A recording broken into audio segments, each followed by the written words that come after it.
Do. Alrighty then. Let's do it. Let's do it. I am excited. I want to play Prot Warrior and Blood DK today mostly. And I think I'd like to really lock in and kind of hammer in my route for Windrunner Spire. So I believe that is my main plan today. Might spend actually all day in Windrunner, and I'd be okay with that. Why did my throat do that right when we started?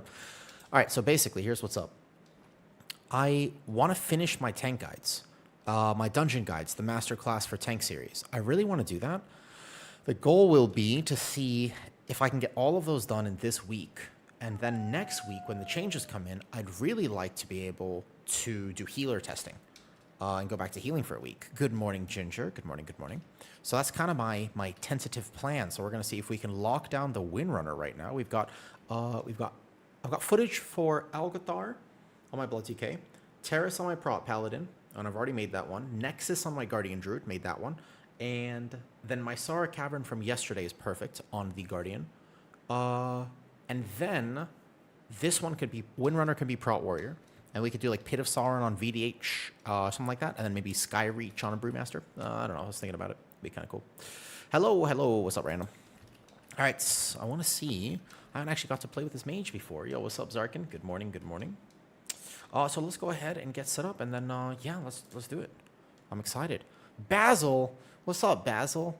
Hi, Basil. Hi, hello there. You are. It's so hilarious to me that I just see you everywhere.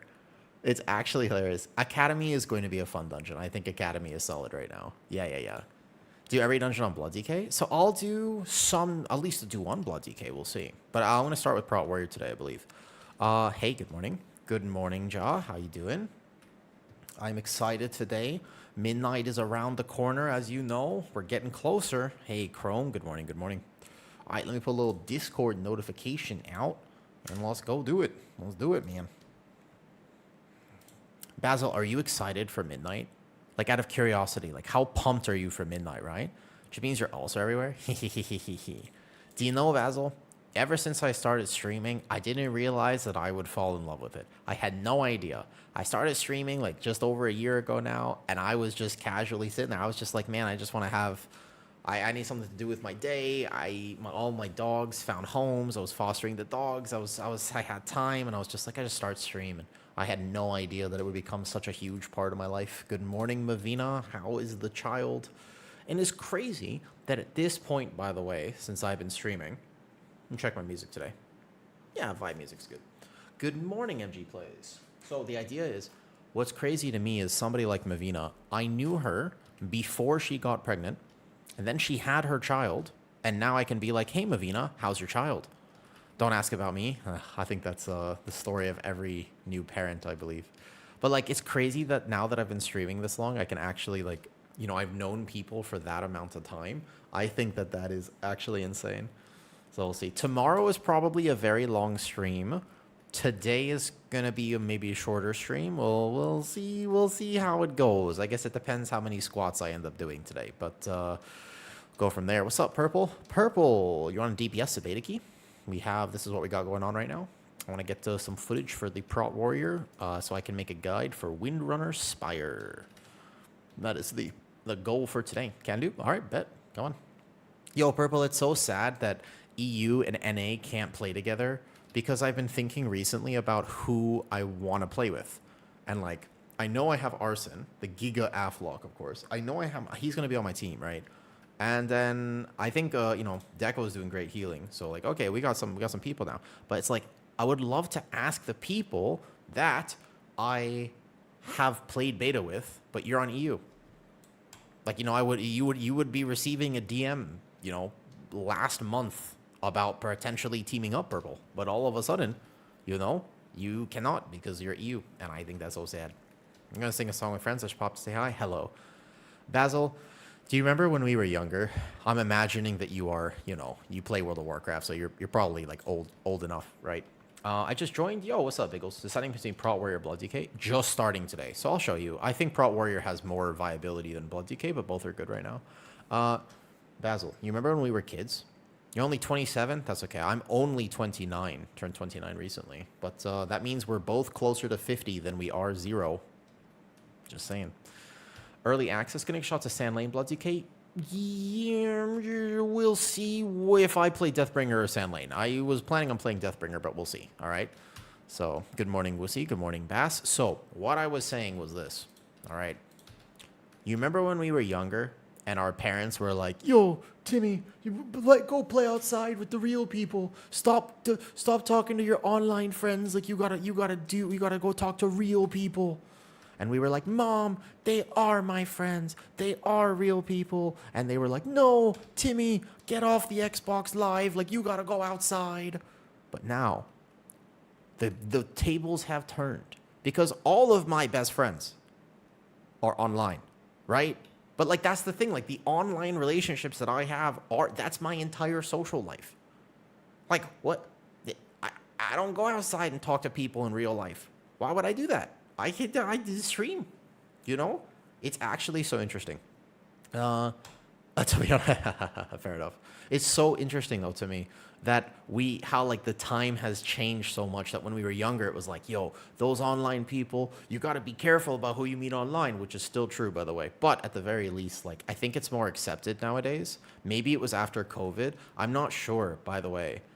I'm not sure exactly what changed, but somehow now it's like, yeah, of course my friends are online. And that's so much more accepted than it used to be. Because it used to be like, nah, like, you know, that means you're weird. Even in real life, you see only 5 to 6 times a year. Well, I guess it depends. Like, some people lust and see their real life friends all the time, but I guess it's just a matter of perspective and difference. I don't like going outside to see people. I would much rather, if I really care about you and I want to catch up with you, I'll call you. Does that make sense? Because why? Because, like, if I go outside and we all meet at a restaurant. Also, Kato, by the way, thank you for the resub. I see that. Yeah, you are there. Thank you, Kato. I hope that you're doing fantastic and you are excited for midnight if you're playing. But what I want to say is this, right? If I meet somebody outside and we meet at a cafe, what I have to deal with the noise. We have to order a drink that I might not even want. Now we have to sit there and I'm trying to talk to them. And then all of a sudden, it's like there's the clinking and clanking over here and there's a conversation over here and I can't even focus on the conversation. I would much rather just call somebody on the phone and just walk around my living room. Like, pace, you know what I mean? Like, I just pace, basically. I'll just walk in a circle around the home and I just call somebody, and that's how I catch up with people. You know what I mean? That's what I like to do. That's the whole plan. So, yeah, I do think it's interesting, though. For me, the people I know online, that's my entire social life. All right, Windrunner Spire today. We're going Spire. And we can stream together. The mage in here also streams a little, so we can do a little stream together, potentially. Basil, do you know what you're going to play for midnight? What's your main? What's your game? Do you guys know? Stampede, like hell, do you guys know what you're going to play? Bass, have you decided on a main yet? Out of curiosity? I do. Like, I know. I feel like I have a pretty good idea of what I'm playing right now. You know, I don't want to spoil it or anything, but there might be a video coming out soon that's just like my main for midnight. H-Pal Brew. Okay, all right, all right.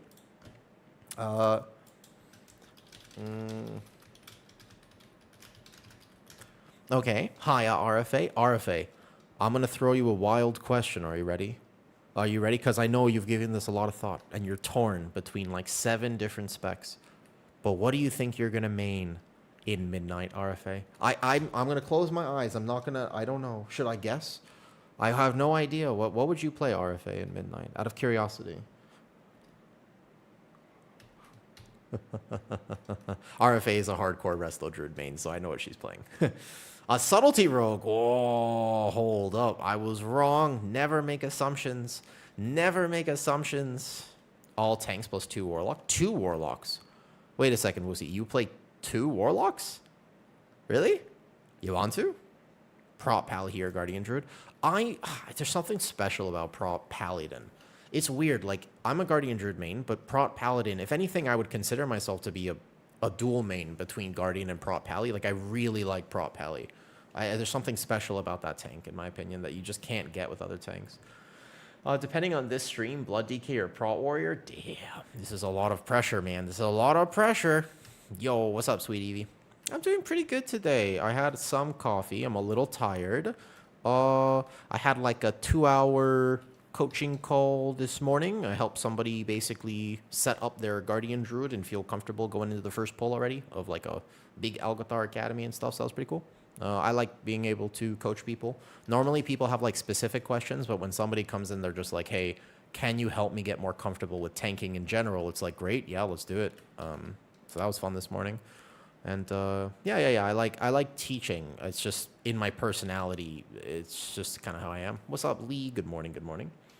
Which warrior hero spec? So the thing with Prot Warrior hero specs, by the way, Colossus is unplayable in Pugs.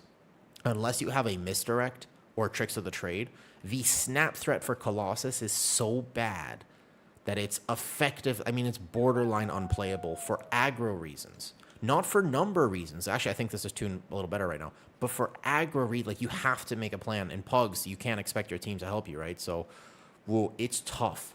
The Colossus Warrior, I just don't think you could reasonably play it.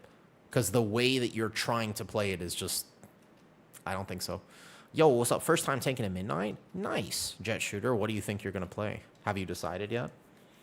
I know what I'm going to play. For me, myself. What's up, Jet Shooter? So Almost Fearsome. I don't think you really could play Colossus. I'm not going to lie to you. I feel like it's very much a you got to play Thane. What's good for a beginner tank? We'll be doing a lot of Pugs. Kai Colonies. Oh, hi. Hello, hello. Brewmaster just seems really fun. Brewmaster is so polarizing as a tank. What's up, Smoky Smoke? Yo, Brewmaster is such a weird tank. Basically, the problem with Brewmaster is this, okay? So, you have two sides of the coin with this tank. You either love it or you hate it. Do you know what I mean? Like, it's so weird how the tank community responds to Brewmaster.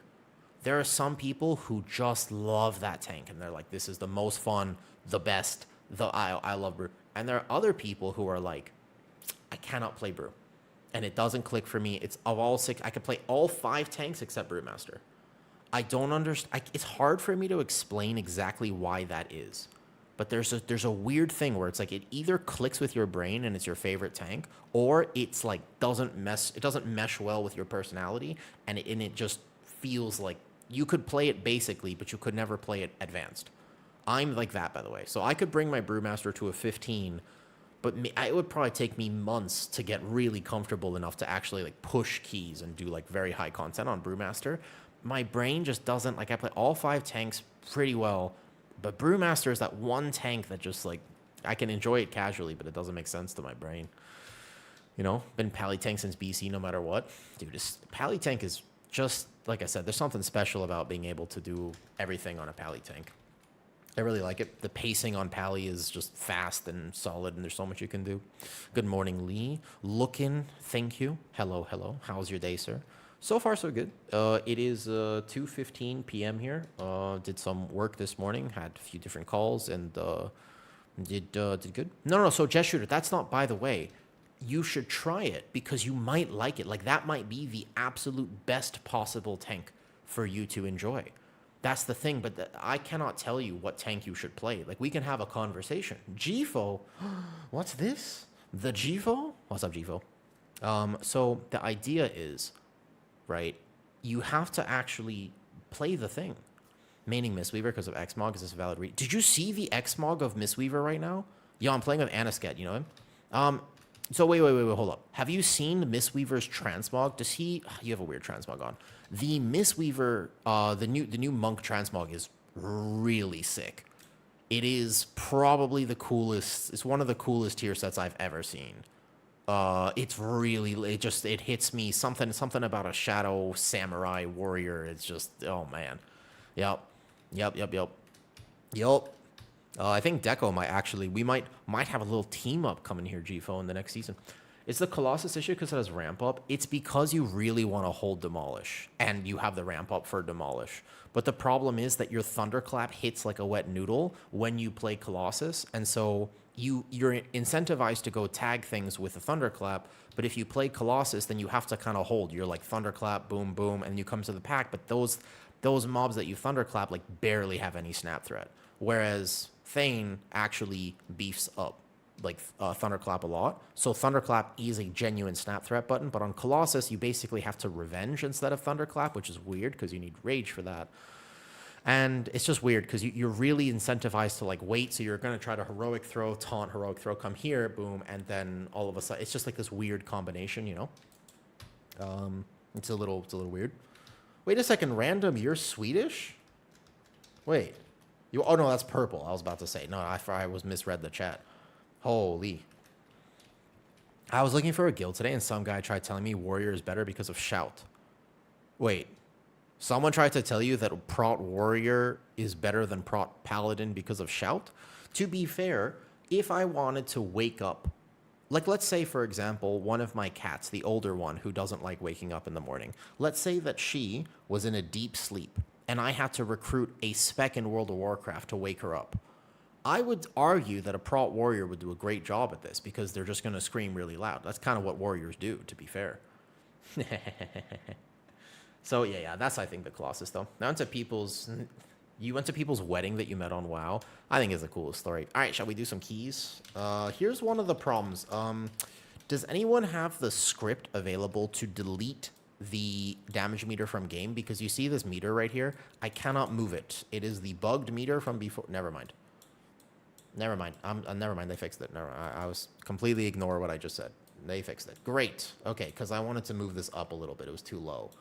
You just have to go to edit mode to switch this one. So this one's current. We just set this up real quick. And what I'm trying to do in the testing today is create really giga routes, by the way. So I want to do full masterclass tanking videos and then actually work on the route for these dungeons. We will go momentarily. Let me just enable my MDT. And then so I can share with people. I want to make videos helping tanks understand the route and stuff. MDT Legacy is on, and there you go right there. Yeah, so that's one of the things I'm working on today. Hi, Izzle. Yo, what's up, Triptych? Just send the big damn. Yo, what's up, Das Balls? Good morning, good morning. Here, so this was the Windrunner I had thought about doing, but it very much depends on how much you want to chain and how much you trust your healer, because you could like chain this in there, like this is a pretty big pull. So probably like some weird stuff here. I think I would probably like change this pull of 4 and probably go here and add, like split this and then add these 3 to boss potentially for funnel. There's a few ways to pull this. Let's do it. All right, here we go. Shall we? Here we go. 15 Windrunner Spire. And then otherwise, let's make sure I get a flask and stuff so I don't seem sad. Cool. All right, Prot Warrior gameplay momentarily. I have a question. What's up? How do you see on the new plates on which mobs you have aggro and which you don't? So with the Platinator, the threat, I am working on exactly how to get them highlighted because there is a way to do this where you go to bars here and you go to colors. You can see threat modifier right here, yeah? It technically has a basically like it's yellow. It flashes orange or yellow if I'm losing threat on something. The problem is that I haven't figured out exactly how to get that perfect because there are some scenarios where that doesn't happen. On top of that, I'd like it to highlight, not just flash a different color on the nameplate, but I'd like the nameplate to actually like highlight itself so you can really see if you're losing threat. So that's kind of my question is like, how exactly do I do that? I'm not entirely sure. All right, here, let me just, if you want this warrior build, it'll be in Discord. All, builds linked in Discord. Right, here we go. Cool. Build/UI. I am building my UI, but I am waiting to get my frames. You're welcome. Yes. You can mess with it as well. Guys, I'm going to be honest with you. I've never made a Platinator for a season. Literally. I've never, ever made my own. I've copied someone's for this entire time. But I'm kind of like in this weird position now where I think it's easier to make than ever, and I've never really been satisfied with other people's Platinator, right? So Yeah, I put the threat higher up on the priority. I'm pretty sure that's what it is, though. So what I want to do, my goal for the Platinator, though, is how can I get this to 8? I just want to make it so I like it. I'm going to make it for myself, right? The thing is, if I make it for myself, then what I can do is give it to, you can have it if you want. Like, I'm not trying to make it for people because you don't have to sub to get my Platinator. You can just find it in Discord. Like, whatever the profile I decide, I will simply give it to you. There's no sub required. Should I do that? Wait a second. Hold up. Am I inting myself by not putting it behind a... Should I put it as only have to be like tier 2 subscriber on Patreon? No, just kidding. I don't know. So basically, I just want to make it for myself, and then whatever I decide and how I want to use it is what I want to give to people. That's sort of my goal for the Platinator. Yeah, baby. Okay, so Warrior has some weird tech with this first pull, where I can get the first spell reflect, but I have to hold my leap. Oh, I don't like this threat. I see what happened.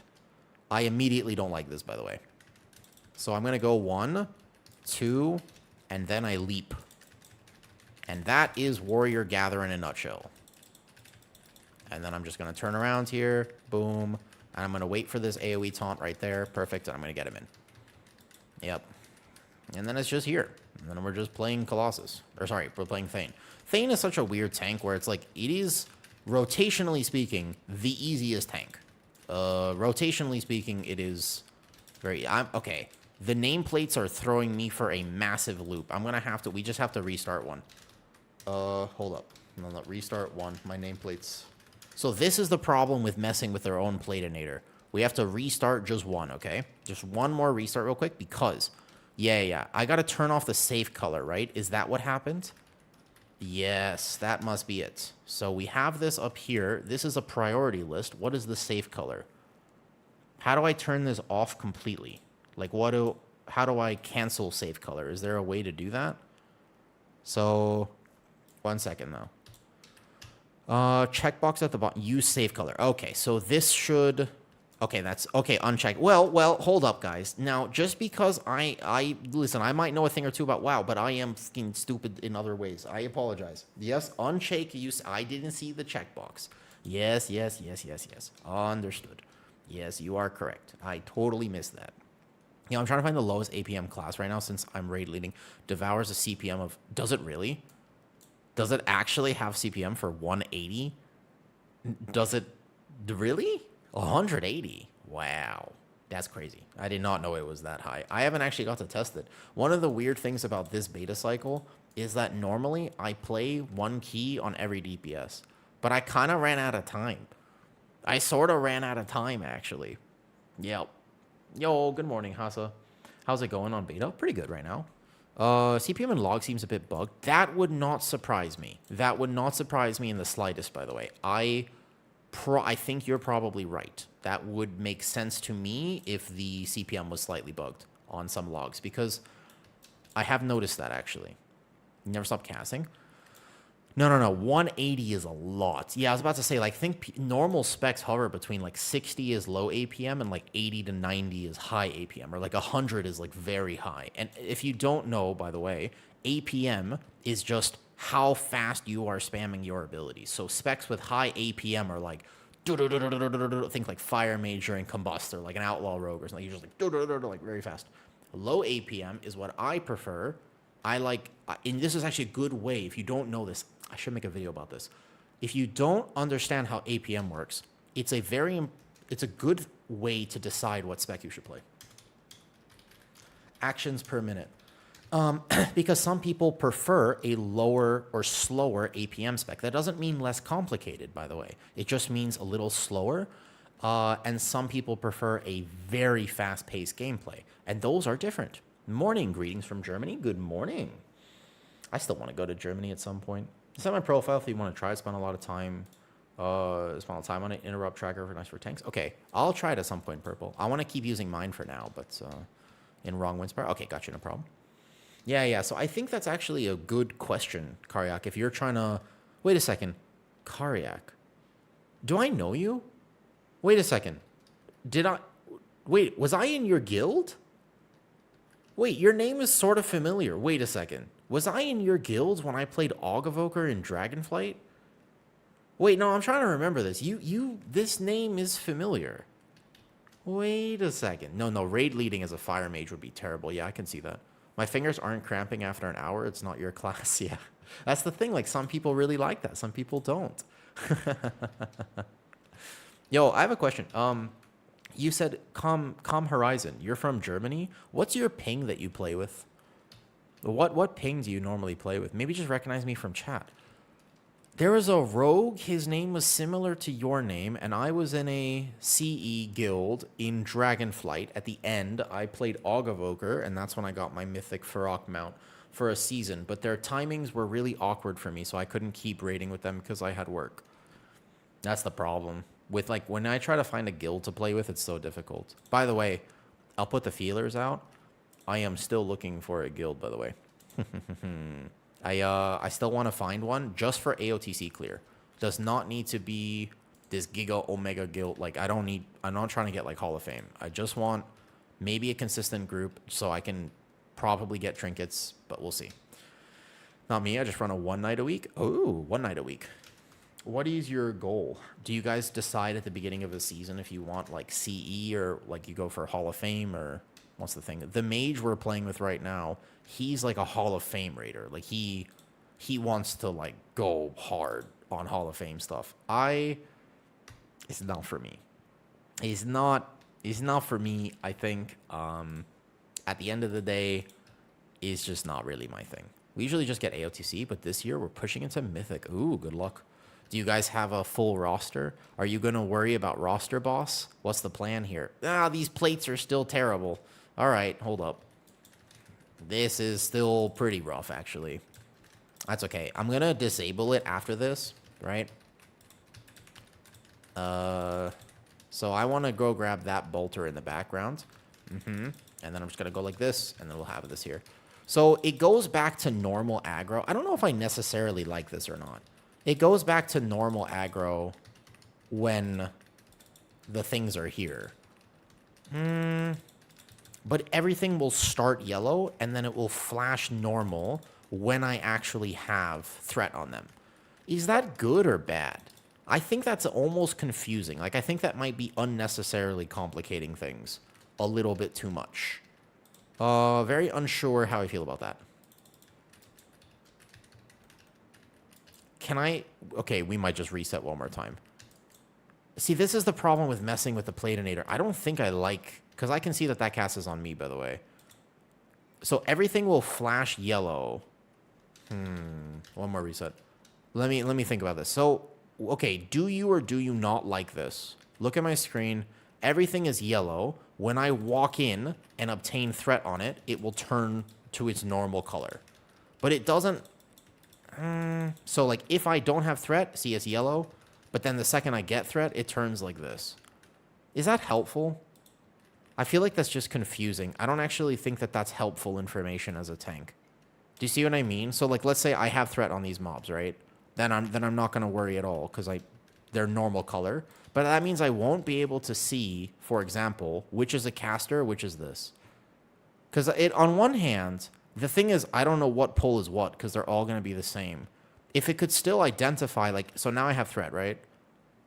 The problem is, I think that defeats the purpose of Platinator. Because I really need to see... Okay, reset one. All right, I figured this out. Okay, I would just reset one more time. Yeah, it's one more reset here. It's just, well, I just have to fix it basically, but I don't like the everything starts as yellow. I just want it to be, hold up. What I actually want is just to show me if I'm losing threat. So that's the one problem with this being higher. I guess I have to put elite type higher, right? So the idea is if I put elite type higher than threat, it should still show. But that's like the one weird thing. Mine as mob calling shows only red. That's the thing. Like it should only flash if I lose aggro. Okay. This one. My bad. Sorry, plates. Plates weird. All right. Okay. Yeah, we get this. Do you happen to know if Cell works on beta? Saito, not yet. But they said they were updating it, which is why I have not used any sort of frames. because I'm waiting for sell. You know what I mean? I like no threat to be red. I want to know what I think the major benefit, I made a video about the Platinator. The whole real reason to use it is actually to get information before you pull, not after. Like the whole reason to get a Platinator and set it up and to have it is so that I know what's happening before I get into the pull. And so you really want to make sure that that's the information you have, in my opinion. Knowing what's a kick is a skill issue / DPS problem. Do you know Jundies? Yes. I know Jundies and I've used his before. I just wanted to try to make my own for once. But that aggro thing does not work the way I want to originally. I think I should only see it flash if I lose threat on it. Because otherwise it will just do some weird stuff for tanking, I think. Now, it was working really well before. I had just changed that one setting and I was not a fan of that. All right, let's get an actual warrior key, huh? Easy warrior key. Let's perfect it here. So the Windrunner Spire, I want a clean run. I kind of want to perfect it real fast. And then we're good, though.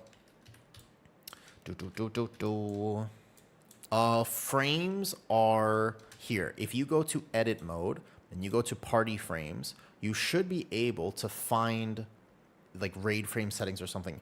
There's something about choosing how big your hot is when you track it, but I'm not sure. The UI stuff is problematic at times. Gameplay to scroll to bottom. What do you think will perform better in 12 plus keys, Ellie or Boomy?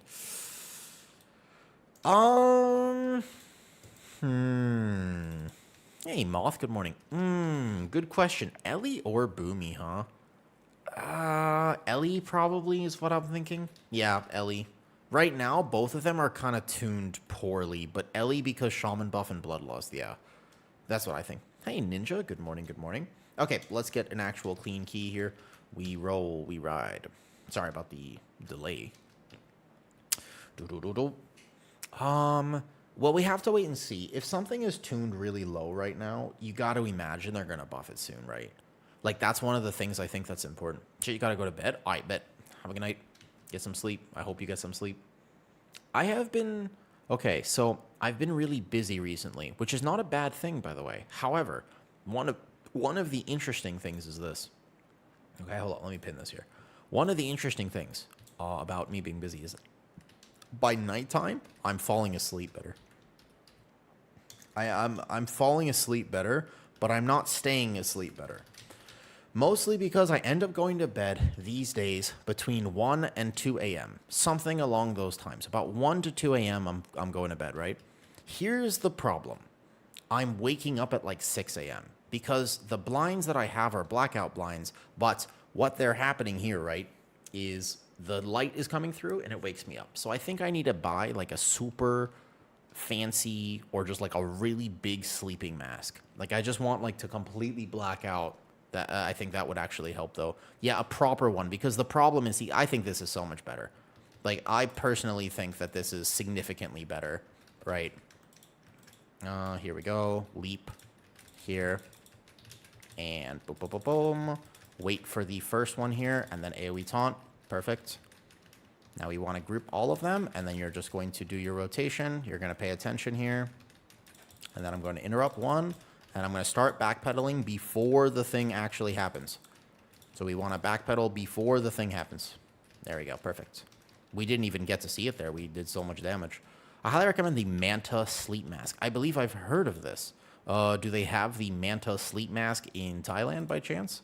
Is that something that they would have potentially in where I live?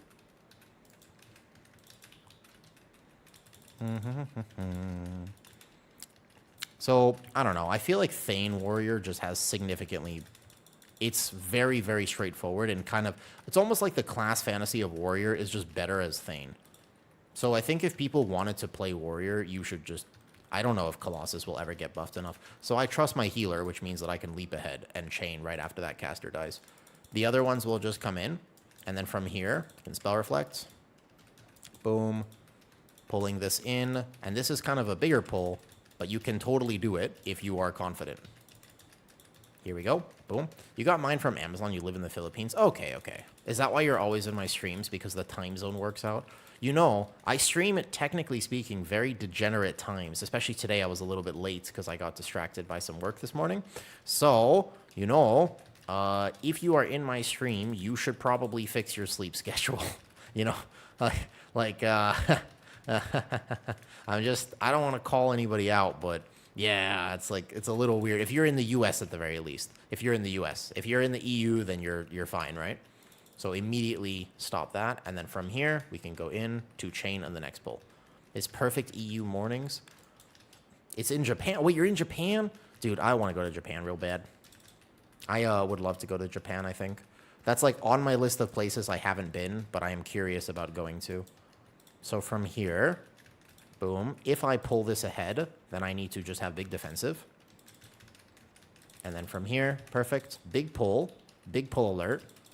It does work, but you have to be a little bit aware here. There we go. I mean, it's not midnight yet. I suppose it's not midnight yet. Normally, I start like an hour earlier than before today, but I was a tad bit late today. Could be using my utility a little bit better, but yeah, I think this is a great pull because if you do this pull, then what you can do is chain in here though. I'm new here. Oh, hi. How come I live in Thailand? I have lived here for a while. I have lived here for, at this point, 8 years. It's been a long time since I've been in Thailand. It was an accident. I didn't plan to move here whatsoever. I didn't know I was going to live here. But I just sort of got lucky that I ended up traveling here early and had such a giga time. Basically, I'll tell you the story in a second. Let me just see if I can perfect this gather right here, because I want to go this way. And on Prot Warrior, it's all about gaming your movement so that you don't take those extra melees. I haven't played Prot Warrior in a bit, so I'm like somewhat locked in. Basically, I had no plan to move to Thailand at all. Yeah. I was traveling Asia with my best friends. So I'm going to proc cheat death here. That's fine. I was traveling Asia with my best friend. We spent a week in Thailand, and I just completely had this random falling in love with the country. And I basically just decided at that point, I wonder what would happen if I lived here. And I just sent it. I canceled my return flight after a month and figured out if I could get work or a job or like how I could coordinate my visa. And that was 8 years ago. It's one of the more random, spontaneous decisions I have ever made in my life. It's pretty wild. Every time I tell that story, I'm just like, wait, I did this? Is that really what I did? Oh, that's crazy. Watch the... Yeah, good. What are your thoughts on the infrasternal angle? Are you referring to some tech for fitness? Is that what's going on here? Are you referring to a... Can you clarify, noob, what you mean by that? So I have no CC. There you go. There's the CC. Okay, so what we're going to do is some tech over here where I actually go pull these guys intentionally, right? And then the thing with Warrior is I'm a little slow. So I'm going to use this to come back. And then hopefully I have tagged those. Into boss. Funnel into boss. Funnel into boss. No, he's going to get threat. So that is a slight mistake. And we don't have a B-Res. We do have a B-Res. Nice. Go B-Res. B-Res. B-Res. B-Res. Hold up. You can send a B-Res there. It's fine. Do we have it? I saw somebody casting it. There it is. Nice. Okay, there's the B-Res. Which tank would you play if you consider an enjoyable off-spec? For me, the most enjoyable off-spec right now is Unholy or Frost DK. So therefore, I would choose Blood, but I wouldn't choose Blood based on my personality for tanking in general. You know? Didn't catch your streams for quite a while. Yo, you're at your new home? Yes. Is the cat also... What do you mean, is the cat also getting used? You mean, am I getting used to having a cat? Wait, what is this? What is this? Is the cat getting used? That's a... What is that? What? I mean... Wait, what are you... What are you implying? What are we all messed up? Was that an innocent comment? Are we the problem? Are we the problem? Hold up. Wait a second. I think... I'm not gonna lie. it's possible that we're the problem, because I actually don't think that was nearly as problematic as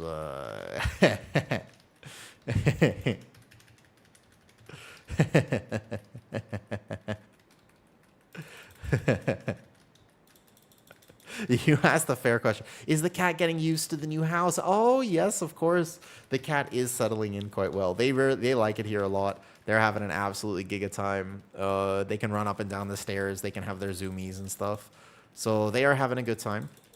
They are constantly asking for 17 meals a day. Their 3 to 4 meals are not cutting it. So they're always hungry, and they do scream a lot. But that's apparently just something that cats do. Yep, that's the thing. So the thing is, right, in my stream, everybody kind of knows that I'm a big fur enjoyer. Now, keep in mind, a fur enjoyer is not necessarily the same thing as a furry, but I do think that fur is one of the best textures known to mankind. So, in general, I gotta beat the allegations. If you start coming in here and you're like, yo, is the cat being used? I'm like, hold up. We really have to start clarifying, exactly where we're at, because I want to be on the same page. You know what I'm saying? I don't want any misunderstandings, per se. Hey, what's up, Latin Sepe? How you doing?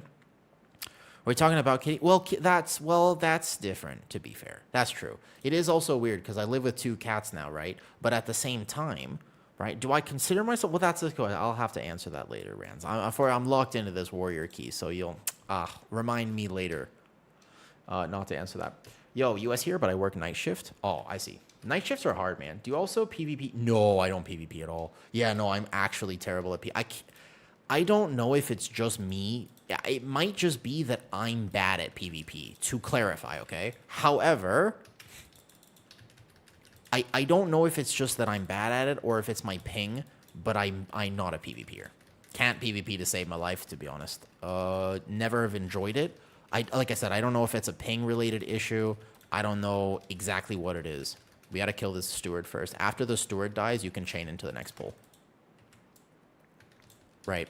So from here, you can go in, and then I can spell reflect the first one, especially if I get here faster. Nice. And then we can do just this here, or we could go a little bit further even, if we really wanted to, and just CC the blades. Perfect. Yep, that's what these guys do. And rally cry the first one, overlap. Easy money. Perfect. I could have specified the cat is also getting used to... Oh, no, you're fine. That's fine. I'm being weird for no reason. So I want to pull these in now, but I kind of have to do some weird motion when I play warrior because I don't strafe, and this tank requires me to face the mobs at all times. So I don't know if you've ever picked up on this, but I play suboptimally when I play tanks. Although I love tanking, I don't strafe because for whatever reason, strafe messes with my brain. And yeah, it's strange, by the way, but yeah, it's a weird thing I do though. My lady doth protest too much. What? Good morning from France. Good morning. Good morning. You know, I went to France once. Have I ever told you that story? If you're from France, I went to France once. I was there for an 8-hour layover. I was in France for 8 hours when I was about a young child, too. I was young. I was like, how old was I when I was in France? 14. It was like my first international trip, pretty much. And I was like 14. We had an 8-hour layover. And I was so excited because it was the first time I had ever been to a different country. You know, I have cheat death. It's okay. How does warrior feel? It's the same. Mountain Thane, it's actually the tank that got the least amount of changes. I mean, it's literally the same tank. As weird as that sounds, it's pretty much exactly the same. I think warrior, if you like warrior in this last season, you will like warrior today. Where are you naturally from? I'm originally from the U.S. I was born and raised in the U.S. I went to school in the U.S., etc. Cool. So we can chain in now from here. We're going to go pull this. Boom. If I pull this early on warrior, then I'm the first one here. Make sure I survive. And then there's going to be one overlap if I do it this way. Stun the blades. Perfect. Pull it back. And here we go. Nice. Okay, perfect. No problem there then. Whoops. A little bit of a puddle. But yeah. So I was in France for... And as a kid, what you have to understand is that I didn't find fitness early on, right? Basically, I was very overweight as a child. I was always the biggest kid in my class, and I really liked eating. So when I basically went to France, all I wanted, because I had seen the movies, all I wanted was a crepe. I just wanted a crepe. I wanted a crepe so bad. This is all I wanted. It was literally the thing I had dreamed of. First time in a foreign country, I had heard stories of the crepe. And I was like, I want le crepe. So I was so excited, okay? And I got there, and we went to the Eiffel Tower, and right underneath the Eiffel Tower, they had a crepe stand. And I was like, yes, this is it. I'm finally here. I'm finally here. Like, this is the first time. And my mom was super excited. She was like, we're getting you a crepe. And I was like, yes, this is it. This is it. And so, anyways, they didn't give me a crepe. And I was so disappointed. I was incredibly disappointed, I'm not going to lie. You know what I got instead of a crepe? You know what I obtained instead of a crepe?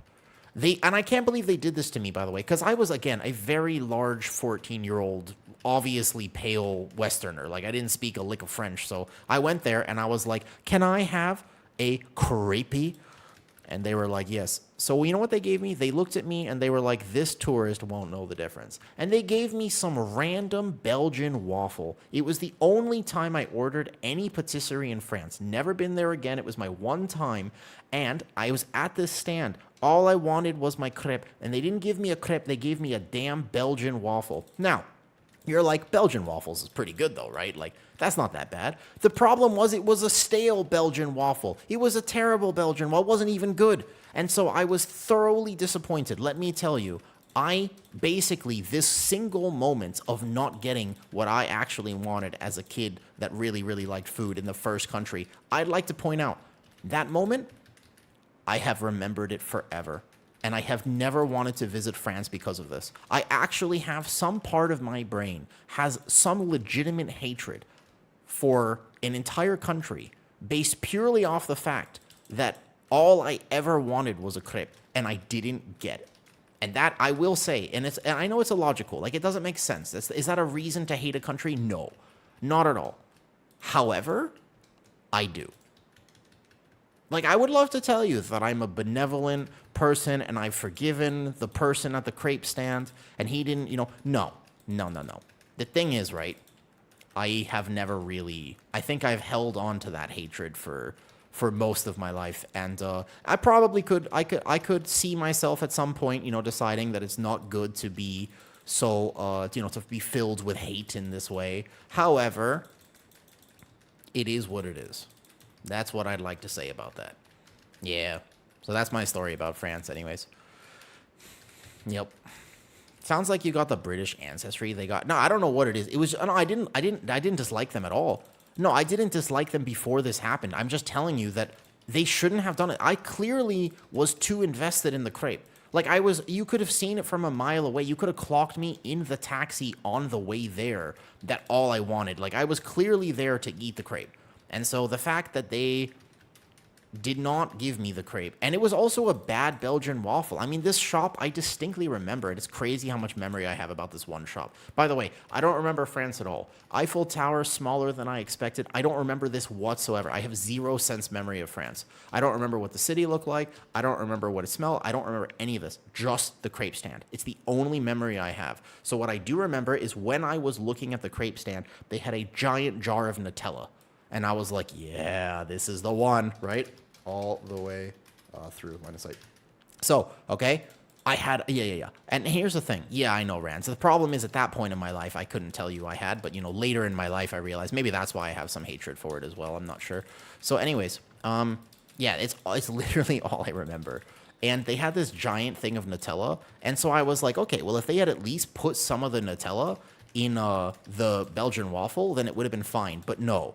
They weren't even willing to do that. I got a dry, cardboard tasting Belgian waffle, and I was very disappointed. And I remembered this forever. So you always have to be careful. If a tourist ever comes to visit your country, make sure you give them good food. Like, very good food is important. People will literally travel across the world for the sake of good food. And Thailand, like, you see that all the time. Like, Thailand is an amazing place, as an example, by the way, to eat your way through, If you ever wanted to like eat your way through a country, Thailand is amazing for that. I don't have cheat death. Watch out for a second. Cool. Hold up. Decision making. Here we go. It's not far away from the tour, so it slips. Hold on. Wait, what? Strange because it's not that small. Dude, well, for what it's worth, I just, again, when you see things in movies, they don't always do necessarily a very good job, right? Of, why is this archer back here? Wait, where did this archer come from? Did he snap weirdly? What's this about? Yeah, I don't know. Like, you see it in the movies and you build up this expectation. And to be honest with you, expectation is oftentimes what really messes people up, I think. Like, people have expectations about WoW and how it's played. So, yeah, I do think that it was my expectations that betrayed me on this particular trip to France. Never been. That was the same trip that I ended up punching a tank and hurting my hand. That's a story for another day, but I did do that. I feel like at the time, sometimes you ever feel like you have this weird thing where you can like see yourself in the future, and then in the moment you say to yourself, I gotta do this because it's gonna make a hilarious story one day. Like in the moment, there's no real justification for it, but you just know, like if you ever see a tank in real life, not like a World of Warcraft tank, but like a tank, you're just like, it's gonna be funny. Like 10 years from now, I'm gonna be really happy that I punched this thing because I'm gonna be able to say that I punched a tank. But in the moment, you're like, ow. But you know that like 10 years down the road, you're like, this is a good decision. Where is the place that a giraffe... Oh, I French kissed a giraffe in Thailand. That was in Thailand. And it was also, technically speaking, it was a job. The only reason that I was there kissing a giraffe is because I was hired to do so.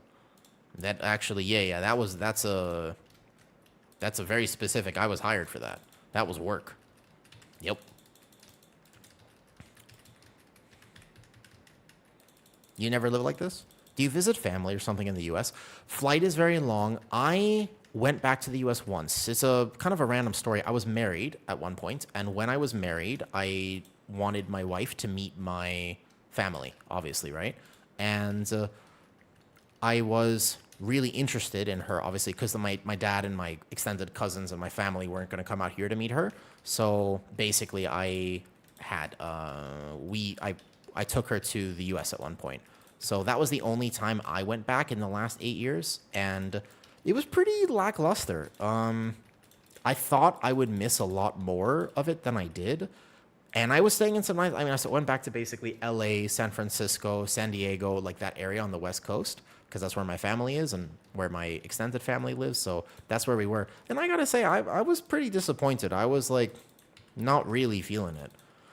The only thing that the U.S. has better that we don't have here, to be honest, is better gluten-free products. Because I did eat my way through the U.S. I felt terrible. Like, I can't explain to you why, but there is definitely a difference between food produced in the U.S. and food that isn't from the U.S. I don't know how to explain it because, you know, the studies will say, nah, like, it's fine. But it definitely isn't. Because when I'm here in Thailand, okay, here's the thing, though. No. It wasn't like a deep French. It wasn't like that. It was just like a regular... It was like a... Hold up.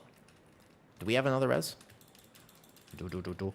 No. French kissing a giraffe doesn't make you a furry. Because also, they're not very good kissers. Giraffe tongues are incredible. Let me finish the story about the U.S. So, in Thailand, I love sugar. Right? Like, the thing is, like, I have a big sweet tooth. So I'll eat... Oh, I'm not doing the tank tech. I got distracted by the U.S. story. I'm sorry. So basically, I'll eat, like, a lot of sugar.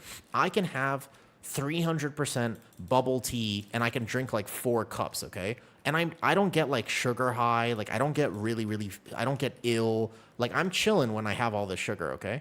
I went to the U.S., and the first thing that I went to was, like, a little gluten-free bakery. And they had like a gluten-free donut, and I ate this donut. Bro, I ate half the donut and literally felt ill. Like, immediately. And I was just like, what? I was like, it's okay. It's really delicious. So I finished the donut. I couldn't even eat a second pastry. I don't know why, but I've never had that reaction before in Thailand. Like, it's something about U.S. quality food. Like, it doesn't... That was the first day, and then I kept eating the Trader Joe's cinnamon gluten-free muffins, and they were also delicious. But yeah, The real Francis. That's what I feel like about Thailand too, Bass. Like when people come to Thailand, I want to recommend that they don't just go to all of the places they see online, you know? Flex time. All right, flex redeem. Cool. But I got to do tank tech as well because I'm supposed to be furthest away from them. So hold up. You guys play melee. You guys play melee. Hold up. Okay. Because we're not doing this boss right. Healer's not supposed to heal two things. Whoop. I got feared. That's okay. I'm actually a warrior. Good tech. You think dwarf will be the... Yeah. Dwarf is definitely going to be the best. There's actually a lot of things you can dwarf in these dungeons. Yeah. Well, I mean, I guess for tanks, it's a little less important because there's actually more... Yeah. But I will say, yeah. There's too many bleeds and stuff that a warrior can cleanse when you have a dwarf. Cool. So I think that you will probably want to play dwarf. I'm going to swap my druid to Haranir because Haranir is just omega. Like, the druid forms are so new and cool that I'm really interested in them. But otherwise, yeah. I'd probably play dwarf on everything if I have to, for player power. Depends on if I'm pushing on that tank or not, because otherwise you don't need to, like, race change if you don't want to, if you're not playing the tank that requires it. If you can tank blind, you can flex and tank. That's true. I still can't believe we did the blindfolded 17 holes of atonement. That was fun. That was really good. Okay. Believe it or not, I might use this run for footage because we messed up. Also there. So, play melee. Hold up. Play melee. We need my team to be in melee. Because otherwise, my arcane mage, he about to die, probably. I don't know if my healer can keep him up. About this giraffe. Okay, Malden, go look at my Discord and see, did I ever delete that video from the Thailand stuff in Discord? Because technically speaking, the giraffe is in there. Okay, there you go. So I can force take the second bleed here, and the bleed really hurts as a tank, right? So I can force take that, and therefore I won't die. It's better if the tank takes it. Now, we still have time in this dungeon. I forgot those coins are more ear numbers. Do you have any information on how long it will take to unlock Haranir? Good question. No idea. I don't know how Haranir gets unlocked. It is actually a good question. I have no idea. Another flex redeem. Nice. Oh, tomorrow I'm going to do a proper workout on stream, I think. There's a photo. I didn't find the video. Okay, so there's video evidence. There's only a photo of me looking at the tongue. See, that's not proof, right? But I have proof for you. I'll find the video at some point. I bet you there's like a campaign. It can't be that hard to unlock them since they're such a crucial part. They're not like an allied race. I think that it can't be that hard to unlock them, I think, though. Random, have you ever thought about making fitness content? Yeah, I mean, I've worked in health and fitness for a long time now. Like, that is my job. And I know, however much I know about World of Warcraft, by the way, Ninja, I know significantly more. Like, I am highly credentialed and certified as a trainer. Like, I have worked in health and fitness for a very long time. So I could make health and fitness content, but the problem is I have a fundamental dislike for how health and fitness content is handled on social media. I'm very much not a fan because if my goal is to help people get in shape or fix pain or, rehabilitate their joints or injuries or help them with conditions, I'm trying to help people, right? The thing is, I'm trying to help people. Now, this is current. I'm just being lazy on my warrior. I could do a more single target. I'm just being lazy. But the thing is, what if that works? What if that becomes my career? Now, all of a sudden, I'm trapped in this endless loop of the fact that I have to find another bicep exercise, and that's what people do. And I'm really not a fan of this because actually, fitness is not that complicated. How it works for you and what you need to do is complicated. That stuff matters. But you know what isn't actually complicated? Working out. But if you are doing social media for fitness, then you need to constantly be coming up with new things because otherwise how are you going to make a video? And it's this very strange thing because technically speaking, well, I mean, most World of Warcraft players are familiar with at least a bicep exercise that you've probably been doing for the vast majority of your life. But the idea here is like, no matter what it is, I could probably sum up exercise selection in 3 videos. Okay? But if I did it for work, I'd have to come up with 17,000 more videos. And you see this all the time, where there's a lot of great fitness influencers who start out just trying to help people and then end up in this weird position where now they're making money. And so they're forced into doing significantly more, right? What's exercise? Is your right or your left hand stronger, Waffle Druid? Right or left hand, which one is stronger for you? Does that make sense, though? That's why I don't think I would ever do exercise. But I've been doing it for a long time. Left, pretty sure? Okay, so it's the thing you do with your left hand whenever you're really overstimulated. That one. That's the one. That's exercise. Yeah. I think that you only have to do the storyline, too, by the way. I don't think there's any weird unlock for Haranir. All right, Warrior is fine, but I actually kind of like that run, to be honest, because since we still time it, even with all the mistakes and deaths, I'm kind of cool with that. Can we go... Let's go AA. Let's go AA. I play Blood DK. I'll play Blood DK in AA, though. How many lefties aren't actually lefties?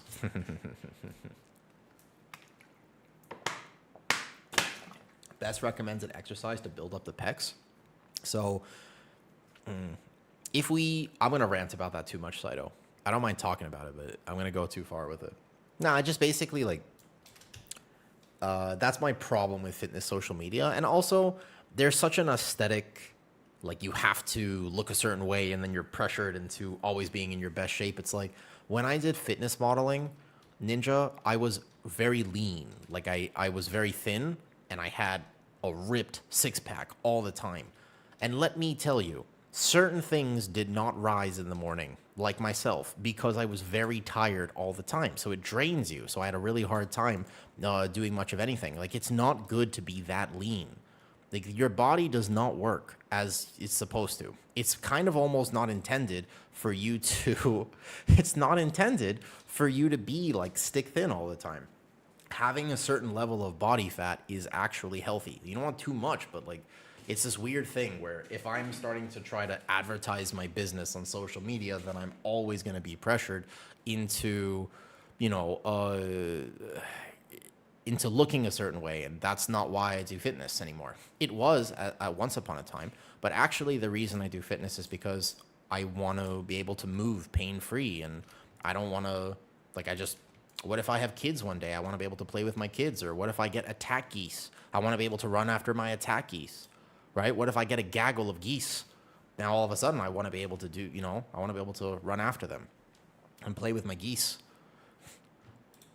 It is actually potential that could happen one day. Apparently, Kitty really wants attack geese. Yo, hello, Duder Rave. Hello, handsome. Ooh, thank you. Yeah, basically, though, like, my priority is health. You like this view on things? It's true. It's not just with fitness, but... It's something that I feel like people don't think about when you are doing social media. When I started streaming, people were like, dude, you gotta do social media. And I was like, no. So I didn't until August of last year? Like September, I was like, fine, I will make an Instagram. And I made an Instagram. And I was like, what am I supposed to do now? And they're like, just post stuff. And I was like, okay. And then I was like, okay, and what else? And they're like, make a TikTok. And I was like, fine, I'll do it. I made these things, and originally it was literally just me posting myself drinking bubble tea, because that's all I did. And I was just walk in the morning, get my tea, and I was like, hello. But it turns out that living with cats is great, because I just basically cuddle with my cats, and that is the entirety of my social media now. Yeah, it's the good part. That's the cats right there. What's up, Bookser? Yeah, that's what So that content, I can keep going forever because I always want to cuddle and just inhale the cat. I'm allergic to the cat, but if you have cats or just cute animals in general, don't you feel like what you want to do is you want to like pick them up and then stuff your face in them and then just inhale. But the problem is, I've seen their litter box.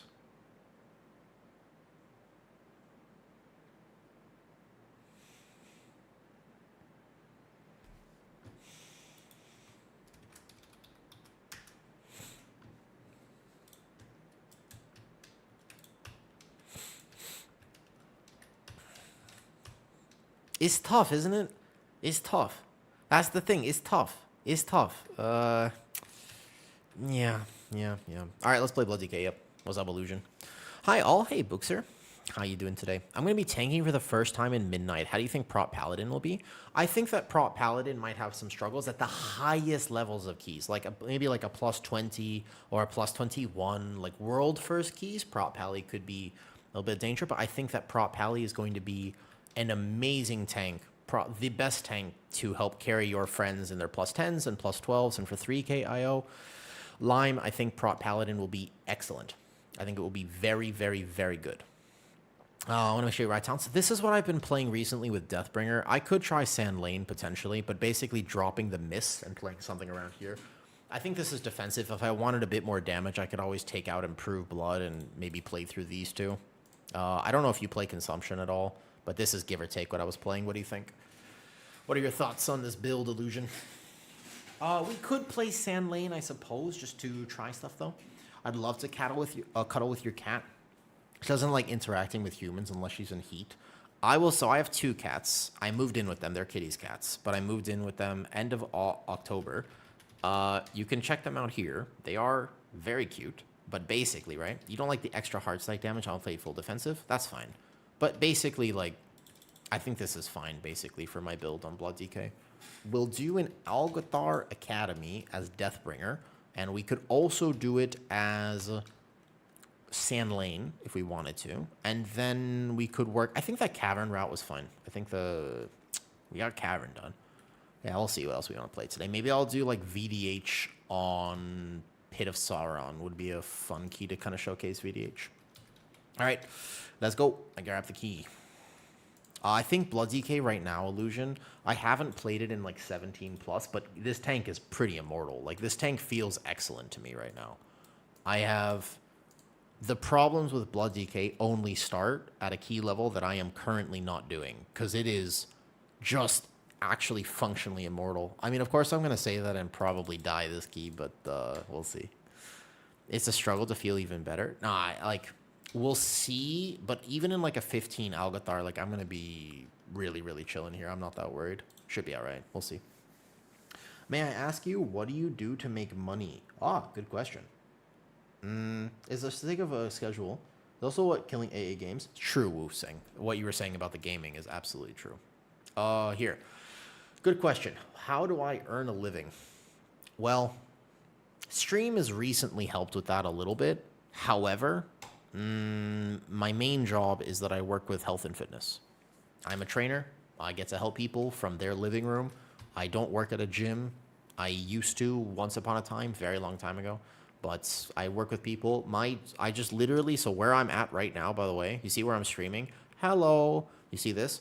I just flip my camera around that way, and then this room is where I take my calls. So basically, I'm just here, and then I flip the camera around this way, and then I just take my calls there.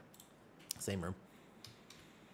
Just saying the main stat bar for Deathbringer on the higher end of keys? Probably, yeah. All right. Blood DK time. I wonder if this will require me to lock in and focus whatsoever. Probably not. I'm going to be chilling. Why does that trinket seem low? 70 strength. Oh, because we're 233. Okay, gotcha. Yeah, so that's my main job. Although recently, I'd like to say thank you to everybody who has supported Stream. Stream this last month, these last 2 months, has actually made a dent in rent. And I was like, what? Really? Like, I'm very surprised by it. I was not actually expecting this. But yeah, in the last 2 months, I got my first sponsorship, which ended. And now I'm looking for my next sponsorship. That was a big deal. The sponsorship for Opera GX was awesome. And I, by the way, am still using Opera GX because it's actually a better browser. So that was cool. Hopefully I can get another sponsorship at some point. But like, yeah, I have made some money from Stream, and thank you very much for choosing to support me. It is kind of random and kind of crazy, in my opinion, that I just go live from Thailand and people all around the world come to say hello and then also choose to support stuff. That is, thank you. All right, let me answer some questions. How do you feel about in-card not reducing iron for rage costs anymore? It doesn't matter to me, because the way I'm playing Guardian Druid is without raise anyways, Bong. I don't like the Raise or Ravage playstyle, so I'm still macroing my Iron Fur, and I'll probably do the entire season like that, unless I run into a specific key level where I somehow need the extra damage, but I have not noticed any problems with it. It is slightly less damage, and I am okay with that. It is extremely tanky, and I have no problem with Snap Threat, among other things. Like, I'm chilling on that. Personally, I like that build, so I just spam Iron Fur anyways. Did you think Bear would be meta tank? I don't think so, because Resto Druid is also tier. Correct, Mumbo. One of the problems with Druid right now, there's a few, but for the quote-unquote meta tank, is that Resto Druid is very good. However, Mumbo, I don't know if they're going to nerf Resto Druid. But for what it is worth, okay? For what it's worth. Because it's been so dominant for so long, maybe they do nerf it. Because we've been saying, everyone who's played beta, if you've watched any video, what's the best healer? Everyone knows this. This is not like weird information now. What's the best healer on beta? It's been the same healer since 3 months ago. And I wonder if because it's so well known, if they would actually nerf it or do something about it. All right, shall we? Yeah, I think that I could see a world where maybe they decide to do something about that. So maybe Resto Druid won't be meta when the season actually starts. They'll be even more insane with the next patch. Dev or Og, what do you mean? Or Resto Druid? Resto Druid, technically speaking, got the least amount of damage buffs compared to all the healers. And their Boomy Weaving got buffed. I don't know if that will actually make a difference, to be honest. I still think they'll be good, though. And Guardian, and like 3,900 IO. Yeah, you'll be fine. Just basically don't... Why is Platinator not enabled? Holy. Also, this is how you gather on a Blood DK. This is like special Blood DK tech. This is like Giga Blood DK. All right. People, I think, get this wrong all the time. If you grip before they actually come in, then I can build full resources, and now I'm chilling. And Blood Boil is excellent for Snap Threat nowadays. As long as I don't miss a Blood Boil cast, I'll probably be min-maxing my damage enough. And just here. Do.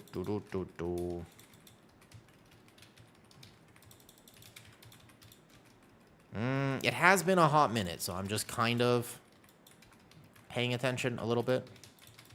Send that one there. Perfect. No problem. I still feel like there's something a little bit off with my Blood DK damage, but there's just... I could get a little bit more. Like, it might just be that I'm not hitting Blood Boil enough on a pull like that. I could be doing a little better with my damage. I could also try Sand Lane at some point, but otherwise I'm pretty immortal. Feel very independent on this tank at the moment. Its damage patterns as well. So the problem with Resto Druid, for me personally speaking, is how do they nerf it? It's actually very, very difficult to nerf Resto Druid properly. Like, that's the problem with it, is because if they nerf it in a way that genuinely affects keys, it will underperform in Raid. And if it underperforms in Raid, then they don't want that. Like, they have to balance it between underperforming and Raid, if that makes sense. And so it's going to be very difficult for them to find a way to nerf it when there's no clear outlier. Like, it's because of how they work and the way that they deal damage. That's why they're so good right now, if that makes sense. And I think that is a difficult nerf candidate for them. If that makes sense, you know? Dev's doing pretty solid. The Devastation nerfs coming tomorrow are genuinely very sad. And I think ultimately undeserved, to be honest. Like, I think it's very almost uncalled for that Dev got nerfed again in the last set of notes. Their Disintegrate was buffed, but to clarify, Disintegrate is not doing his damage right now, even on a fight like this. So Disintegrate getting buffed, but Flame Shaper getting nerfed again is just pretty sad, actually, though. You know what I mean? I do find that to be a little bit sad.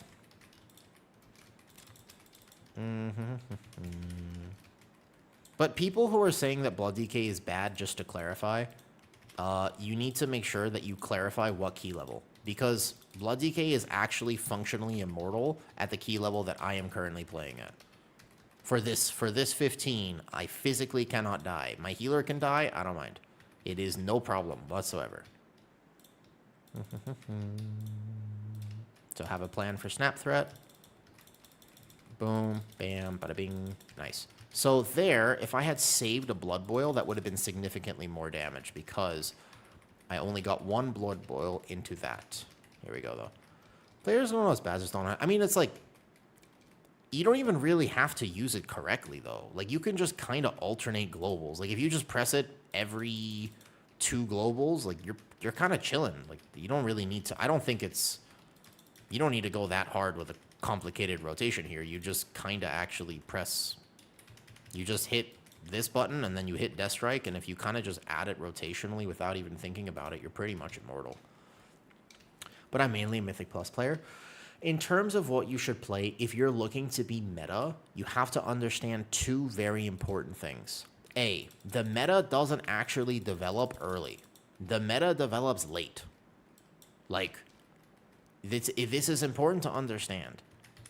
We can predict, and it's super fun to make, like, predictions, right? About what is going to be extremely good and what's going to be meta, and we can look at the dungeon patterns. We could say the damage patterns look like this right now, etc., right? However, we won't actually know until 3 months into the season. So if you're really, really serious, what I would recommend is that you should just level all the tanks, or at least your top 3, and then make a decision as the season actually starts. That would be the right decision if you're trying to be meta. That's technically the best way to do it. But also, it's just too much pressure on it. You're fine, you're chilling. You don't need to go that hard, man.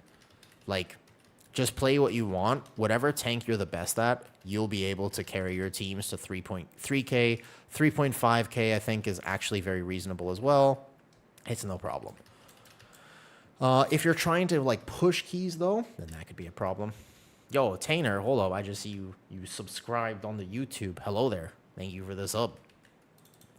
How much time does it take? Ooh, that's a good question, Buitress. So, I heard some news. I don't know if this is true, but I heard that the leveling is significantly longer this time.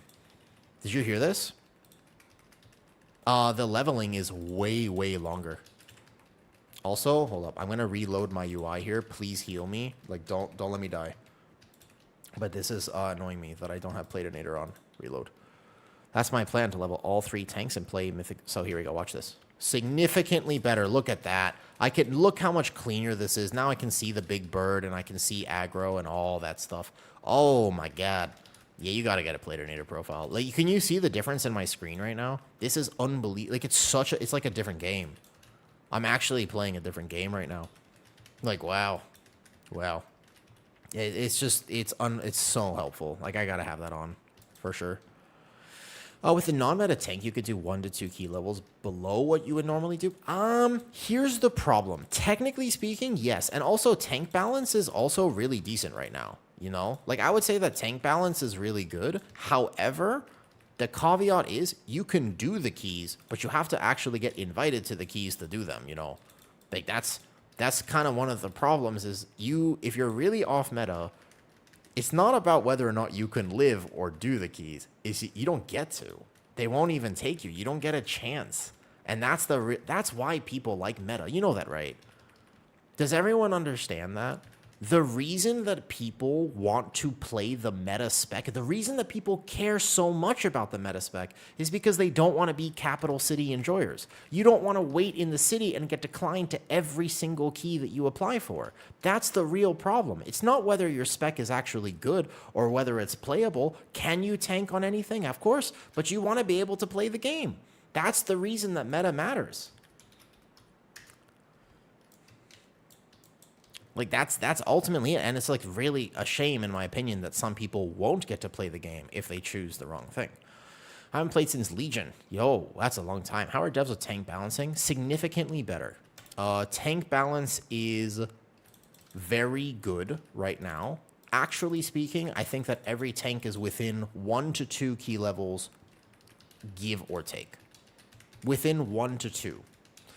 Maybe even borderline equal, okay? I wonder if I'm hoping that all of the midnight changes and class tuning will affect that. Just more flexes? Okay, I can do that. I'm hoping that the pruning allows them to do better at balancing the game, because it should. Technically speaking, if specs are not as complicated, they should have a much easier time balancing it, no? That's kind of my thought process, is like, well, they should have a much easier time figuring out how to tune the game, right? Big flex. Got it. Nice. Back to Blood DK gameplay. So that's my thought process. However, I have been wrong before. If Blood DK got a raid buff, it'd be S tier. Its individual damage is also not tuned high enough. It feels less bad to play after the buffs and stuff, but it's even then, it's still not as good. Okay, where's my orb? It's over here. I go get it. I don't think it would be S tier, but it would certainly feel less bad. I mean, that's the thing that holds it back the most, because the problem with it is they're going to tune for raid. Like, that's the real issue with Blood DK, is that it'll never be powerful enough to be meta in keys with this current tuning. Ninja, one of the weird things about WoW, and I know there's a lot of complaints about it, but the truth is, tuning is better than it has ever been. I mean, comparatively to the WoW of old, bro, they're so much better at tuning this game. I know that we complain all the time and we say, yeah, but I wish they did even better. I wish they did this, or I wish they knew about the healers or the tanks or the... Bro, the last time that Blood DK was meta, do you remember Shadowlands Season 3 and 4? If you played, by the way, that was like 4 or 5 years ago. Holy, is it actually? Wait, when was Shadowlands? I'm realizing in my head that it is something like 4 or 5 years ago. Oh, we're getting old. Holy. All right. Oh, wait. Where were the win? Holy. We almost died. Okay, so here's the thing. That season was not just a Blood DK meta. It was the last time Blood DK was meta for those 2 seasons. It wasn't just that Blood DK was so much better than everything else. Do you remember the Survival Hunter Destro Warlock of that season? Survival Hunter Destro Warlock was literally so overpowered that you would occasionally play 3 of them. And that's ridiculous. But it is a true fact that back in the day, the balance was so bad that you would occasionally just like, holy. Yeah, and I'm just chilling. You can cancel the knockback if you want, but I'm kind of used to just rolling with it and turning my camera. But you're right, Taco. Good call. Yeah, so really, the class balance is a lot better than it used to be, and I think that people are big complainers right now. But ultimately, yeah, the game is in a really good spot balance-wise. How many more of these are we taking? I'm kind of holding cooldowns a little bit.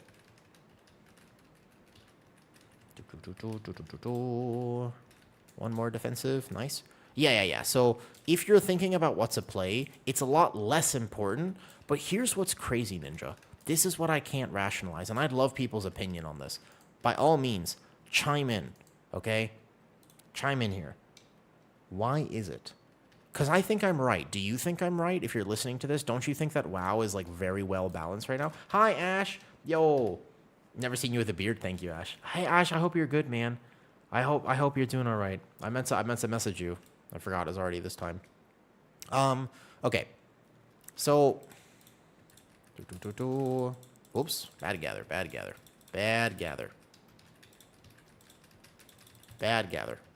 My bad. And then that Rift Breath is going to be all the way over there because I actually did this though.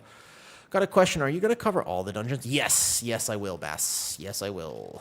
Part of what I am doing on stream right now, I realize I don't have enough time to film them off stream, so I'm going to use the runs from stream. Like earlier, I think that my that Windrunner Spire we did just before this would actually be really solid. That was a good example of what to do and what not to do. If I want to learn to tank to 3k, what tank do you think would be the best to learn on?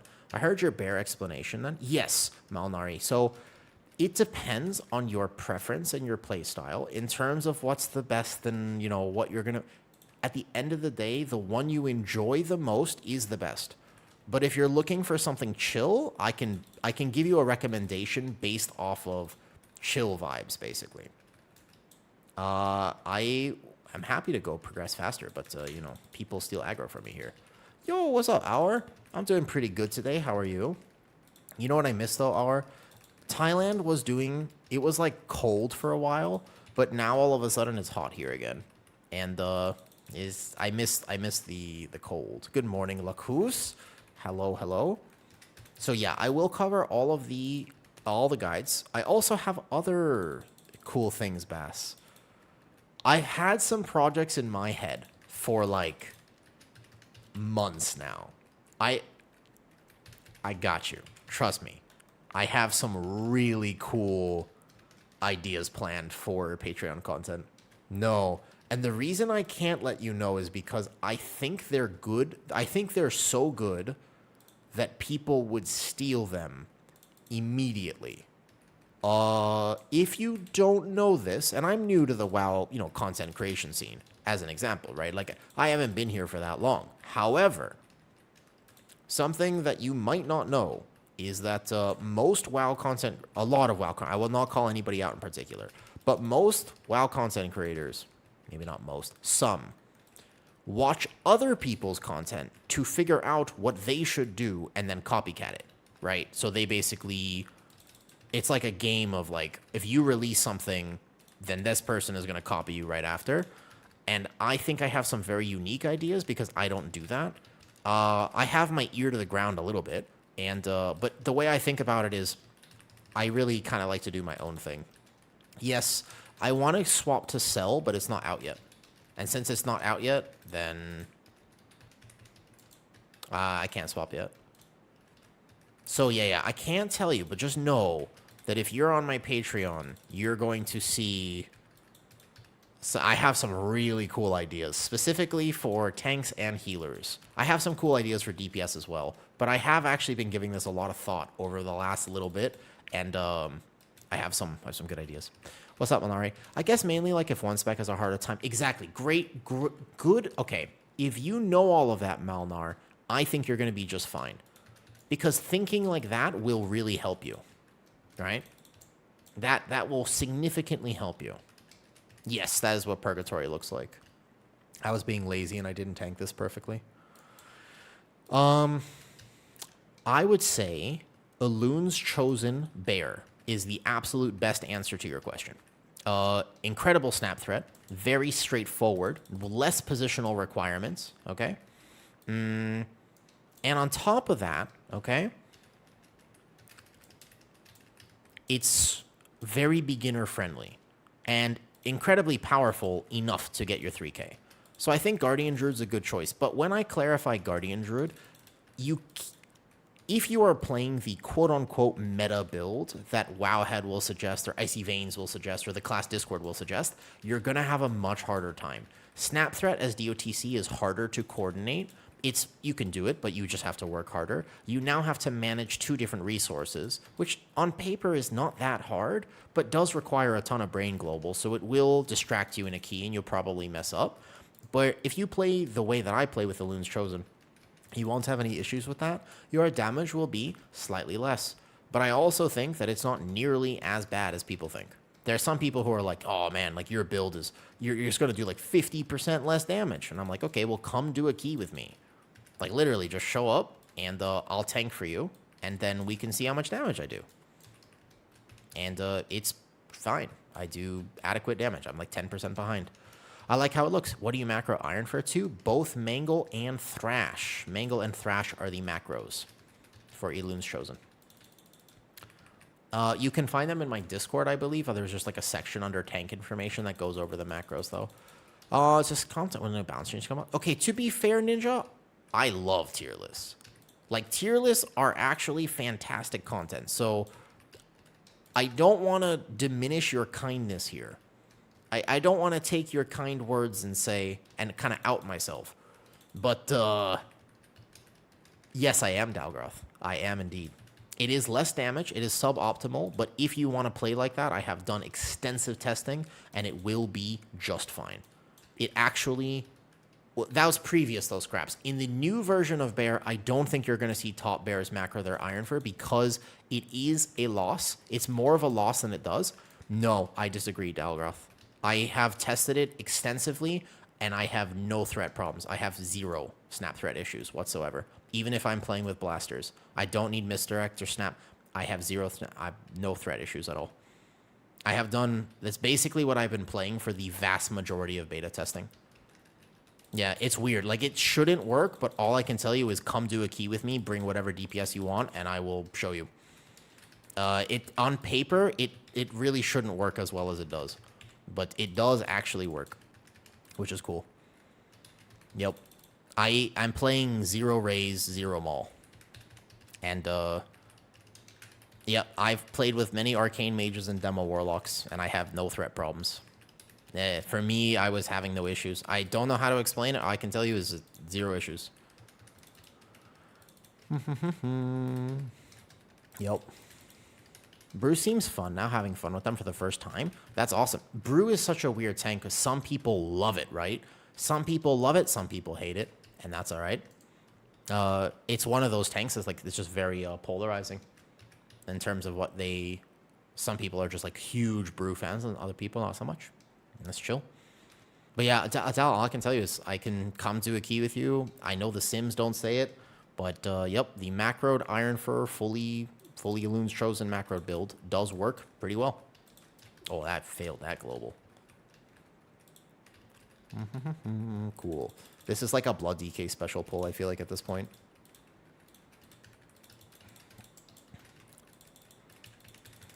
Can you bear tank for... Yeah, of course. You can look at, like, my Nexus run as an example. Oh my god, I've lost threat. LOL. I was not paying attention. I was distracted by this conversation. My bad. I'm sorry.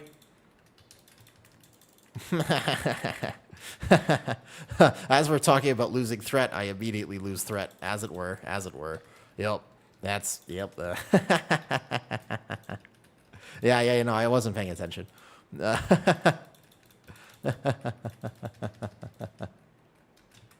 I kind of want to try this on Sand Lane, actually. I want to test the Sand Lane and see if... I don't know how many of the bugs have been fixed or not, though. I guess a DPS gain over casting is a DPS gain? No, I mean, is it Loon's Chosen? I don't know. I don't know what the numbers are. All I can tell you is based on pure practical testing, it does work extremely well. I have double... I mean, it is slightly less damage. If I play Druid of the Claw in this key, I can greed my damage and get to 120k, no problem. If I play Loon's Chosen, I'm going to be sitting at like 100k with the macroed Iron Fur, though. Did 40... Well, Scraps, if you do a 10 on beta, remember that your gear scales down. So it is important to know that your gear scales down. So a 15, we're playing at 289 item level. But at 10, I don't know exactly what the item level is, but you will have less gear. So your numbers will look lower. And also it depends on your routes, and Magister's Terrace in particular really gets impacted by how you do the worms, etc., etc. Like how you route that dungeon will give you a lot of damage or not. There's a lot of tech with that dungeon, if that makes sense. I really want to... I'm going to test Sand Lane after this. Very curious to test Sand Lane. We'll do one more Blood DK key after. Seems like my ping a little extra high today, but chilling otherwise. You could AMS the application of that stack. Very cool. Did not know you could do that. But I do think on season launch, most likely, Dal, I'll be playing this build that I came up with. It's very cursed. Technically speaking, it's so incredibly cursed that I almost don't want to share it with people because some people are going to be... it'll perform. It'll perform. Sometimes, you know what I mean? Like, you have a lot of performance anxiety, right? And all you want is to rise to the occasion. And yet, no matter how hard you try, it does not prevail. And that's how I feel like some people are going to be perceiving my Loon's Chosen Cook build that I am playing. However,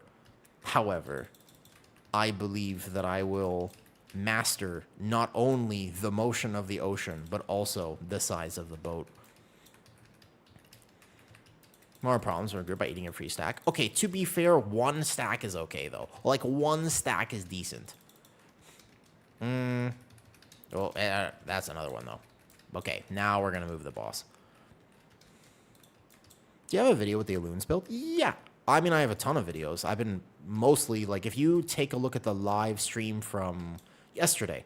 Yeah, you can look at the live stream from yesterday, Melnar. Pretty much that entire day I was playing Alloons. But also, I have, if you go to Patreon, that one is actually locked. Sorry, no, that one's for members. I didn't post that one for free. But the Nexus point, that whole dungeon run was done as Alloons Chosen. Do you play games other than WoW? Not really, no. I have a hard time playing multiple games. I don't know why. I've kind of always been like this, but I only like playing one game at a time. All of my attention goes to studying and learning this one thing, and I just like repetition. So I will, for example, let's say I want to practice my Algathar Academy route. I'll do Algathar Academy for 8 hours straight. It's just in my nature to appreciate repetition. Other people are like, no, we got to change it up. It's like, I don't mind sitting in this dungeon permanently. You know what, Brylax, you're onto something. You're onto something. Not only that, but I also like dinosaurs. So really, it's looking good for me. You know what I mean? I used to think that I didn't like when I was younger. All I ever wanted to be was basically not autistic. Like, I hated the fact that I was different, that my brain was different, that I didn't fit in with people. And I just wanted to be like everyone else. And I couldn't understand the other children. And I was weird. But as an adult, I am so fucking thankful, by the way, that I eventually learned to just appreciate myself, because there are also people who appreciate me. And yeah, I actually love the fact that I am super autistic. Like, it benefits my life. It doesn't hurt my life at all. It makes my life so much more full and better. And I can think differently and uniquely, and I love it. But back in the day, I was like, I hated it, you know? Yeah. But I saw you play the Nightmare talent. True, Schwabro. Isn't it Giga bad? Well, I'll show you logs. When I played the way that I was playing, good question, Schwabro. I take 2 talents on Guardian that no one is taking right now. Right. Like, no one. However, the reason they're not taking it is because it's more competitive, their talent choices. But I was not only playing Waking Nightmare, I was also playing Sundering Roar. And the reason is because my build is so tanky, I'm just picking up any DPS increase that I can. It doesn't do that much damage, and it's a high roll thing where sometimes it does like 5-6%, and sometimes it does 2-3%. But I'm just basically picking up things that are a few percent DPS increases so I can be more competitive. I could also drop it for more tankiness, but I have the option though. One more AA. I'm going to go one more AA. I want to play Sand Lane and do this a little better here though. Bass, can I ask you a question? Because I'm new to this, right? Like, I haven't been making content for that long.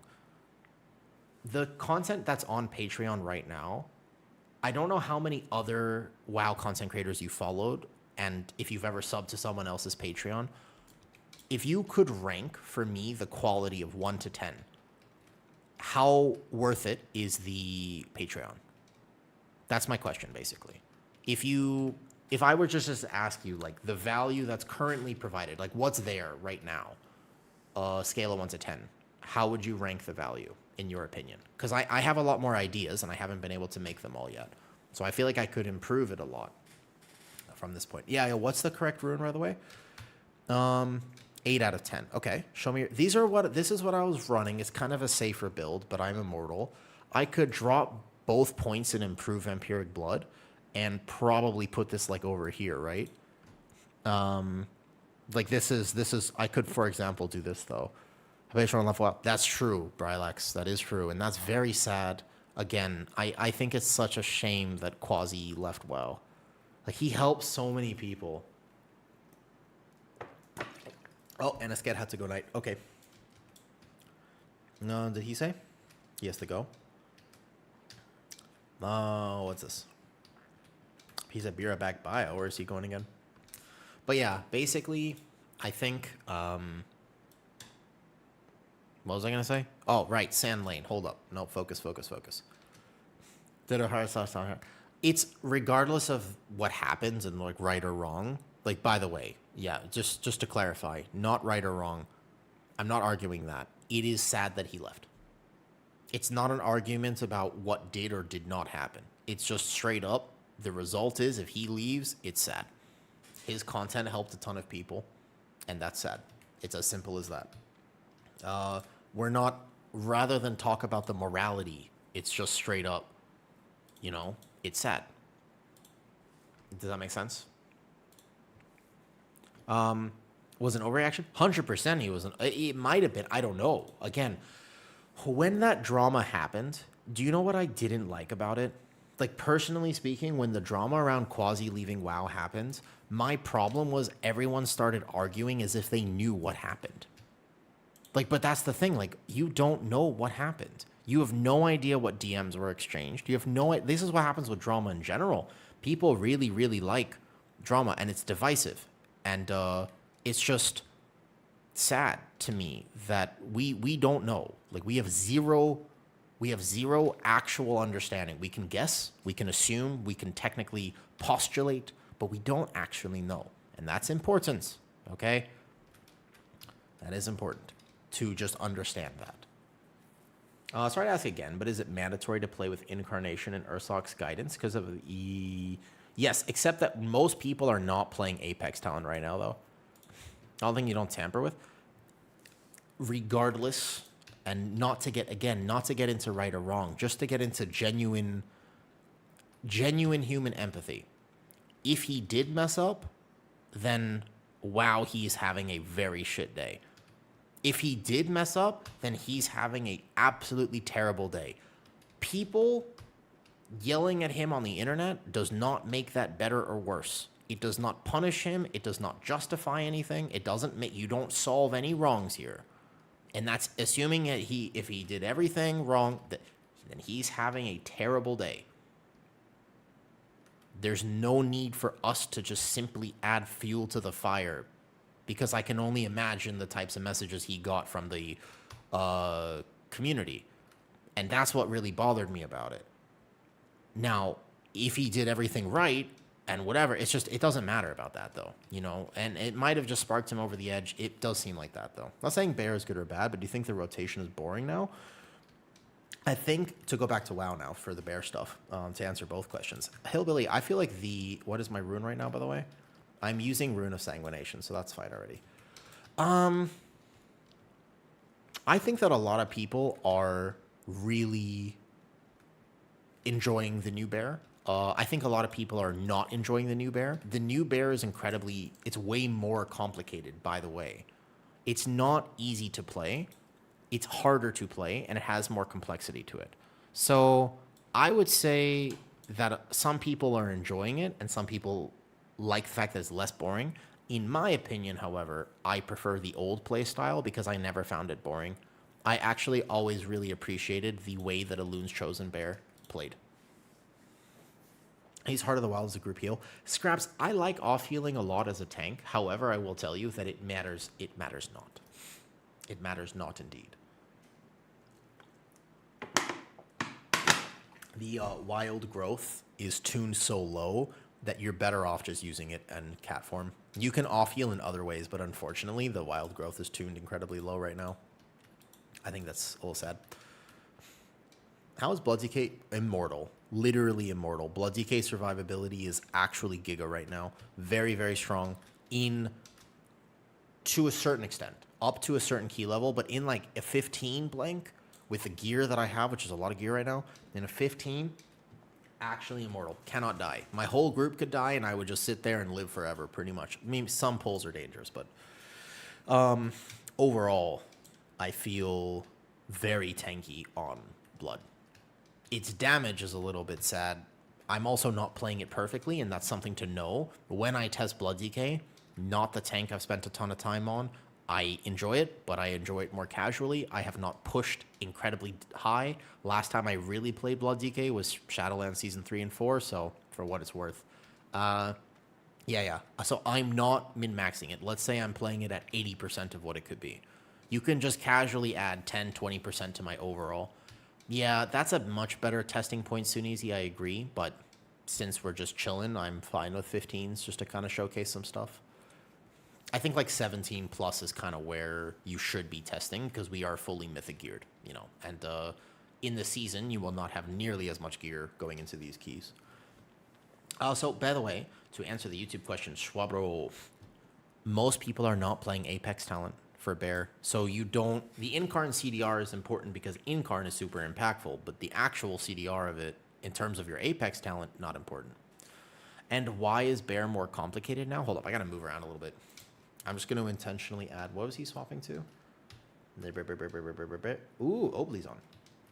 Wait, did he say he was going or he was logging out? I've never been so sure actually it would be good. Wait, hold up. Wait, Purple, are you coming back? Was Purple coming back on a different spec? Or was he just logging off because he had dinner or something? Or lunch, I suppose. I think if they don't nerf dungeon, end up around 19s. That's what always it seems like Sunisi, and then people get way more comfortable with the dungeons, and then people get significantly better at them, and then they do some sort of weird either turbo boost or this or that, and I feel like it's always higher than you think it is. That's like in every beta cycle, you're like, wow, the highest key we're doing is like an 18 or a 19 or a 20, but then by the end of the season, it's still 23, 24. Why is no one playing? Isn't it good on Guardian? Because they're very bugged right now. The Apex talents for Guardian are super bugged, and there are other really good talents that you want instead of them. So if they buff it or if they fix it, we might play it, but you know. We'll see, Sunisi. Sunisi, you've been testing a lot of beta. What do you think about the new dungeons? I think they're awesome right now. I'm really happy about it. I'm very positive about the new dungeons as of right now. Yep, midnight's coming soon. Overall, I'm very positive.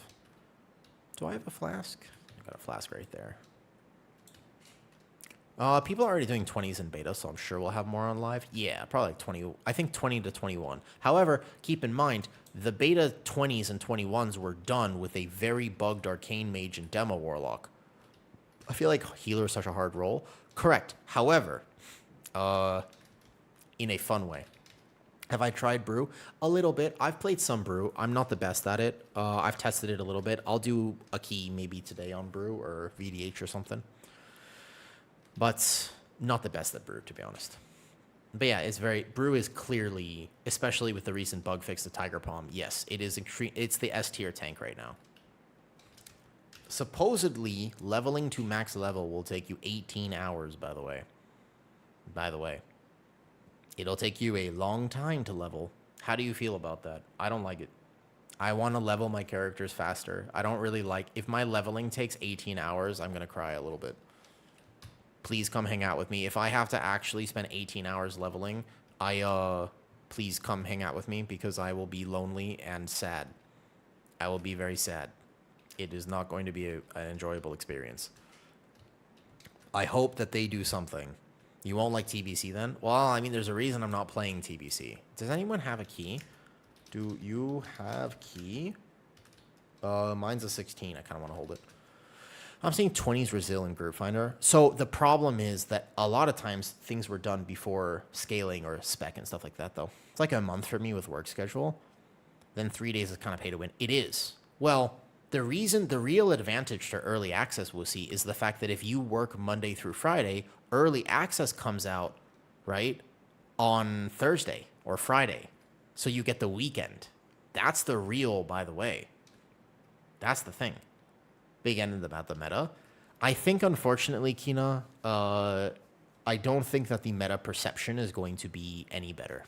Going back to Thailand in a month? Hey, welcome back. You have unlimited time? Ooh. I mean, I'll level my characters, but I'll be kind of chilling, though.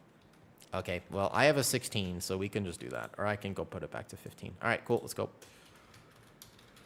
Ready, check. Shall we? Grabbing weapon enchant? Okay, got you.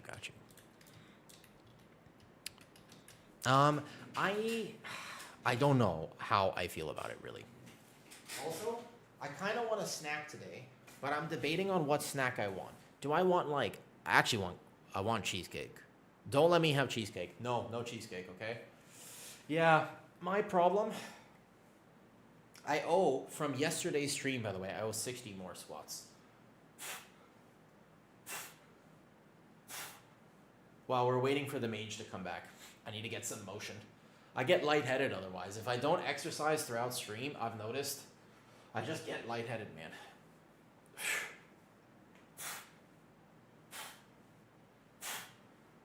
Oh.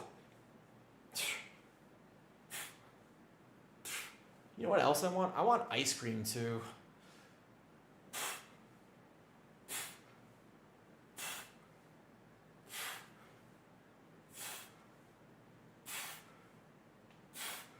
Yeah, I really want ice cream. That sounds great.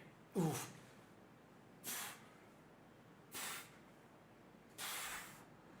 Ooh, okay, a little better. A little better. Quick little 40 squats today. I love cheesecake, but cheesecake's like gluten and gluten don't like me. That's why you gotta get a partner who makes you cheesecake from scratch. Kitty makes the best cheesecake from scratch. It's unbelievable. It's really good. All right, 40. There you go. Dude, Kitty makes real good cheesecake. I'll just put this slightly smaller here. Because eventually, if this run goes smoothly, we can use it for footage. My Platinator is on. Let's do it. Let's do it. All right, here we go. Sand Lane Blood DK.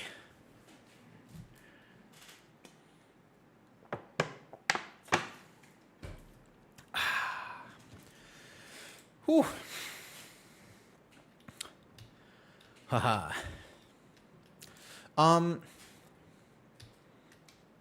Overall, just generally speaking, I want to get a vibe check. If you're listening to stream, are you excited about Midnight? That's really what I want to ask. I'm trying to figure out exactly how people feel about it at this point. There is so much dooming in the WoW community. I don't understand exactly where it comes from, to be honest, because don't we want them to try to work on the game? No. Okay. Could you tell me why, Thrall? If the answer is no, could you tell me why? Little Mage says yes. All right. I am very hyped. I think that I'm like incredibly excited. Personally speaking, I have only positive things to say about my testing so far. I think that the balance could be better. For sure. That's like the main problem for me is the balance on beta is a little bit off, in my opinion. And it's been hard to test some things.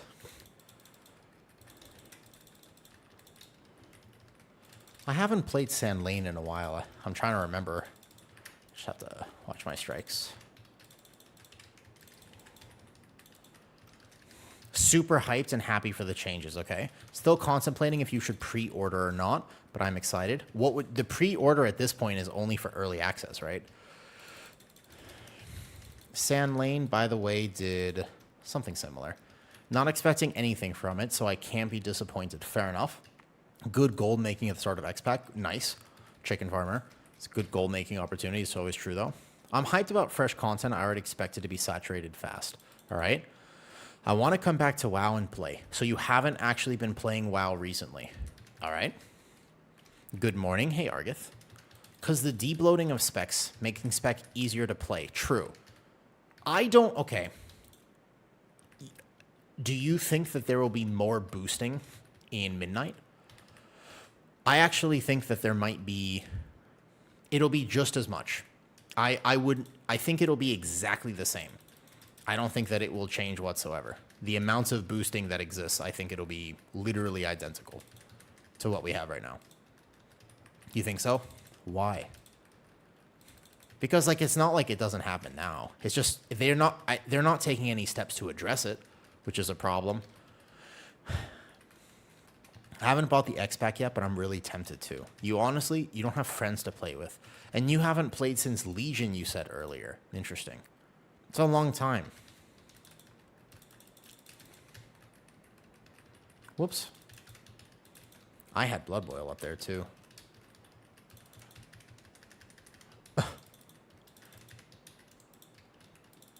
I actually had a big plan for Threat there. Yeah. If he timed that touch perfectly. So if you're going to play a range here, you can take a step back, and then you won't steal threat like that. The other thing is that people pay for boost, for instance, they can achieve title. I mean, this last title, right? The last title season, there was some big drama about the spreadsheet. Are you familiar with the spreadsheet for boosting, where people were getting called out for buying? The only thing making me sad is their inability to balance the classes. So this is beta right now, and beta is incredibly bugged. So I think that it is worth noting at the time. The balancing is partially poor simply because they haven't fixed a lot of the bugs. They actually put carry offer, so maybe there will be more. I do wish that they fought against boosting a little bit more, I suppose, but I also don't think that boosting is nearly as much of a problem for that as people think it is. Like, unless you are trying to push for title yourself, boosting doesn't actually affect you, because your spot might get taken, and that feels terrible. And if you're in that bracket of players, then that sucks. You say Guardian is harder. It's now, yeah, you can test it right now. So you think, well, and due to Apex will be fixed, you see, no. Technically, what I think will happen with Guardian is they're going to nerf Ravage and Moonless Night back. However, I'm not, that's the right way to do it. If they nerf Guardian baseline, then, like, that would suck.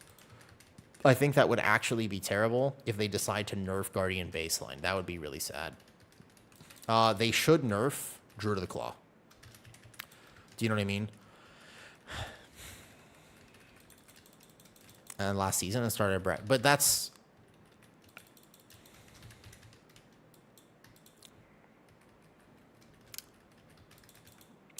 rather than me say that I don't think it's a problem when people buy 15s.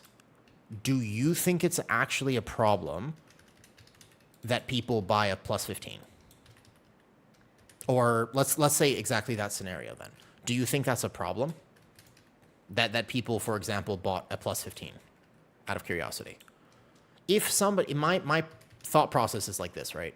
If somebody was going to buy a plus 15 and then brag about it, they would do that anyways. Like, they're going to find a way to be that type of person regardless. I'm more excited than I was. Couldn't care less. Trying to use Stolen Valor from outside of title range. The title is the thing I understand. Like, goddamn, if I was pushing for title in a season and I missed it by like a second because somebody had boosted their way in the last week, like, I would feel miserable.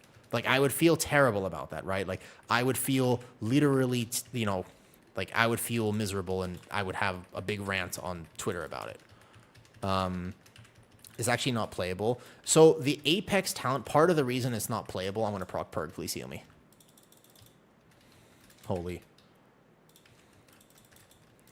So the problem is, they'll do that anyways. No, but I just think that they will literally, that type of personality, in my opinion, they're going to do it anyways.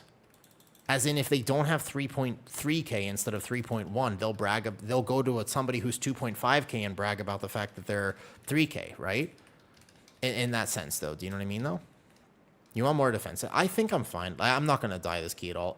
The only reason I die there is because if the bleed stacks on me, I have an option, which is that I can kite, technically.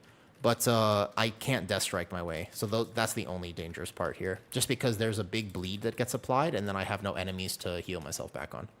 Otherwise, like, Blood DK is immortal. That's the problem there. I could have kited the last stack out and tried to reset beforehand.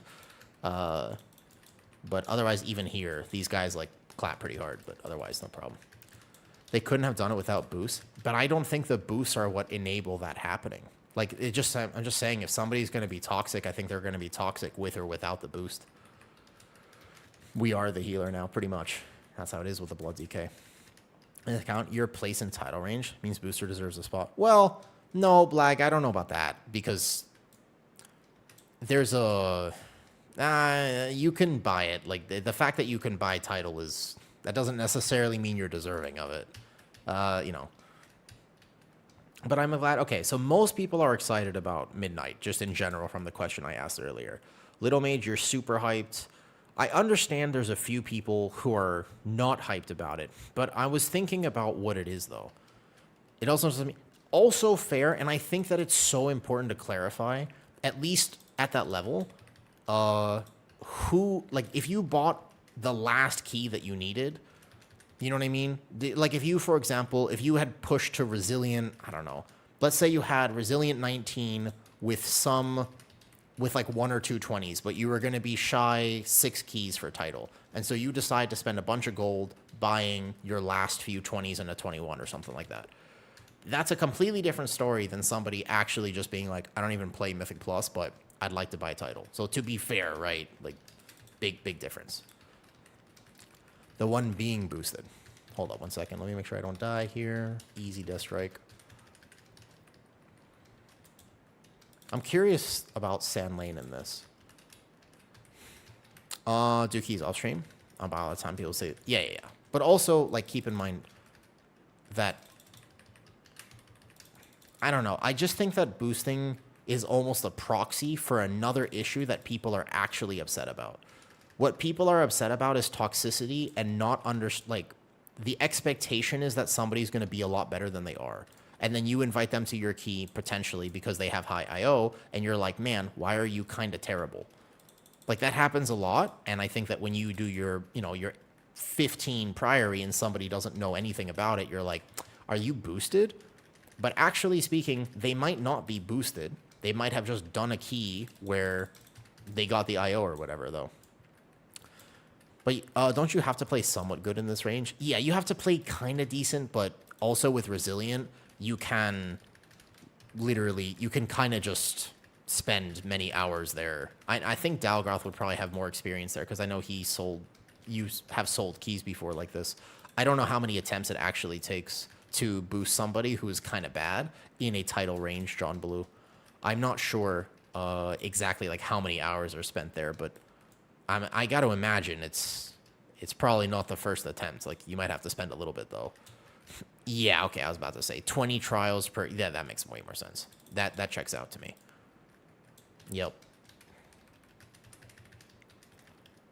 Ooh, pushing it tight there. Yeah. Now that you say that, I understand why I struggle with tanking 12 for others.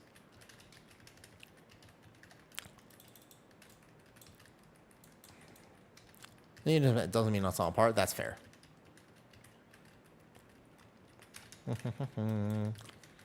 What I am curious about is I think that the thing that people are unhappy about it's the fact that it exists. Hold up. Wait a second. My healer. Hold up. That's okay. We got to res the healer, though. Kill boss. Kill boss. Kill boss. It was like 4 tries. That's actually not bad. I think it's the game systems, though, that's a problem. The issue of buying 15 is the same as buying raids. Does the Vampiric Star still hit less than Hard Strike? No, I think they fixed that one, but I'm not sure. My damage is, like, okay in this run, at the very least, of Sand Lane, but, maybe not. Oh no! I'm too far to the side. Oh, I thought I was going to miss that jump, actually. Okay, hold up. Let me gather this properly. This pull claps right on pull. Here, hold up. Boom. My healer is actually not here yet. I go grip this. Perfect. I want to group them on here. Hi, Vesterberg. What currently sucks is that there are people up to 3.5k don't even know. Yeah, but the thing is, I have been in keys where I've been in like 18s, 19s, and 17s. This last season I didn't do 20s, but like that still didn't understand the mechanics. Like the fact that boosting exists, if they banned all boosting right now, and I mean like next season they were vigilant about it and they didn't let a single boost happen, you would still have a ton of people at 15 or 17 or 19 that have no idea what the mechanics are. Like that's not necessarily a boosting problem. I'm just saying if they did that, that doesn't solve it. That doesn't mean that you can for sure guarantee that the person with IO has knowledge of the key. Does that make sense? Like, it's not actually a surefire way to solve the problem, which... That was annoying. They jumped there. It's my bad. I should have tagged them a little differently. Yeah. So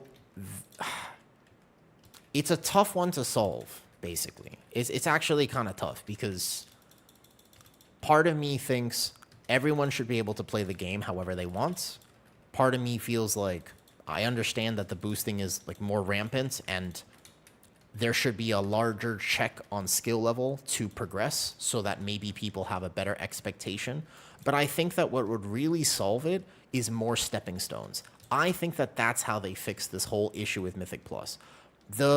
One of the main issues with boosting is the fact that people now have an expectation if you have that 15 timed, you should know what to do. But I don't necessarily think that that actually solves the problem. I think that in a majority of cases, you will still have people who have no idea what the mechanics are in the 15. But if there were more brackets, as in right now, there is no clinical difference in-game between 3K IO and 4K IO. But if you have ever gotten the chance to play at that level, there is a massive difference between those things. They are not the same. And I wish what happened is they put more rewards for like 3.2K, 3.4K, 3.6K, some little transmog, some little this, or something to just tell people it's like, hey, this is a chase goal and this is where we want to be. Like that would, I think, go a long way to solving a lot of the expectation problems that occur. So that's like a huge thought of mine is like if they just added more to the game, we would be in a much better spot. Because there's still this weird expectation at the moment where if you get past 3K, what's your next goal? And it's like, oh, I should go for title. It's like there's a lot between those things.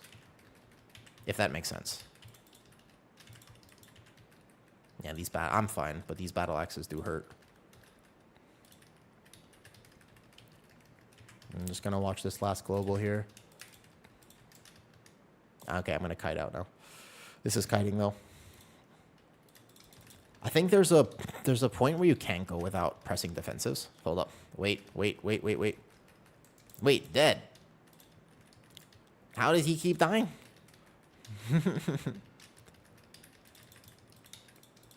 Okay, that was a bad chain apparently. I thought that they would be very dead, but I mistimed the chain. I thought they would be all dead by now, and I was wrong.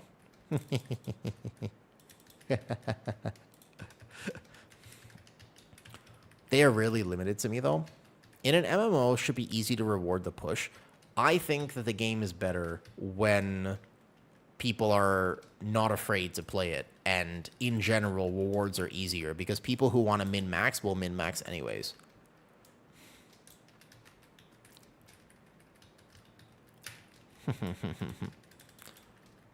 Hold up, let me go pull this boss. Hi, Ekamon. How's it going today?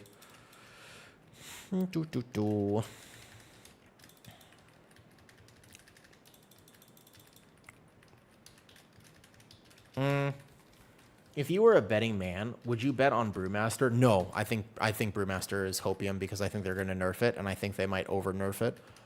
If I was a betting man, I would not bet on Brewmaster to be meta. No. I think that most likely no. I would bet, in fact, that Brewmaster will not be meta. I don't know if they can still jump over the beam. I don't think so. I think he tracks you now, Blagoda. Pretty sure. Because the problem is that Brewmaster was bugged for a little bit. They recently buffed it, but what do you think will be meta? First of all, it's very hard to say, and we can only make predictions based off of the knowledge that we have. Would I be betting on Resto Druid? Yes. If I was a betting man, I would definitely consider Resto Druid. At the moment. Resto Druid's profile is just so good, even if, for example, it got nerfed value-wise, its profile for keys is actually just so decent. I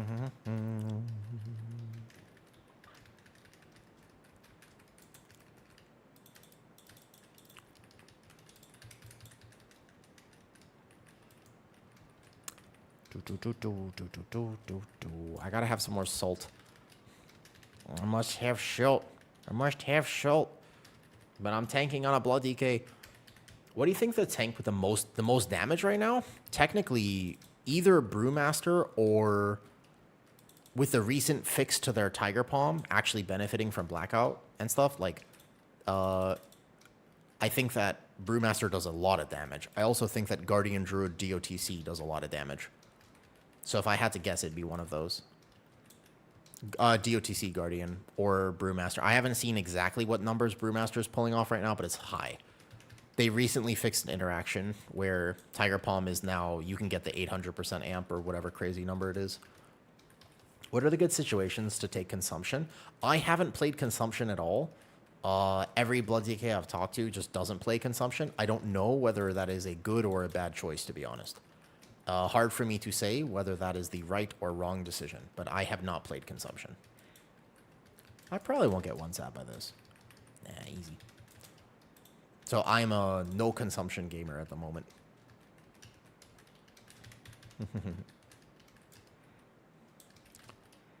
At the moment, meta comp for title should be Monk Tank. So here's the thing. If we talk about meta, all I can tell you is this. I don't think there has ever been a season where we knew what the meta was actually going to be before the season started. As in any PTR cycle, any beta cycle, I don't think there has ever been a time where we definitely knew what the meta was going to be. Can you jump over this? As far as I know. So we can have a conversation.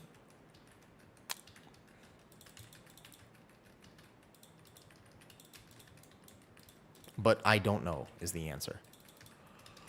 Oh, I'm getting tired today already. Fuck.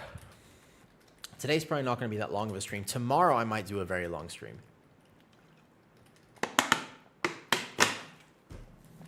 Tomorrow I think I will do a longer stream.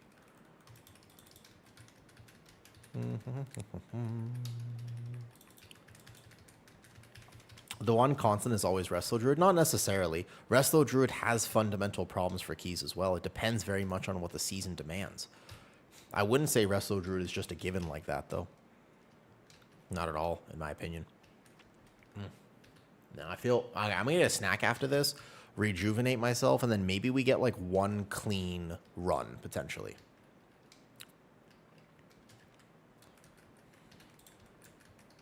The gear difference doesn't matter because everyone will be lower geared. And that's the important thing to remember here. The gear difference is not really a factor, in my opinion. Because when every single healer will be lower geared. I need a snack after this. Holy. I should wait for you to help with my key today. I don't think I'll be able to. I'm sorry, Scraps. I've been... I want to play more with Deco, the healer we're playing with right now, because we're sort of practicing a little bit for maybe like teaming up in the actual season. So I'm sorry, I don't think I'll be able to do a key.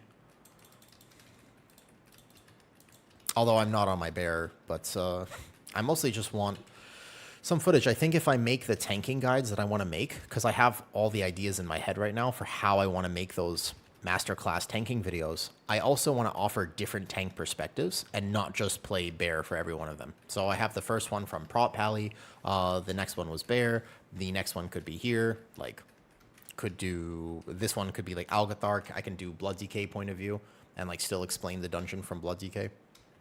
Like Pit of Sauron could be this, Windrunner Spire could be Prot Warrior, Skyreach could be Brew. Like I think it'd be cool to have different tank point of views as I do the master guides. I don't think so, Scraps, but I appreciate the ask. Unfortunately, there can only be 5 people on a Mythic Plus team, though.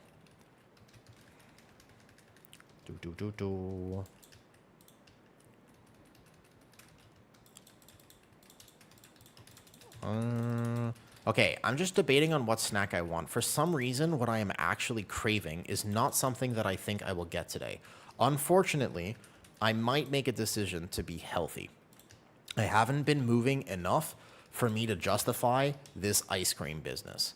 But actually, what I really want is ice cream. I feel like ice cream is definitely the most giga choice today. But unfortunately, it's not going to happen. But all I can think about right now is a chocolate sundae. It's basically dominating my every thought. I've actually never played aside from the starting zone. Really? It's an interesting spec. I mean, first of all, DPS DK is like the best carry, though. It's Tuesday, yes. You'll have to wait almost an entire week for what? More ice cream? Well, tomorrow is a long stream, so if I was going to get ice cream, I'd want it tomorrow. Like, if I was going to make a choice for ice cream, I would definitely want it tomorrow. Oh, I see. I have to wait till Sunday. Okay, I'm being lazy. Should pull the boss back here.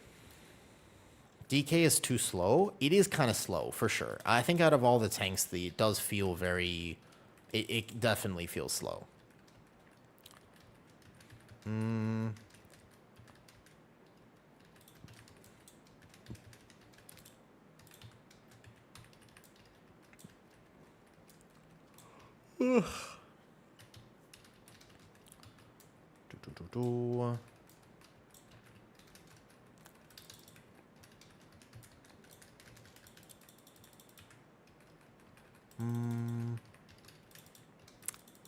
I'm definitely going to need a snack. I can feel myself. You can feel it too, right? The energy is shifting. This is what happens to me when I actually try to socialize at all. Not like on stream, of course, but like when I go in real life, I can like put on a, like I'm really good. I'm like talkative. I can like be a little bit not so weird. And then I can like talk to people. And then all of a sudden, about 30 minutes later or whatever it is, I'm just kind of sitting there and I'm like really, really dumb because my brain just stops braining. I don't know what it is, man. I gotta move more. Normally, this is like a blood pressure drop or something. It's like either if I just did like 100 more squats or something, like a lot of movement. This is normally where I do like burpees or jump squats or something. So I don't know. It's like a massive difference though, because my brain just starts going blah blah blah blah blah. If we were in real life right now, you'd be like, "Who is the creep?" And I'd be like, "Ah, that's me, and I'm also a weirdo." Do do do do. But yeah, it's weird. I'm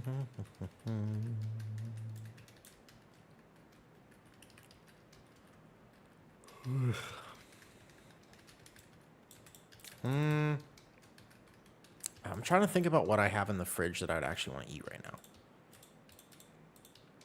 Who is this blob? That's exactly what I'm saying, Wiz. It's the blob. Yeah, tomorrow, I think I'll probably just do like an entire workout tomorrow. Yep, snack time. Indeed. Indeed. I could use a snack. I'm going to go get a snack real fast. I'll come back. I might do one more blood DK key. Perhaps one more Algathar. I'd love to do an easier one. What's up, Slip? Key's going well today. We're timing them, but I want a cleaner run because I'm trying to get some footage right now that helps show, you know, like basically I'm trying to get some footage so I can make a guide. And I want to have a guide for all of the dungeons. So I was thinking it'd be really cool if I had like a masterclass guide. But since I don't have time to do them off stream, I figured I would do the runs on stream basically. That's the idea. But anyways, let me go get a snack real quick. I'll be right back. Oh, there's an ad running right now. Gotcha. I don't know. So number-wise, I don't really think... They don't feel that different to me, to be honest, by the way. Dang, I lost some good spells. You miss like Bone Storm. I think that it's much better, though, RM. Because you don't have Shattering Bone anymore, your ability to just gather is so much simpler. You don't have to worry about trying to do the perfect setup global and min-max your Shattering Bone in D&D and get your CDR on Dancing Rune Weapon. But the tank feels really solid. Like I'm definitely chilling on DK. So survivability wise, it's no problem. That's like that's definitely the best part of DK in my opinion right now. But even if I min-max my damage more, like it's just low. I don't feel this damage is very low right now. I don't feel very good about this at all. I'm not sure. I feel like I'm doing something a little wrong almost. Because I played with Sam, and when I played with him, our changes finally... No. Hooray. No. Unfortunately not. Nope. The changes are hopefully going to be in tomorrow, but we don't actually know that for a fact. We have no idea. Okay, hold up. Let me go get a snack real quick. I come back. I'll do another Blood ZK key right after this, though. All right, bear back.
What are we up to, folks?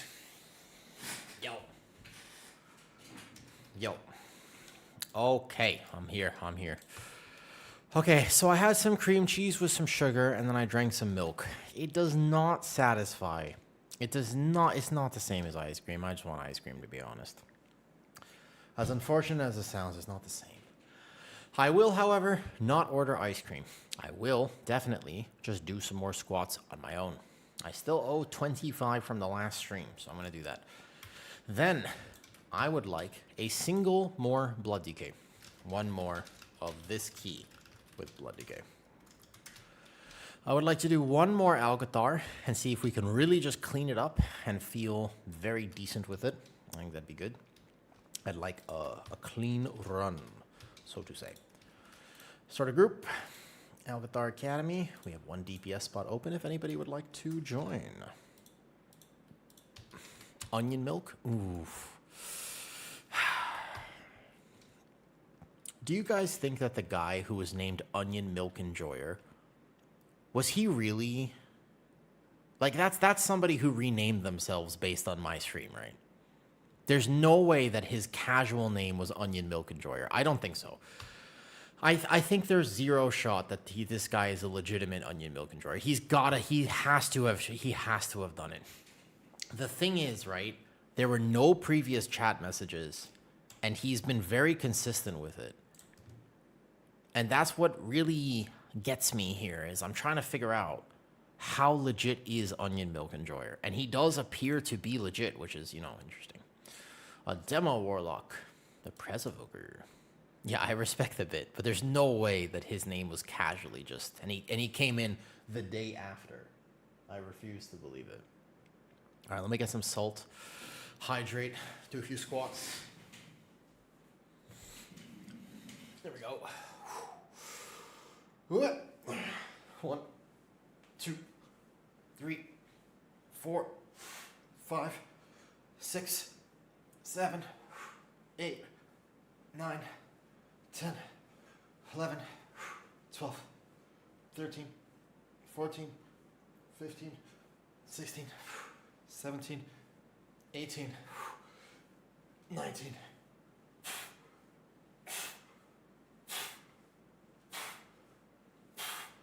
That was actually all the squats that were owed, but because I changed them to squats instead of burpees, I'll do some more. Who's Dog? He's an Og evoker. Don't want to play with Og for testing reasons.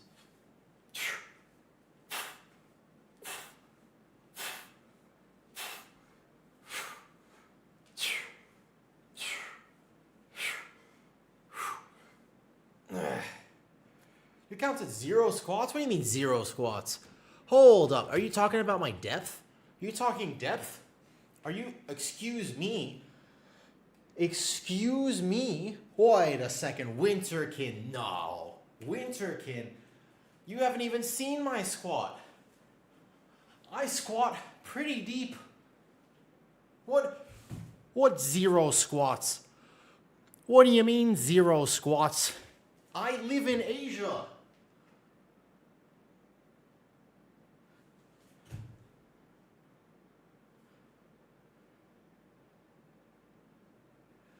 I live in Asia.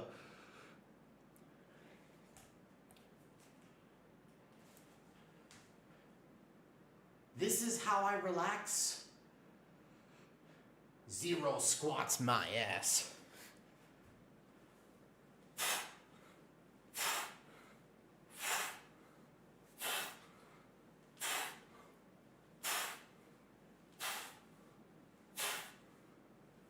Alright, that's pretty good.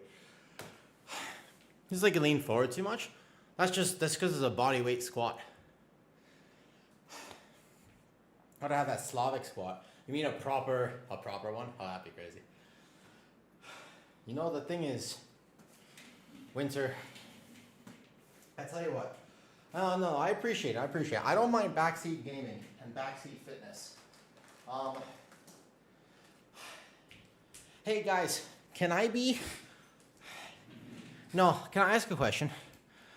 In this particular circumstance, can I be immature? Can I just have a moment of immaturity, please? I feel like I always like to handle things as a mature individual. But as of right now, I just want to do something that's sort of petty, just a little bit. Am I allowed to? Assassination roll. No. No, I know you're not trying to be a dick. Nonetheless, however. Oh, hi, Dalgroth. Dalgroth, you've come at the perfect time. I'm about to do something relatively petty. Okay? Listen, it's not the end of the world. I'm just gonna... Here's the thing. Here's what's up, all right? Here's all I'm gonna do. I was doing some squats, and somebody was like, 0 reps counted. Like, okay, all right.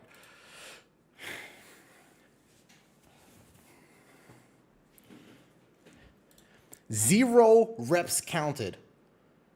I have been doing fitness for a very long time. No, there's no ban here. I'm just saying, 0 reps counted? 0 reps? I have been doing fitness for a very long time. And my legs are even better. That's all I'm saying. No, first of all, I have a gyat. What do you mean chicken legs? Dude, I'd be throwing that thing back not really, but like, what do you mean? What do you mean, chicken legs? I love chicken legs, first of all. Actually, I want chicken legs for dinner, to be honest with you. I do, actually. I think chicken legs would be great. Reset, sorry. Right? Basically, when it comes to fitness, this is a great segue to now handle this responsibly. Okay, so that was the only thing. Sometimes when people are like, psh, if I work out tomorrow, for example, and I do upper body on stream, and I do some like bicep curls or shoulders or whatever, I really feel like I'm going to get a ton of comments for sure. People are going to be like, that's not how you do that workout. And I'm like, what? First of all, working out just like World of Warcraft is fairly individual. Also, hello. Oh, Dalgroth, to answer your question, the answer is always both. With me, it's always both. I am always a combination of flexing and constipated. It's just sort of the nature of having some digestive distress and issues over the course of my life, you know what I mean? Whew. I don't know what it's like to not be constipated. Ever since I was a baby, I've just always been like that. It's apparently something called gastroparesis that I was diagnosed with when I was 23, so I can't eat fiber. Did cam break? Oh, no, sorry, I just forgot to put it back on. There you go, I'm right here. What's up? Nope. Okay, I don't know how this key is gonna go, because I don't know if this rogue has actually done this, but I am actually very curious. I want to see this assassination rogue. I haven't seen many assassination rogues recently. Okay. No, that's okay, Winter, by the way. I know you weren't being a dick. You were fine. When you squat, what you can't see is, technically speaking, what muscles I'm engaging. When I squat in particular, I'm effectively, how do I say this? Okay, so depending on who you are, I'm either pretending that Henry Cavill is in front of me, or that Mystique is in front of me. And that's how you really engage the glutes properly, right? Like that's basically one of the best tips for engaging your glutes in a squat. It is not some hip mobility exercise. You just need to come up with the right visualization. And then you sort of just launch yourself forward with more enthusiasm. You're absolutely fine, Winter, by the way. Again, I have zero problem with a backseat gaming and /or fitness. All right, let's go do Algathar Academy. Let's get this nice, clean run here, and then we will go like this. Perfect. All right, let's go. Yep, I'm ready. I think Sand Lane is okay, though. He wanted you to bounce it up on the floor. I don't mind doing a quarter rep squat. Yeah, you could do like 1 1/4. I like those tempo. That's not a bad tempo. I could do that Flexican. Well, first of all, okay, I have a lot of skills, right? I would say that I have some skills. Is this backwards? No. Okay, so for example, I'm pretty good at isolating, and so I can do things like this. Like I know how to like engage one peck at a time, so I can do like the booby dance like this. Yes. However, I cannot twerk. I've always wanted to learn how to do it, but I unfortunately do not have that skill set. I can't, for example, I might be double cheeked up on a Tuesday, but I can't get the cheeks to do an individual motion, right? Like I got a little bit of a gyat back there, so if I jump up and down, there's some bounce happening. But unfortunately for me, I don't know how to make them go boom, boom, boom, boom, boom like this, right? And that is like some true mastery. I have respect for anyone who does have this ability. Like massive respect for this, by the way. Genuinely, I have a ton, just not only respect, but like, you know, I just, it is a skill. I would love to develop it at some point, but unfortunately I play World of Warcraft. It is what it is. All right, countdown 15, let's go. Yeah.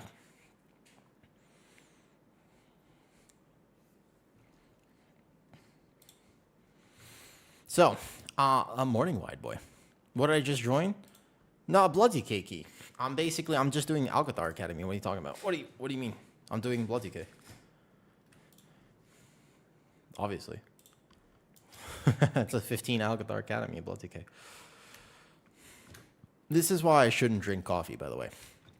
Yeah, this is definitely a reason. Reason number 14 why I should not have coffee in the morning. Obviously, correct. Yeah.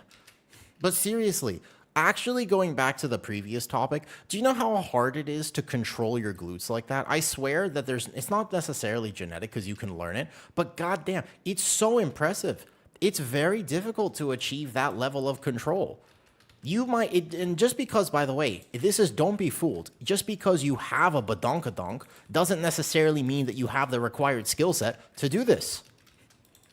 This is the thing. Oh, I'm disoriented. I thought I could I'm actually so bad. Okay, hold up. Can we reset? Can we reset this? I got distracted by the badonkadonk. Listen, you can do it, dude. It's so cool, right? It's so cool. Okay, hold up. I actually was thinking that this run would be like really clean. But I had a feeling that I was curious about the assassination rogue. His damages, she's trying to ramp. Can I stand in this with AMS? Isn't AMS the way to, like, immune that circle?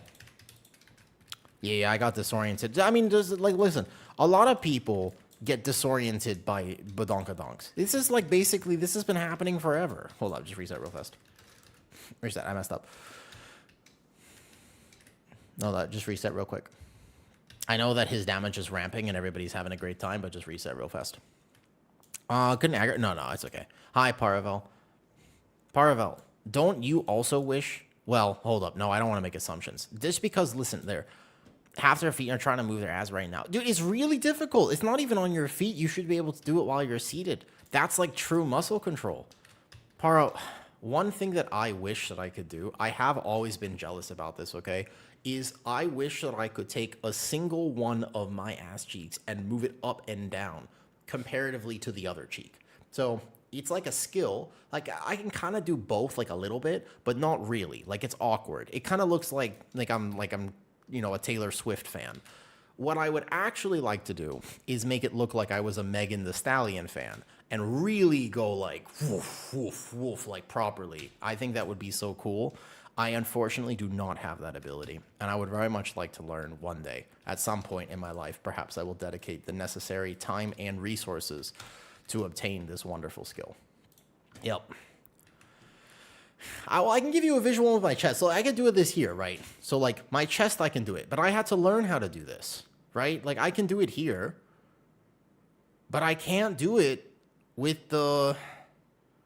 Like I'm pretty good at this one. But I practice and I'm good at it, and you can, but like I don't know how to do it back there.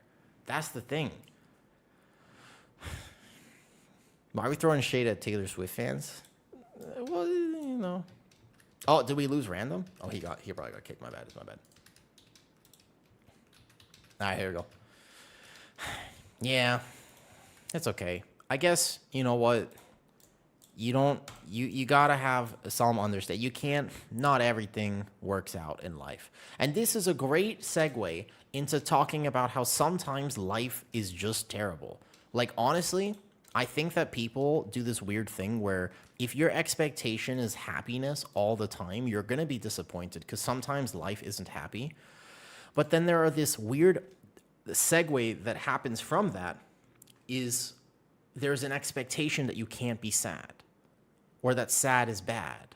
And I find that that creates a lot of tension and almost toxicity in humanity because it's okay to not be okay. And I wish that people knew that, to be honest.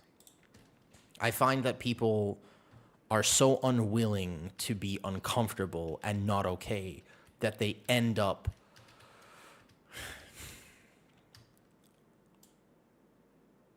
causing undue stress and harm to themselves.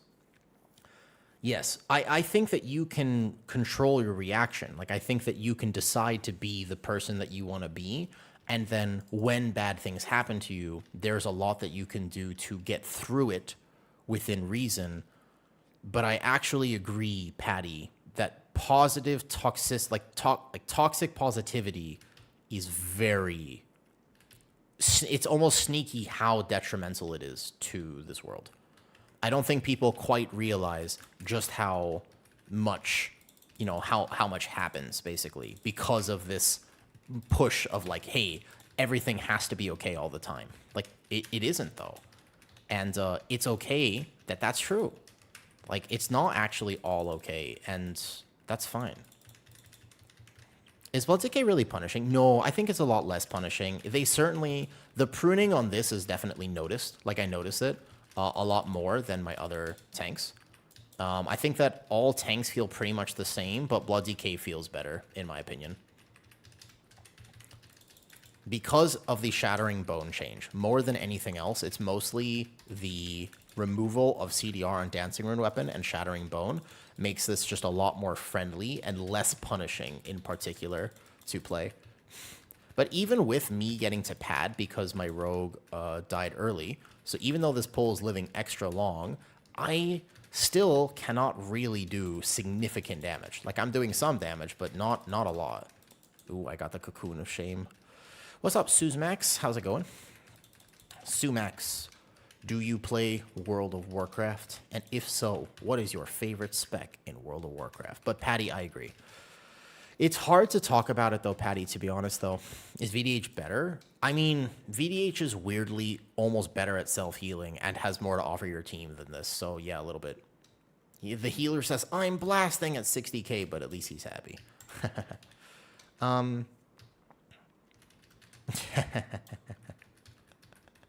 He's so excited to do some damage. No, Blood DK is fine in most forms of content. But Patty, I want to talk about that because that's a more interesting topic, honestly. The Blood DK will be fine either way. Patty, what I want to talk to you about is this. All right. It's so difficult to have a conversation about toxic positivity because the idea behind it is so good. As in, we should value people for people, and we should not judge too harshly. We should have empathy and kindness. I believe in all of those things a lot. However, there's also a world where I believe that we shouldn't just accept things the way they are because change is very possible. Not just possible, but doable. Like, human beings are capable of the most wonderful and fantastic change and adaptation. And I think sometimes the toxic positivity does this weird thing where people get almost complacent and don't believe that they can change. Oh, I'm gonna die, dude. I needed this spell, actually. These ads normally die like real fast, so I'm just gonna watch out for myself, though. And it's this weird conversation because, like, on one hand, I agree with everything I said, but on the other hand, I also believe that occasionally tough love is valuable because you shouldn't just accept that that nothing could ever change from your situation, if that makes sense. Do you know what I mean? Are you following with what I'm trying to say here? It's a difficult conversation to have. Yes, you play and your favorite spec is Demonology Warlock. Ooh, but you're not going to play this. You want to start to play tank. Hey, welcome to tanking. All right, cool. Welcome to tanking, first of all. Since I find you on YouTube, you playing tanks, I'm going to watch you to learn how to tank. Okay, sounds good. You want to play VDH, huh? I think that VDH might be... I might play VDH later today or tomorrow. I want to play VDH in maybe like Pit of Sauron. I think that's a fun key for VDH. Hopefully, if you have any questions about tanking, hopefully I will do my best to answer them. If there is one thing I'd like to do with my channel and my content, Sumax, I would like to make tanking feel more comfortable for people. Because I think a lot of people are scared to tank, and I want people to enjoy it. Does Bloody K4 really have 4-minute cheat death? Yes. We have Purgatory. Although, to be fair, it is a little bit less of a cheat death. It's not a perfect cheat death because you have to heal up the damage, but effectively it's a cheat death, so yeah. Blood DK of all the tanks kind of needed at the moment, though. It's doing okay. Like, my damage is not bad. But it's not... I can't... No matter what I do, no matter how well I try to play this, at the end of the day, like, I simply cannot beat my other tanks. It's okay. It does okay damage, though. Whoops. I got distracted.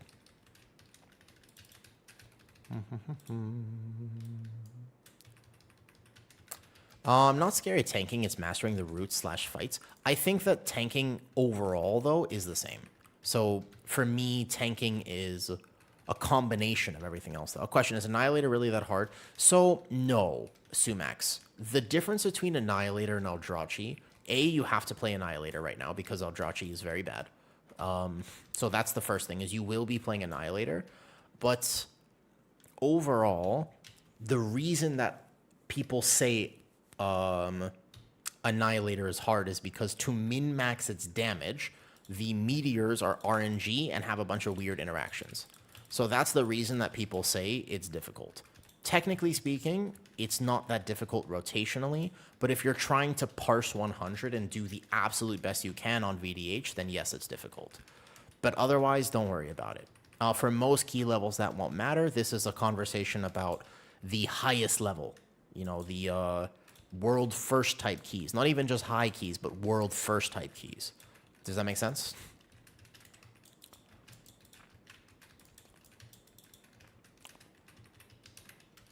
I can't really talk about it, but I also saw it mostly in form of shutting down. And to defend when they do, yes. I also completely see that. And we don't have to talk about it a lot, Patty. I sometimes it's hard because like I really want to have a conversation, right? But it's difficult, you know? There's a track Ravage buff on the bear. What do you mean? The Dreadful Wounds, you mean? You mean Dreadful Wounds in particular?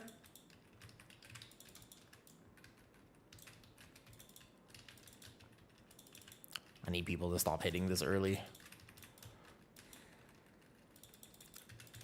Does VDH... Oh, no. You don't have to... VDH is incredibly straightforward now. I think that Annihilator adds a little bit of complexity to it. But VDH is, I think, very easy to pick up nowadays. Much easier than it was before. Significantly easier than it was before, to clarify. Yeah, VDH is much friendlier. If you've ever wanted to try playing VDH but were scared to try it, this would be the perfect time to try it, actually. Blood DK, to clarify, Giuseppe, Blood DK feels immortal right now. I get to pad a little bit because I have a rogue who's doing his absolute best, but trying. But it's... My other tanks would still be doing a lot more than this right now. But Wizard, you mean tracking your Ravage buff, like Dreadful Wounds, or tracking the proc of it? Can you clarify for me?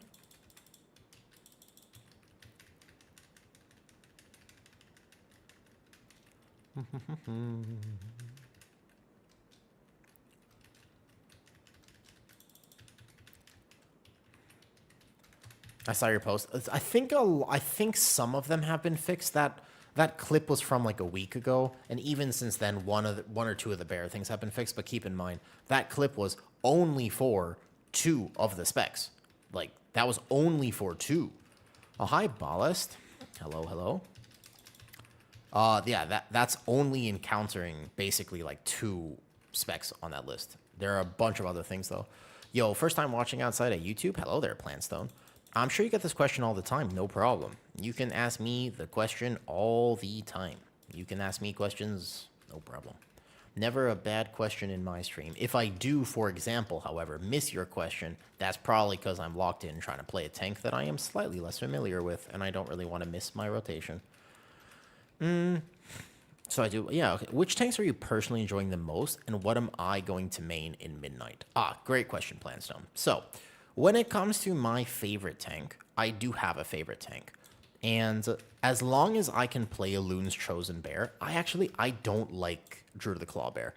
I'm not a fan of it. The way that it has to play, I would rather play a different tank. Like, if I had to play Druid of the Claw, I would actually swap my main to probably, like, Prop Pally. I would rather play Prop Pally than Druid of the Claw, personally speaking. From a purely fun perspective. I can play Druid of the Claw for a day or 2, or a week, but I don't want to have to put that gameplay decision-making for an entire season. I would not have a good time. So it's a hero talent difference in terms of what I'm enjoying the most, and I do think that that matters and is important. Whoops. I got you.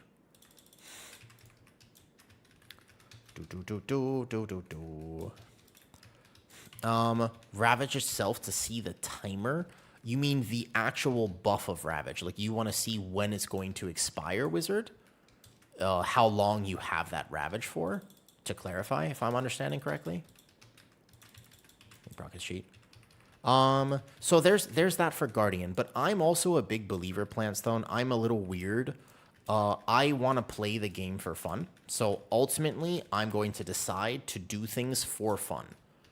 And not a lot of WoW players actually do that. I think that oftentimes people who are chasing score will get caught up with optimization. I would rather lose a little bit of score and play the game for fun and play the game how I want to enjoy it and just lose the and I would just very much do this though. Whoops, I got stunned there. Does that make sense? So that's just a personal preference, though. It's my preference of how I would like to do things. So if the tank that I choose to play, if that's how I'm going to have the most fun, but at the same time, I end up losing title because of that or whatever, I'm okay with it. Like, that doesn't bother me. Like, that's actually fine, you know? When I was tanking? Yes, I do, Dado. I actually thought about not tanking this season, to be honest with you. I was very close to simply not tanking this season. I was really, really, really strongly considering just saying, like, maybe I should just play DPS. Like, I was very, very, very...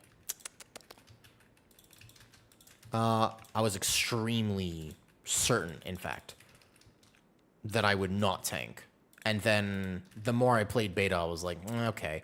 And then basically, as I was kind of figuring out, like, maybe I might have a team to play with for the first time in, you know, basically forever, because I want to develop some consistency with who I'm playing with. Then I was like, okay, so I'm probably going to have to tank.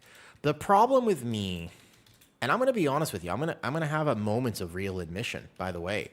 Like, Plantstone, you know why I tank? Do you know why I end up tanking? I do like it. But it's also because I can't stand watching other people tank. I'm going to be honest with you. I'm just going to be super honest with you. All right? It's a control freak problem a little bit. Like, there's part of me that would be like, I would love to DPS. But then I watch other pug tanks who I will never judge. I will never rage at them. I will never yell at them. I'm not going to, like, I'm not going to be negative or toxic in any way, shape, or form. Because I would offer to teach if they want, and if they don't want to learn, that's absolutely fine. I'm not the sort of person who's going to yell at people. But at the same time, in my head, a little bit, I just sort of go, ooh, why are you pulling that? Ooh, no, why do you not know the mechanic? Oh, no, don't do that. Like, I'm just basically the entire time. Now, granted, there are some great tanks that I could play with, but it happens enough that I'm just like, okay, it's like Thanos when he puts on the glove and he's just like, fine, I'll do it myself. Like, that's basically me with tanking. At the end of the day, that's really the reason I do it and why I return to it. I like healing. I like DPSing. I just like playing World of Warcraft. But to be honest with you, it absolutely is that moment. That's what it is. That's, you know what I mean? Yeah. It is inevitable with your level. Well, like, I mean, so, like, I just want to play WoW, but, you know, your tank is the leader of your team. If they don't know and they haven't done the homework or played beta and they go into these new dungeons, like, they are going to fail. And that's okay. Like, because they have to learn. And I don't mind the toxicity of that, because that's just part of it. I have pretty thick skin on the internet, so luckily for me, I'm not going to be, like, having a terrible time if people are being a little rude to me. But it's just I'm willing to do the work and figure out the best way to route these dungeons. And even if I don't play perfectly optimally myself, I can enable my team to play optimally. And so that means a lot to me. You know what I mean? So that's ultimately why I tank. At the end of the day, that's the reason, to be honest with you. Yep. But in terms of my favorite tank, I'll probably just end up playing... Almost certainly I'll end up playing... what's it called? Guardian Druid. And I'll have an ult or two. I always have, like, at least one ult tank. I would probably choose Prot Pally or Prot Warrior this season, just based on beta testing and kind of my preference. Those tend to be my favorite tanks. Even though Brewmaster is quite strong, I don't love playing it at the moment, and Blood DK, not my favorite. Yeah, but that's the reason. That's the truth. So in terms of what other tanks I've enjoyed a lot, surprisingly this beta cycle, to be honest with you, I've actually enjoyed... I've enjoyed healing more than I've enjoyed tanking. So I thought about being a healer on the upcoming season. That's what I was thinking. I was like, I don't think I'm going to DPS, though. I think that I would want to be a healer, actually. Like, that's the thing that I would really be interested in. And I would want to play Mistweaver as of right now. I think Mistweaver is the most omega fun healer. I've had a really good time playing Mistweaver. Yeah, so personal preference, even though Brew is a little simpler and would be more accessible for me, I don't love Brew. So that's just not what I would choose to play, personally speaking. And then Blood DK, still not for me. I think that it's a lot sturdier. Like, at no point in this key, although it seems scary, like my health bar is dropping, I'm actually not afraid for my life whatsoever. Like, I am hard chilling on my Blood DK this whole time. So, that doesn't bother me. And then Prot Warrior is just Prot Warrior. It's the same as it always has been. Prot Pally feels like it has a ton of skill expression right now. So that's fun. I like Prot Pally. And then VDH is VDH. I don't feel like VDH... The tanks in general hasn't changed very much, to be honest, though. Which tank has the best synergy with AUG Oppressive Roar? Well, with AUG in general, the answer is Brewmaster. Like, Brewmaster gains a lot of benefit from just having blistering scales on them. But in terms of the CC chain of Oppressive Roar, it used to be Demon Hunter, by the way. It actually used to be, because sigils would get affected. Like, your silent sigil went from 6 to 10 seconds, which was crazy. But they've nerfed that a bunch. I would still argue probably Brewmaster. Leg Sweep. Leg Sweep becomes, what, 7.5 second stun? That's pretty solid. Like, 7.5 second stun with Oppressive Roar is pretty good. I think, yeah, actually it'd be Brew right now. Because if you're just thinking in terms of the Oppressive Roar, like, I guess you could Silent Sigil into Chaos Nova, but that's the same duration of CC. You would get 7.5 seconds on your, I'm thinking, like, Warrior, but Warrior Shockwave doesn't have a long duration. Stormbolt would get... I think the answer is actually Brew. But that's, like, a super min-max thing that it, like... Normally, your tank is not even going to be coordinated enough to understand that Oppressive Roar is on the mobs and then chain their CC in that exact moment. Your point regarding playing what is fun and why you tank does resonate with you a lot. I struggle to choose between what's meta and what looks fun. Ultimately, depends on your goal, right? Like if you're trying to push for title or even close to title, really, you think so? Okay, Wiz, can I hear your thoughts on it? What tank would synergize better with oppressive? The YouTube question was which tank has the best synergy with augmentation evoker oppressive roar? The 50% increased CC duration. You still think it's VDH because of silent sigil into Chaos Nova? Even though, but sigil is only 2 seconds now, right? Like VDH silent sigil is 2 seconds, so then it would become 3 seconds. And then Chaos Nova becomes an extra 50. It's only because it's 50% on the duration of it. It's not like it adds value. That's why I was thinking 2 to 3 second silent sigil. I mean, it's good, but I don't think it has a higher cooldown than Brewmaster leg sweep. Like silent sigil is not as OP as it used to be. They really have gutted that. It used to be like so insane. Like the value on silent sigil was insane, but I think that less so now. Can you compare Prot Pally and Prot Warrior? Wouldn't it be Prot Warrior? So I don't think Oppressive Roar with Challenging Shout actually extends its duration. I could be wrong on this. I would need to test it.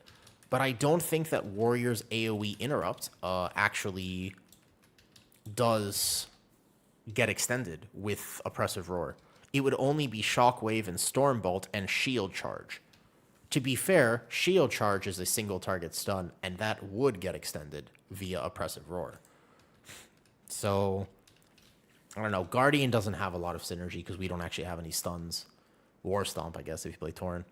But, I mean, come on. Every Guardian's playing Harneer now. The forms are so cool. To compare Prot Warrior... Okay, hold up.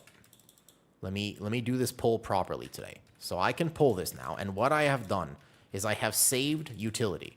Because I'm going to mass CC and silence all of them. Now they're perfectly grouped. Okay? So now they're perfectly grouped. And then I can kick this one. And if I see green, that means it's targeting me. So I don't have to kick that one. That's targeting me. And I want to let that one go. This one, I will solo control on top of the stomps, and we're all good to go. Nice. Yeah. But also, you would lose a lot of value if you tried to extend the shout anyways, because it's already enough.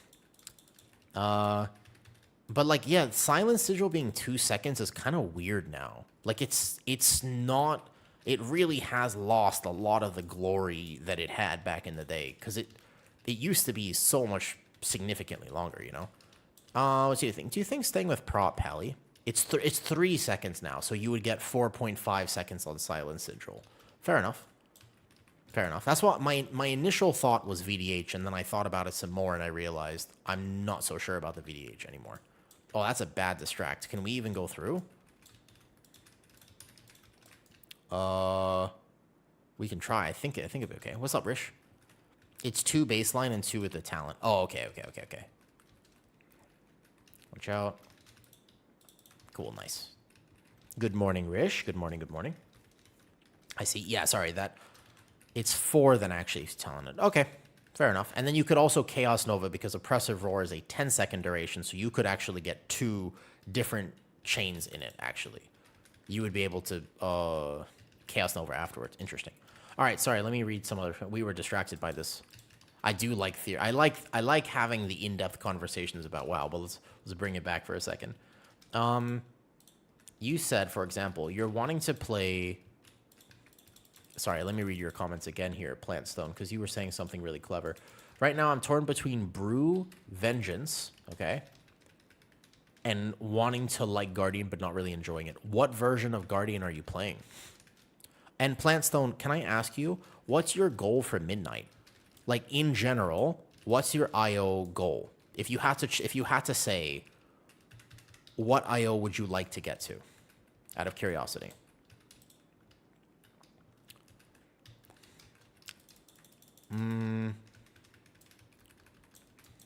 Is Plater the move now? I'm using Platinator because I wanted to try designing my own for a change, Dirty Deuce. So Platinator was easier for me to understand, right? You would like to get title, but you don't have time for it. How else would you like to enjoy the game, Mazu? Because there are many ways to enjoy WoW, right? Like, title is a very worthwhile goal, but obviously hard to get. So how do you end up enjoying the game? I think it's important to clarify the value of every tank at different levels. Like, for example, just like some 3K. So what do you think you're going to play for that, Maz? Out of curiosity, do you know what you want to play now?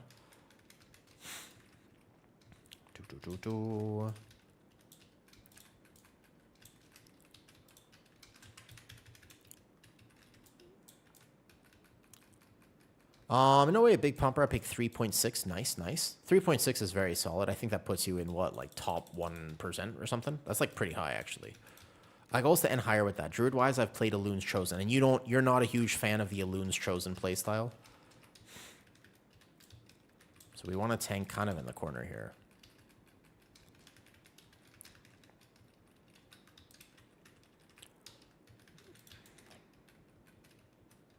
So move to the open area, though. Sorry if there's tanks. Oh, no, you're fine. Of course. You're absolutely fine.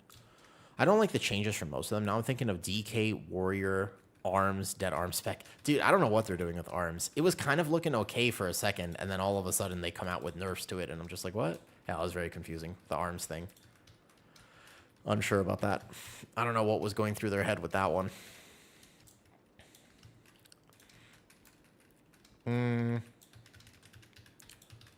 I'm new to tanking, new to PvE in general. You played PvP for how many years, Dado? Wait a second. What? You played PvP for how long? Wait, you played PvP in WoW for 10 years and basically didn't really touch PvE? Wow. That's crazy. I think Bear feels a little slow and mobile and personally like Druid of the Claw fantasy. If you like Claw, for what it's worth, Claw is significantly better right now. Like, Claw is actually the meta spec, for what it's worth. If you are looking to be meta, like, Claw is currently meta. I have a feeling. So, in my opinion, if they were going to do another round of tank tuning, the nerf would be like this. Most likely, the nerf would be to Brewmaster, single target damage. They might touch its survivability, unsure. But they will nerf Brewmaster a little bit. And they will also nerf Druid of the Claw Guardian Druid. But not Elun's Chosen, I hope. Because Elun's Chosen is fine right now. Like, it's not overperforming, it's decent. So I am hoping that they do not nerf Bear baseline, but they only nerf Druid of the Claw, because Druid of the Claw is doing extremely well, damage-wise. You know? I don't like the healer changed everything I'd watched, only confirm that.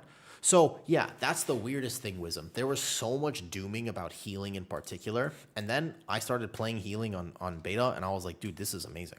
And it's because of how the keys are designed. That's actually the reason why. It's mostly the difference of that. Like, that's what really, I think, drives it home for me. Wait, really? Yeah. Yes, the Claw build, so there's a meta Claw build that does a lot of damage. It's actually doing so well that it's probably going to get nerfed. Uh-huh.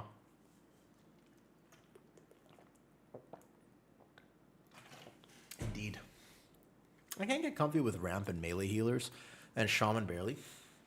Yes, it's weird with chain heal right now. What about...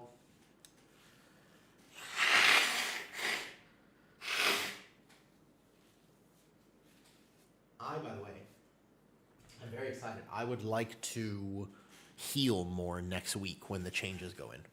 That would be my preference, actually. I'd really like to heal and test some of the healers out. I want to finish tanking. So that Algathar, the mistakes that were made there, I feel like that one actually could be used. We got the Windrunner Spire on the Warrior. So now I need Seed of the Triumvirate and Pit of Sauron. Both of these routes I need to work on. In particular, this is the question here. I haven't really made my route for this place properly. I could really use a route for this. Got any room? I think so, Rish. Actually, we will. Would you like to play? I'm not sure about how to route this right now. There should be, I think it's, which poll is it that has the thing to free? Isn't it right here? Which pull is it with? It's very hard to identify where everything is in this dungeon. This is like a pretty rough MDT to read, I'm not going to lie. So first pull, this is all off here. This is all wrong. So first pull involves, you can even pull extra here if your tank is confident in handling 2 of the Grave Blades. So that's like good percentage to just add this one ghoul and not that caster. Dude, it's so difficult to figure out which is which. It's actually here. I'm talking about this guy. But you can add this, but you can't add a caster. So you have 2 casters here, and you play this. I think you can also play Lich in first pull with Lust.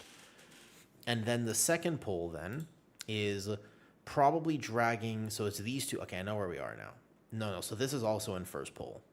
I think you go like this, actually, with big Lust pull. And then cooldown recovery is...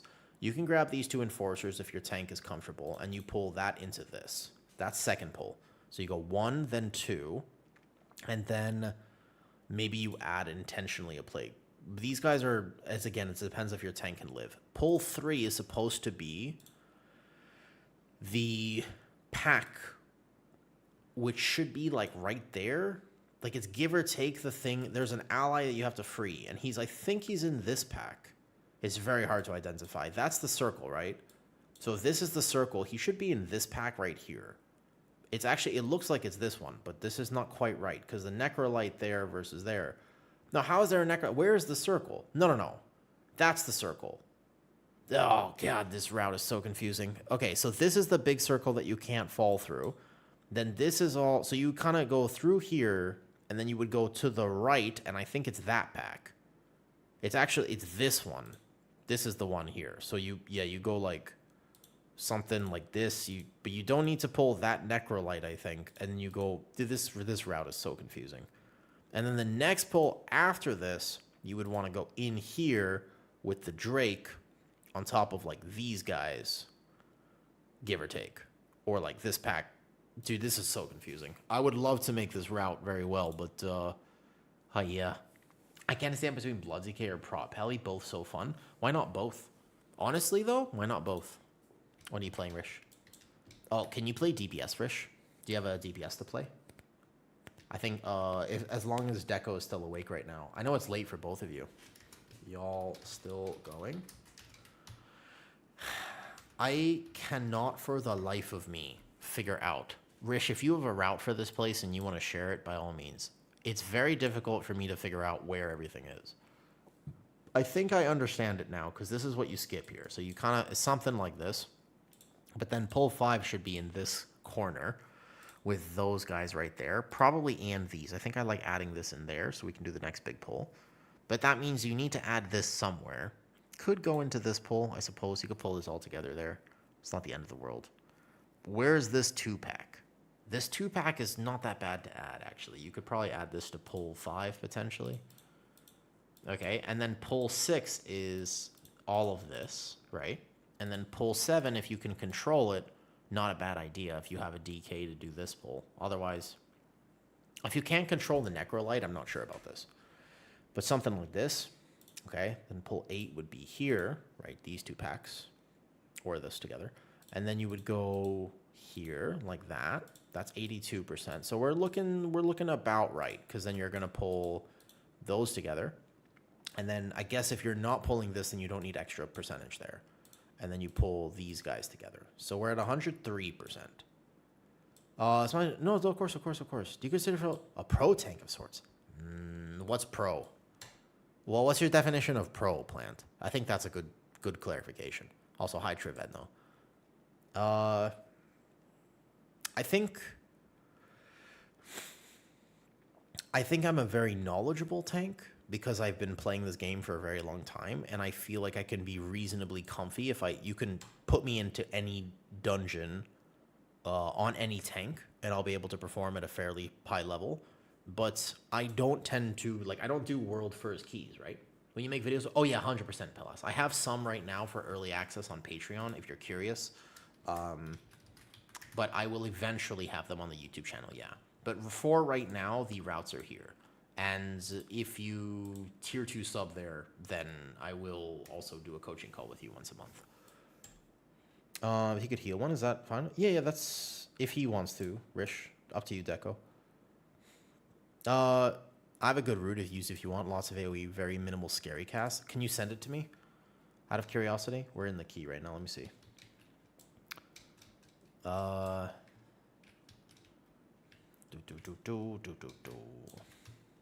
was just looking at it because if we're not skipping the 2 liches here, I have something extra. So I guess the extra that I don't need is like right here, maybe?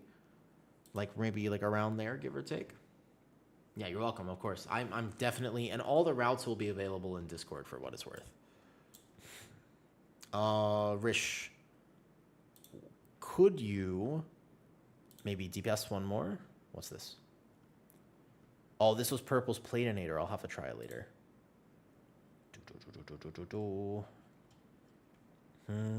Interesting. Okay, what tank should I play for this key? We have a few options. I want to play potentially this. Kind of could play, maybe like VDH would be fun. Yeah, why don't we do, I haven't played VDH in a long time. That might be a fun last tank today. Today's stream, remember, tomorrow stream, long stream. We can go long tomorrow. Please, if you are, oh, Plantstone, I got distracted. Okay, so here's what's up, basically. Plant, first of all, I'll answer the tank question in a moment. Allow me to explain. Ah, yes, okay, momentarily. Give me 1 moment, please. I will answer that. But first, tomorrow, there are people coming over. There will be many people in my home. I would like to avoid having to socialize with those people. In an effort to do this, I will use stream as a scapegoat. So please hang out with me tomorrow, because what's going to happen is there's going to be a ton of people over, and I'm going to be like, I'd love to hang out, but unfortunately, it is what it is, right? Like, I got to stream. You know how it is. The old ball and chain, the old work and stuff, like, gotta do it. And I'm like, I'm live. Like, I'll go downstairs and I'll be like, hey. And they'll be like, oh, hey, like, how are you? How's it going? And I'll be like, I'm live. I gotta go. Like, I'm so sorry. Like, I gotta go. And so, you know what I mean? Right. Now, if for any reason you see people come during that moment, okay, you see people come into the room to say hello, I need chat to be, like, super active. Because, like, the last thing what I can't have happen, okay, is when people come in and I'm like, I gotta stream, right? If they're all like, oh, hello, and nobody says anything, that's not gonna work, right? I gotta make it seem legit. So, yeah, this is what we need to have happen. It's like, oh, like, hey, look, like, sorry. Like, because I don't know if they're gonna wanna say hi. To clarify, we're talking, like, there's, like, 10 to 15 people throughout the day. Like, I think some people are arriving early, some people are arriving later. But the point is, if they're going to be here all day, I might actually just do a 12-hour stream. Think about that. Like, I might just, like, straight up, like 12-hour stream. Like, maybe it's a long stream. What's in it for us? You want a gifted sub? I'll gifted sub you, yeah.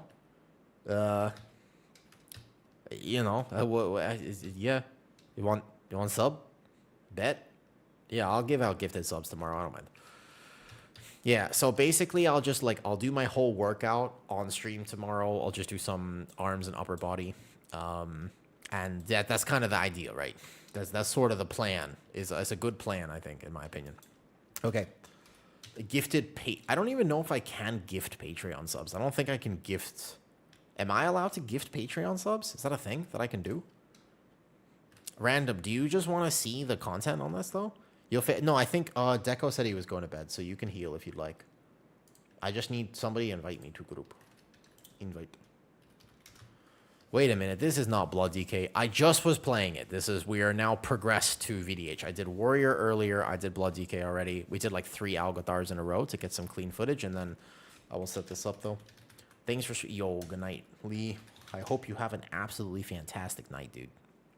I do. I hope you get some wonderful rest.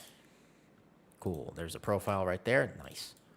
You should do a deck of cards on stream. What do you mean a deck of cards on stream?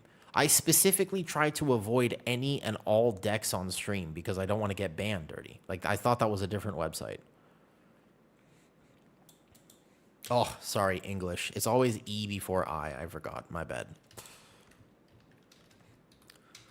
A push-up challenge? Oh. Ooh, a push-up challenge. That seems tough. Yo, what's up, plan? Okay, so I guess it depends on your definition of professional because I don't do world first keys, but I will definitely. What I am trying to do is I am attempting to form a little bit of a team. Yes, 15 for fun. I am attempting to form a team, if at all possible. Do a full Thai speaking stream? Oh no, you guys wouldn't even know if I was speaking Thai. What if I was like, พูดภาษาไทยได้แต่ว่าyou wouldn't even know. Like, what part of that was Thai and what part of that was Minion? You wouldn't even know. You wouldn't even know. You would have no idea. Correct. I could just start speaking Minionese, and you wouldn't know. Do you want 215 for fun? It would be hilarious. Maybe I could put a redeem for that or something though. Take 4 cards from each, and that's quantity of push-ups. Brutal workout. Ooh, I see. We can't tell what you're saying versus saying ta ta ta ta ta. I'm not saying ta ta ta ta ta. Don't be like that, Lacus. You can't discriminate like this. I'm asking a few people if they want to come to 15 before I just fill it randomly. We have Vesp here, and I got Obli, but I think they're both AFK at the moment. I've been waiting 3 days to get 1 dungeon done before correctly. I'm making 1,000 to give you before I'm off the beta. You do not have to do that. That is okay, Scraps. I will not use them, I don't think. Juice...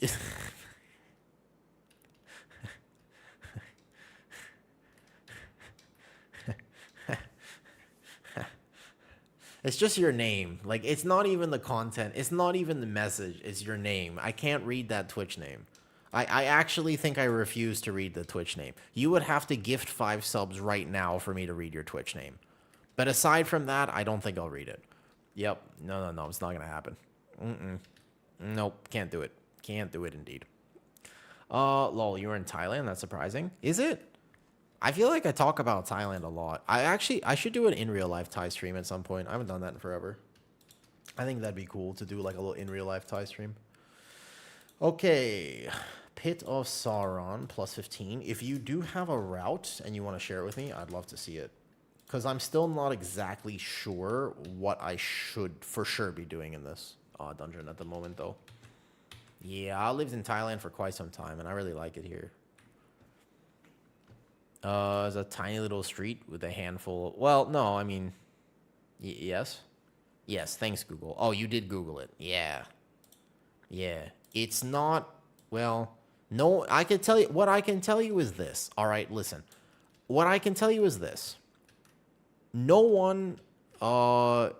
It's not actually a place for cowboys. Wait, I don't actually need 1,000 of these. I don't know what to do with this. I will not use it.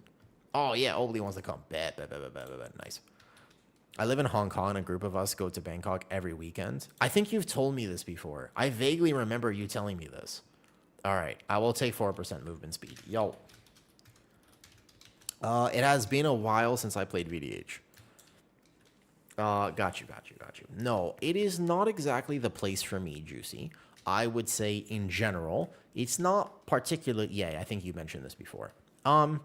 It's not for me. I know a lot of people really, really like that, but in general, it's not why I live in Thailand. I really do appreciate the culture here and the people. I'm not really a fan of red light districts, you know. You live in Bangkok? Oh, do you? Wait a second, hold up. Do you live in Bangkok and you play World of Warcraft? Wait a second. Mihail, and you play WoW? I have a question for you. This is what I want to know. Okay, so this is the important thing. What's your ping? Do you play to EU or NA servers? Because I feel like no one really appreciates the problems that I have with ping. That's like the one thing. If there was one, what is it, my Roman Empire or something, that I would love to explain to people, it would be what is it like playing World of Warcraft with constantly 200 plus ping. It is a little, it's playable, but it does occasionally frustrate me. Okay. So wait, what's your ping like? This is what I'd like to know. I appreciate it. My ping on beta is better than my ping on retail. Did you know that? No. This is crazy. If you did not know this, hold up. Wait, no. No, if you didn't know this, when I play beta, My ping is actually better on beta than it is on retail. Yes, my ping on beta is 200. The problem with living in Thailand is the fact that I always have to play World of Warcraft with 200 plus ping. Like normally about 220, 250 even. It doesn't get to 300, but it's always at least 200 ping. And it is quite frustrating indeed. That is the actual problem with living in Thailand trying to play World of Warcraft. Are you in US realms? So US is like 220, and OCE I can get a little lower than that, to be honest. I am able to get a little bit better on OCE ping. Yeah. My ping isn't good, but it's okay to play. Usually it's like 300 plus. There you go. What I would highly recommend, and I am not sponsored by them, although they totally should sponsor me with how much I recommend them, exit lag, Mihail. I cannot play the game without exit lag. On beta, it's very stable around 200 right now. But it's actually physically impossible. Because I used to have these moments where I'd be in the middle of a key, and you're right, my ping would just casually spike, by the way, to do like... Dude, it would just casually spike to like 3,000. One time I was in a knockout offensive, and my ping spiked to 16,000. And I was just like, bro, what am I supposed to do? Like, I was literally at 16,000 ping. Like, I'm just sitting there. I'm like, damn, that sucks. Yeah. Exit lag. Free trial it. It will keep your ping stable at the very least if you play to NA. It helps a ton. I could not play without it. Yeah, because I never get lag. I don't get those spikes anymore. And it's the only way I'm able to play here. That's the whole thing. All good? Jeez. And you want what, the timer? Wait, what are you guys talking about, though? My ping is on EU is 201. I don't notice it, to be honest.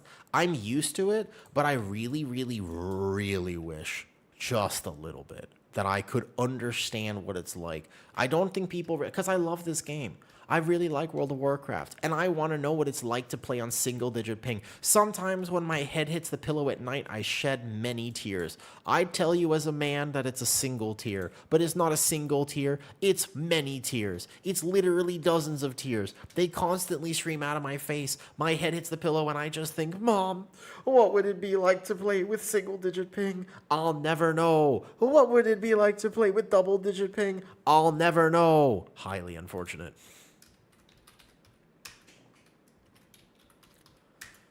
One of those is getting clipped. You think about Brew is overhyped? No, I don't think it's overhyped, but I do think it's going to get a nerf bat. That's the problem, actually. Yeah, that's the problem with it, is that I do think it's going to get nerfed. And when it gets nerfed, it will be not... It doesn't necessarily... It's not built for Mythic Plus. Like, it's not like it has the most amazing utility kit and the most amazing profile for key.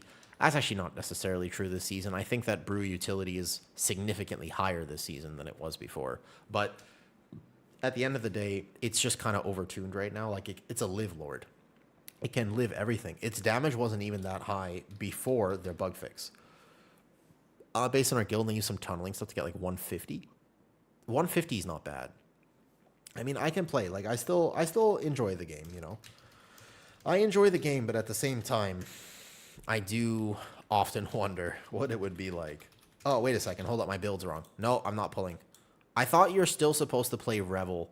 Someone told me that you do still play Revel while you are, even with the nerf. Is this correct? Can anyone confirm or deny?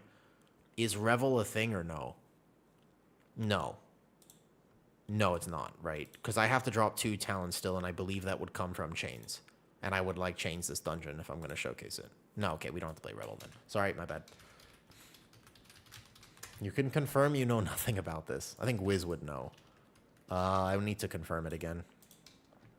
No, I think that other tanks...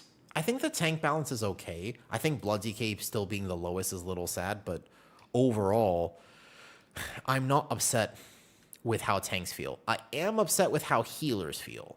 I think healers and DPS have a lot more problems right now than the previous amount. So that, to me, is the real problem. Oh, I forgot. So if anyone hits this early, then I will lose aggro. But otherwise, I will not lose aggro. Oh, my Platinator. No. I didn't enable Platinator. That is a shame. You kind of need it. It is such an advantage. I'm going to need it soon. Bro, I forgot how actually incredibly tanky this tank is. Dude, I completely forgot how awesome VDH is. It's been a while since I played it. It actually has been a while, and I got completely distracted. I can't see the mobs. When I go to a new beta character and I can't see anything, it's crazy to me how much of a difference it actually makes. Hold up. What happened there? Yeah. My whole thing got... And hold up. Platinator. I'm going to add-ons, enable this. We're actually doing the key. Like, first and foremost, we're doing this. Never liked VDH. I think VDH is awesome. Okay, hold up. Reset. Reset. We all had issues there. We all had issues there. That's fine. We reset real quick. That never happens. Dude, Platinator is so good for this dungeon. In particular, this dungeon. Yeah. I forgot. Could you be so kind and link Oblis? Do you guys know who this is, by the way? You guys know who Obli is, right? Okay, so I'm gonna do... I think we might refilm it because I haven't posted it yet. Y'all know who Obli is, yeah? This is... If you don't know, yes. Okay. The DK we're playing with. This is not just any DK.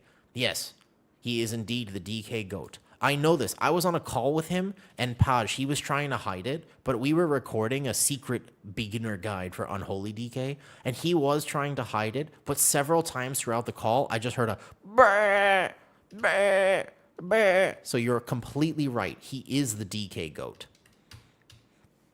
VDH is a guilty pleasure. Everybody complains about it when it's OP, and it mostly is. But swapping to another tank from VDH feels sad. It's mostly because for 2 seasons, the end of Dragonflight, VDH had double sigils, which was the most oppressive thing for any other tank, and that's why VDH has a bad reputation. To be fair, I still hate VDH for those 2 seasons, too. Obviously, he is very cool, by the way. He's awesome. And he makes Giga DK content. Oh, he's right there. There he is. Look, that's Obli. There he is. That's him. He's going to deny that he was making these goat noises, but trust me, I was there. His eyes, too, just started slanting. Not like because of a goat, goddamn. Because of a goat. You get what I'm saying? You know that goat eyes are basically Naruto's Sage Mode eyes? Did you know that? In Towns for Frost, he is playing in this key. I can inspect him here. And he is this, though. I don't know if that's related to the goat. It might be Obli. Yeah, it might be. He is playing this right now for Frost. Well, I mean, listen, Lacus. I don't know if you've seen him, but this checks out, right? It's, it's the same for me. There you go. Oh, does that link go through? Perfect. You're welcome. All right. Flash ready check. Oh, sorry, I missed your YouTube comment. Hold up. Mihail. Yo, good question. Mihail, I completely forgot. Yo, come to, please, you're a Thailand gamer. Very few people play WoW in Thailand. Can you come to Twitch if you use it? Because if I miss your message, I can only read Twitch sometimes in the middle of a key. But from YouTube, if you come, and I will gladly talk about this more because you're asking great questions. Correct. It's very difficult to find people on a similar time zone. That's one of the hardest things about playing in Thailand is the time zone is actually so different. So yes, it is difficult to find people to play with. Correct. How can you find people to play? Yes. Yep. Sure, I go. Yeah, that'd be much better because actually it's so interesting. Very few people live in Thailand and play World of Warcraft. All right, here we go. Let's do it, though. What trinkets and stats? Oh, you might have to ask him after because I'm starting the key. You don't want to break his parse. Dude, it's been so long that I've been doing this, though. Yeah, basically, so Slip. Slip is correct. You have to make friends that are completely degenerate and either are up way too late or you make Australian friends who are up way too early. It's one or the other. The biggest thing is that it's one or the other. And I'm going to trust that my team will let me generate Snapthread here. Like, that's the whole idea, is that I'm going to trust my team to just give me a moment, and I can just take a Feldev real quick. And I'll take a double slash. Bro, VDH is actually insanely tanky. Oh, we need a grip in the back. Hold up. I forgot about this. It's been a second. It's been like a while since I played VDH on beta. And I just kind of forgot how it's like oppressively tanky. Like, wait, like, actually, there's two guys in here. There are two Graveblades. What is this? This is actually... What happened to my tank? Like, my health bar isn't moving. But it was supposed to move a little bit. Yeah, I kind of forgot, actually, how this tank feels. Responsible Aussies combo with degen Americans. That's true. Like, I took that slash because I didn't have any defensives up. That's kind of crazy. I think you could play one Lich in this. I think that would actually be probably smart to do in the future. So I'm going to go fast here. I want to go even faster like this. Perfect. And then if I am this tanky, technically speaking, just take this for aggro real quick. And then go chains. Boom. Otherwise, Feldev really isn't worth pressing at the moment. Whoops. Was that a cast? It looked like it was a cast. It'll take me just a moment to remember this. So sorry if I do miss your comment for a second. I don't actually remember the last time that I played VDH. It was like early on in beta cycle. It was too... Whoa, wait, why is he dying to? I don't actually know what he's dying to. Does he have threat on something in the back? There shouldn't be anything that's killing him right now.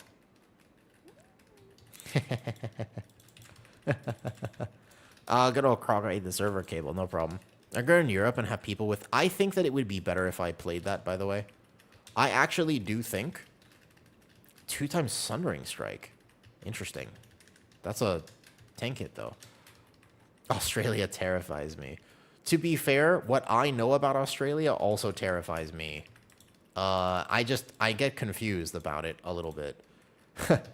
I've never been to Australia. Yeah. That's a weird bug, because there should be no aggro there. So if I'm confident, I can pull this Graveblade. And then we're going to go in here is the idea. Because those mobs are a fairly good percentage, and mostly they're on me to deal with them. And then I'm going to bring this all the way here, which is kind of a long gather. And as long as I brand into this, then I'm here like this. Perfect.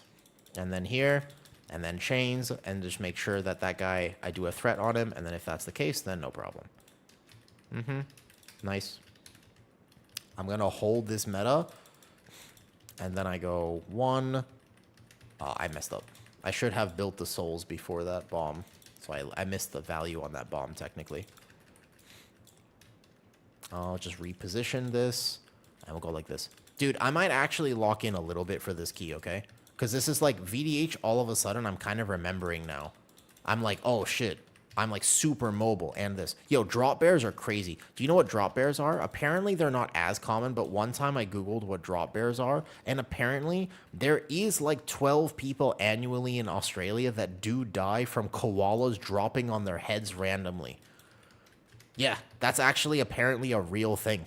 Yeah, that's a thing. Like, it was like 12 people annually. I'm like, that's 12 people too many. Koalas are scary creatures. Everybody thinks, yeah, you guys live in fear. Because koalas are crazy. Like, you think that they're really cute, but they're actually... Like, if you're not careful, that koala is going to try to stab you. If you're not wearing mithril armor, then you're probably going to have problems. Like, that's the whole thing. Like, you really have to be fully prepared with the mithril. Otherwise, you're not going to make it. You know, you're not waking up in Rivendell after a koala gets you, man. Oh, I was very late with my... I proc cheat death immediately. Yeah, I was late with my brand, sorry. That was a Omega reference, by the way. And I was slow with my mitigation there, so I do proc cheat. And then after this, I just need to be a little bit aware. I don't even know if it's worth the fel dev. As far as I know, it's actually not right now. I'm just going to re-up brand, and then I'll be a little bit behind on the next pull, but I should be all right.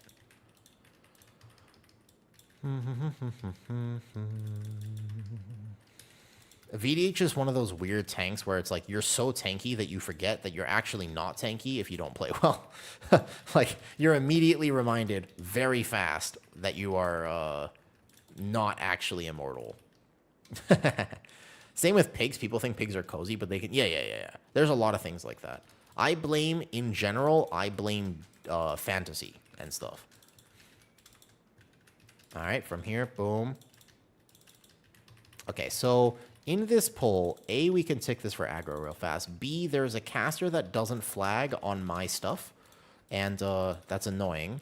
So what I can do here to try and overcome that barrier is just CC the pack better. Because I can't tell where this is, though. Are you a fan of Isan food? Yo, Mihail, by the way, where are you from originally? I'm assuming you're not Thai, right? But you live here? So where are you from originally? Which is better mobility? VDH mobility is insane. That's the thing. The thing about this tank is that it's actually so fast-paced because of its mobility that I zoom ahead without actually having a plan of how I'm going to zoom ahead. Like right now, for example, I don't think I need to press anything. You're from Russia. Okay, I could have guessed by the name. How long have you been in Thailand? How long have you lived here now? So I'm going to hold the meta because next pull is a little scary. Nice. Okay, not bad, not bad, not bad. That pull I could have done significantly better. But so like right now, for example, I just want to zoom, zoom, zoom. Like I am just trying to go basically as fast as humanly possible. But I am so far ahead of my team at the moment that I do have to be careful. Like I think I have to meta here early. And then back up for a second. And then basically chains that together. I get another meta proc. That's nice. And this is a large pull here. I will silence Sigil. I don't think... Yeah, as far as I know, I don't tick this up. But keep in mind that as brand is spreading, I also refresh the duration on it because that bug is still in the game. I'm not really sure how that's in the game, but it is. So I can re-up brand now.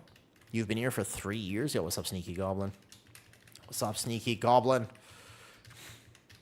I have seen things with goblins that I cannot tell you about.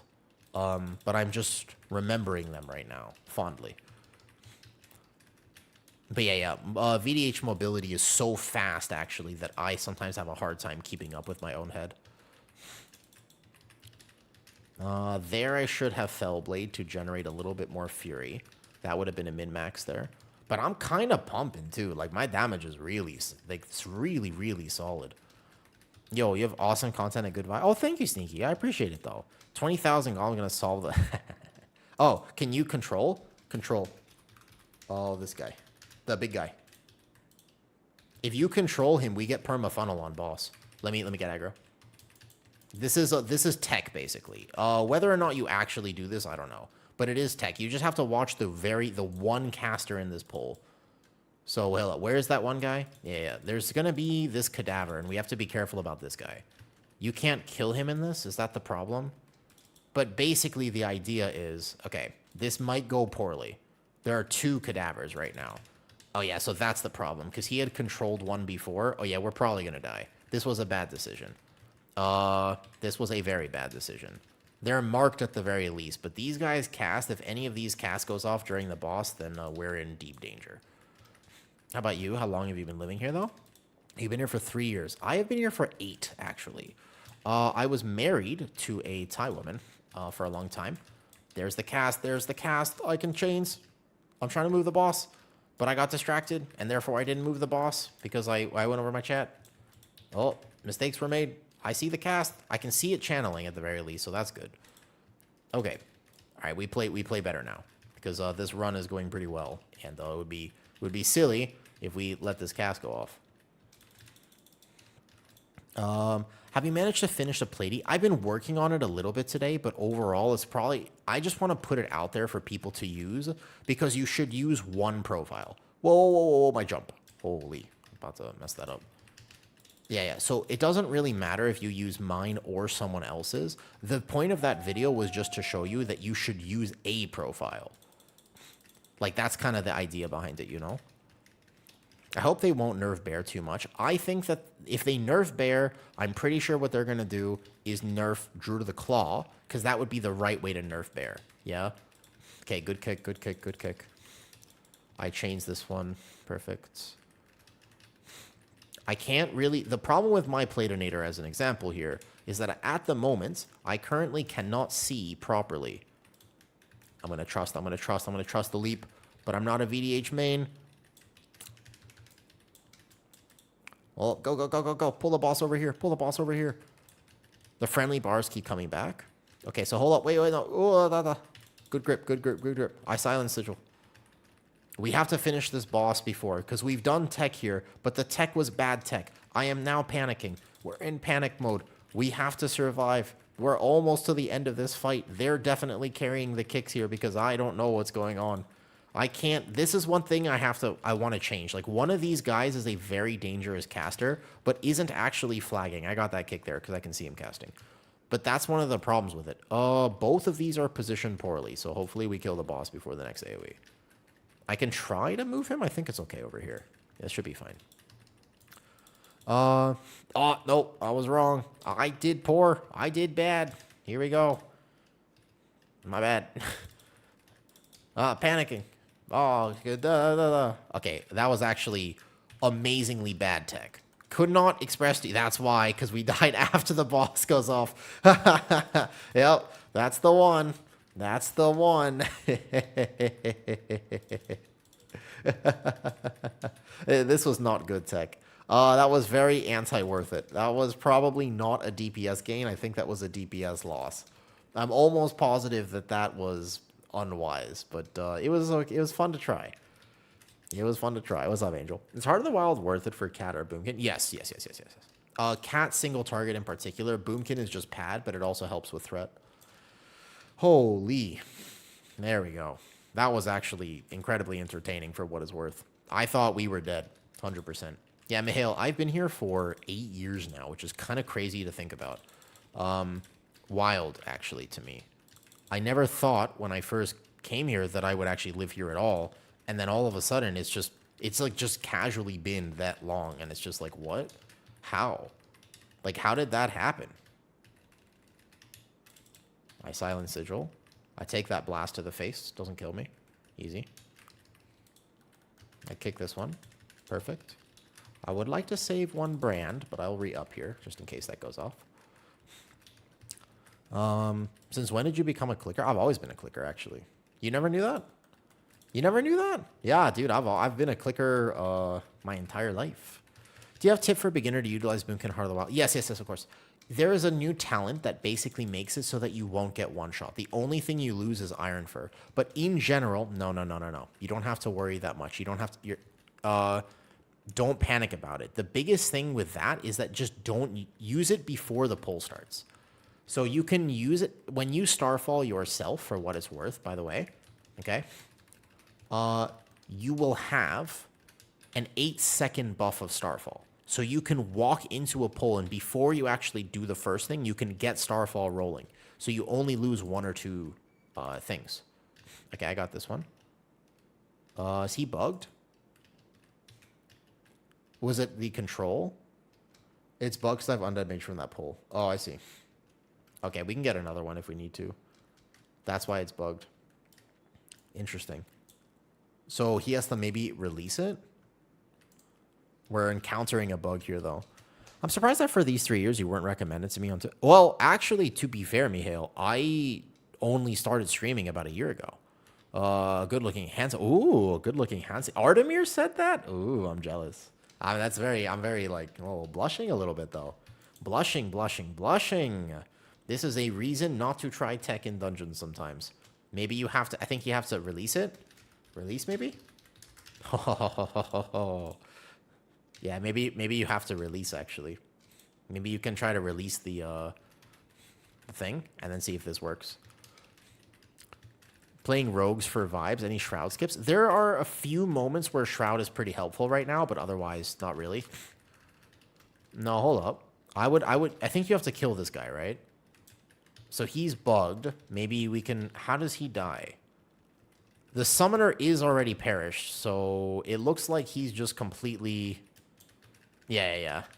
Oh, nope. All right, dungeon's bugged. Dungeon is bugged. Can't do it. Unfortunate. Yep, can't get this guy, apparently. If I meld it, maybe? Oh, no, he's super bugged. Oh, Nacho. No. All right, reset. All good. All right, we reset real quick. All right. When I started playing last month, he was the first guy I saw. I think it's amazing to me that anyone knows who I am at this point, to be honest. Like, Artemirs and people, they've been around for so long. You know what I mean? Like, people have been making WoW content for a very long time. Are there people looking for groups in the beta? Yeah, well, there's normally not that many listed at this time. I see a few right now.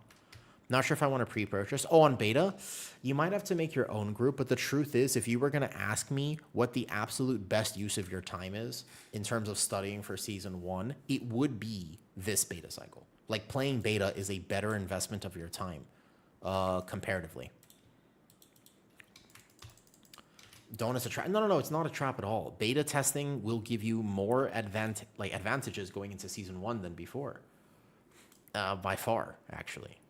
So, you know, not the dungeon drugs. Yeah, it's okay. It's okay. Rank 1, good. Modeling parse 99. You know who else, by the way? So hold up. I'll just shout somebody out. If you like good looking, well, okay, I caught myself because it was awkward, but I'm just going to send it, sure. If you like good looking men who are also good at World of Warcraft, you should totally check out this guy. He's also, he's a real lad. I'm like a fake lad. I basically look like I look like I'm athletic, but I am a clumsy idiot. But he by the way, that's a Chad right there.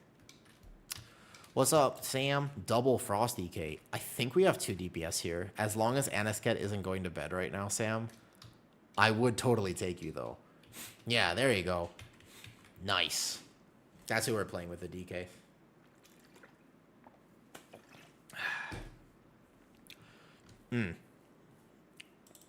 Hold on, wait. I forgot to upload this. Also, why didn't anybody tell me that my camera... We did 80 squats today. We're taking 1 day break from burpees, by the way. Tomorrow, we return to them. Tomorrow's a long stream for me. Like, potentially, maybe 12 hours. Maybe. Because I don't want to have to socialize with all the people that will be over. Therefore, there's an easy solution to this, which is just, I got to stream, right? So that's kind of the plan. It's a good plan, I think. All right, put it back to 15 real fast, and then we'll do it. I feel really tanky on this. I don't know what's going on. Like, it just... I actually, like, cannot die. It's so weird. Wait, what's World Killer?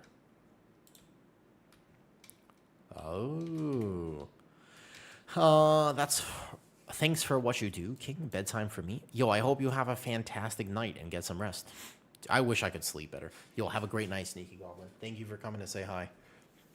I can take Beacon off yet? Well, no, hold up. I'm not that good at VDH. No, well, I wouldn't say that you shouldn't heal me. I would just say, no. That's okay. You know what, Holy? Now that you mention it, I was feeling a little bit squishy that dungeon. The more you say it, I'm just realizing I was almost dead a few times there. All right, shall we? Hi, Kitty. Kitty, can you do me a favor? You gotta start telling me if your friends are watching my stream. I kind of don't want them to hear me say that I am attempting to avoid socialization tomorrow. If at all possible, I need like a heads up if you're like, yo, my friends are watching stream right now. I'll be like, oh, and I'm so excited to see everybody tomorrow. Like, I just, you know what I mean? I don't mind that a little bit. Just, you gotta let me know. Cool. Bro, here.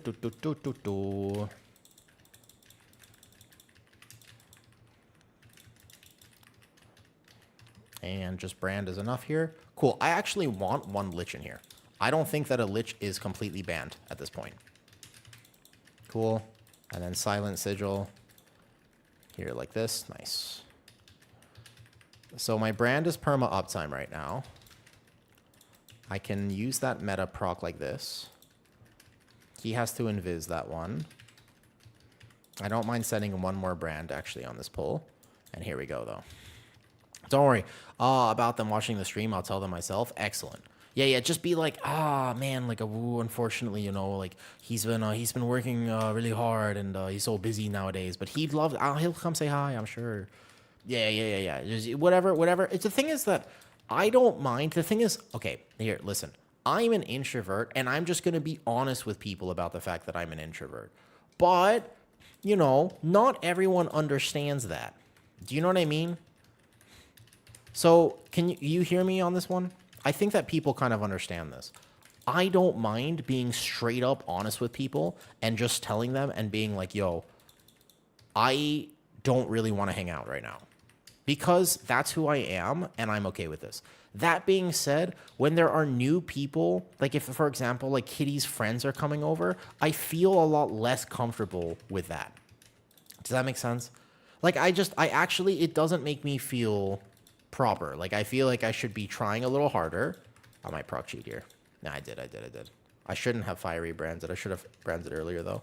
No, like the thing is, you know what I mean? Like I don't mind just being honest with people, but that doesn't mean it's always well received, to be fair. So that slash there is the thing that got me before. I misplanned slightly. New people is like new dungeon, high coggy load. It's just, I don't mind meeting new people, but in my home, I don't really, I'm just chilling. Like, I don't know. Maybe I could just learn to get better at it. Okay, I have brands in 2 seconds. 1, 2, 3, bam. Everybody in first. Did we pull a lich on accident? I see. I should have gone a little slower. This is actually, like I said, my problem on VDH is that I end up going too fast. Okay, no problem. We just have to watch that blast if it goes off on me on top of another slash. Oh, we let the nether burst go off because I can't see where that is properly. Okay, no problem. We're chilling. I believe you got off track when you were telling us your lore. Oh, yeah, I totally did. If you're new to my stream, you definitely have to remind me. I will lose track of what I'm saying literally all the time. It is actually just a fundamental part of my personality at this point. So, yeah. Just tell me if I start losing track of things. Yep. I need that reminder sometimes.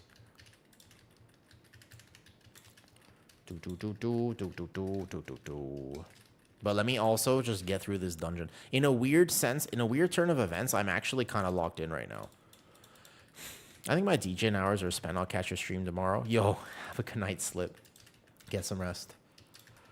Don't underestimate the value of sleep. We heard onion milk was your favorite. Dude, who is onion milk enjoyer anyways? Any reason you click your spells? Just out of habit. I find that it helps me with my timing on things. I feel like a lot of people in WoW are so biased against playing any which way that isn't what they're used to, that they think like it's a massive DPS loss to click some spells. Keep in mind, I have the vast majority of my rotation is completely bound. That being said, whoop, I double leapt. Hold up. Okay, I have brand up, so I should not die. We are chaining things randomly. And that's okay. This guy will come in here, and then I will silence sigil, and then I will do this. No, but the truth is, when I was 11, I had an injury to my hand. I'm also just a very uncoordinated individual. Like, cannot express to you how coordination is not my strong suit. So, because of that... Wait, what does he want? He wants that guy over there for his control undead, or just to clarify? I'm working on this, though. We have his minions, but he's not aggroed? Oh, how did we have his minions? Wait, what? Okay, we could do this poll, I guess. How did this happen? I am confused. Oh, I'm going to lose threat as well, because I wasn't intending to pull this. Okay, that's fine, What druid forms do you like aesthetically? I actually think the new Harnier forms are pretty sweet. I think the new Harnier forms are awesome. Wait, how did we get his minions? Okay, no problem. I think the Harnier forms are actually cool, just because they're new. Oftentimes, new is what's cool, right? Oh, hey, I'm a clicker too. So, the mob body pulled them without actually pulling the rest. Interesting. Is it just because I'm a demon hunter and I'm, like, zooming around a lot? Probably. That's okay. If a route adaptation happens and you were not expecting it as a tank, don't complain, just keep going. You make do. I think we can pull all of this in together. There will be a few curses, but otherwise, I believe in my healer. So, here we go. I need to build some souls. I messed up. There we go. Here, like this. Snap threat real quick. And then we're down here. Cool. All right. Should be all right, if as long as we freed him that gargoyle. And that cows are responsible for 22 deaths in the year. No, I did not. And what do they do? Okay, so Silent Sigil. Boom. Chains. Nice. And basic rotation. 1, 2, 1, 2, 1, 2. Meta proc. Nice.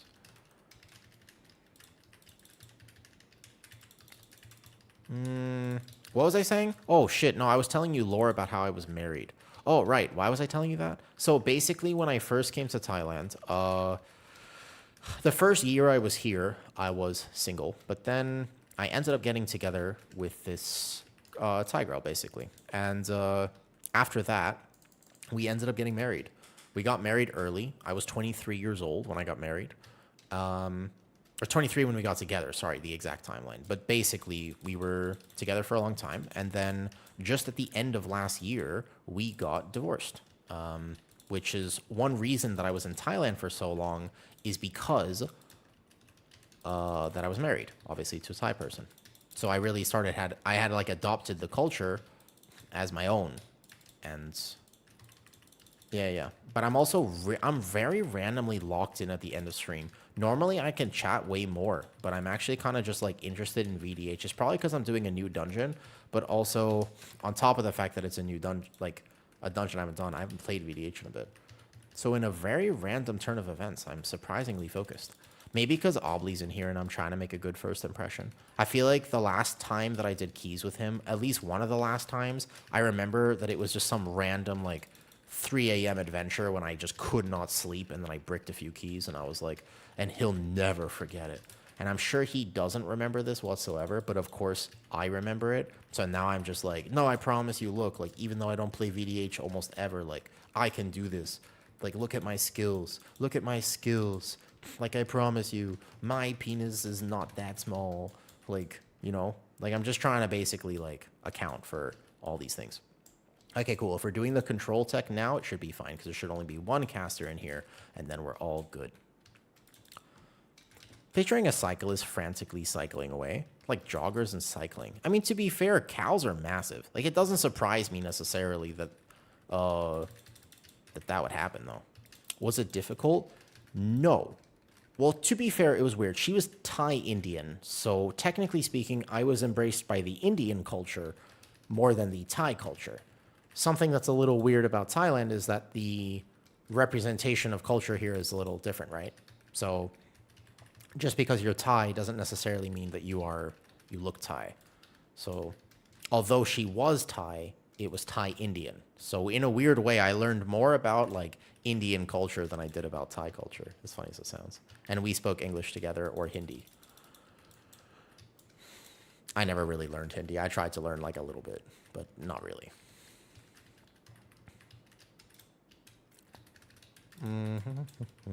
I miss Thailand. Thailand's a great place, man.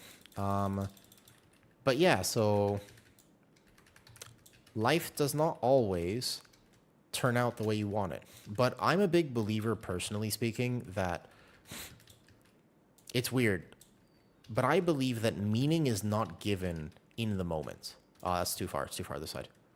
Should be right there. Perfect. That was perfect positioning right there, though. Yeah, I don't know, Kitty. Yeah. Basically, Kitty's Thai family is, like, country Thai, so that would be like they would basically, like, catch some grasshoppers for me, and then they would feed me the grasshoppers, and they would be like, yo, what's the problem? Like, why don't you like grasshoppers? Like, we prepared these special for you. And I would be like, well, I'm just not really a huge grasshopper enjoyer. And they were going to be like, but we caught these fresh for you. And any stream you have that, dude, it is weird. I think that's probably intentional, though. You like grasshoppers? I mean, I would appreciate the effort that they put into catching me the grasshoppers. I can only respect that they didn't have to do that for me. Snails are good too, dude. I had a mussel the other day for the first time. Like, a few days ago, we went out to the fancy buffet and I had a mussel. Bro, they're not good. Like, they're not good. Like, I had, like, a mussel, a squid, a clam, a oyster, whatever. Dude, they're all terrible. To be honest with you, some of them weren't that bad, but most of them were pretty terrible. Kill boss. Yeah, I don't think they're very good, to be honest, though. You're crazy. No, no, no. What I can tell you that was more delicious than that, though, first of all, you guys think that's good. No, no, no, no, no. I did uncover the greatest culinary delight, by the way, okay? I did actually uncover one of the most amazing giga food combinations that has ever been discovered by humanity. Like, I really felt like I should have been in Attack on Titan because it was some grand discovery for humanity. Like, I felt like basically like Aaron Yeager would be proud of me. Like, it was unbelievably, I had never thought about this before. But you want to know what I ended up eating?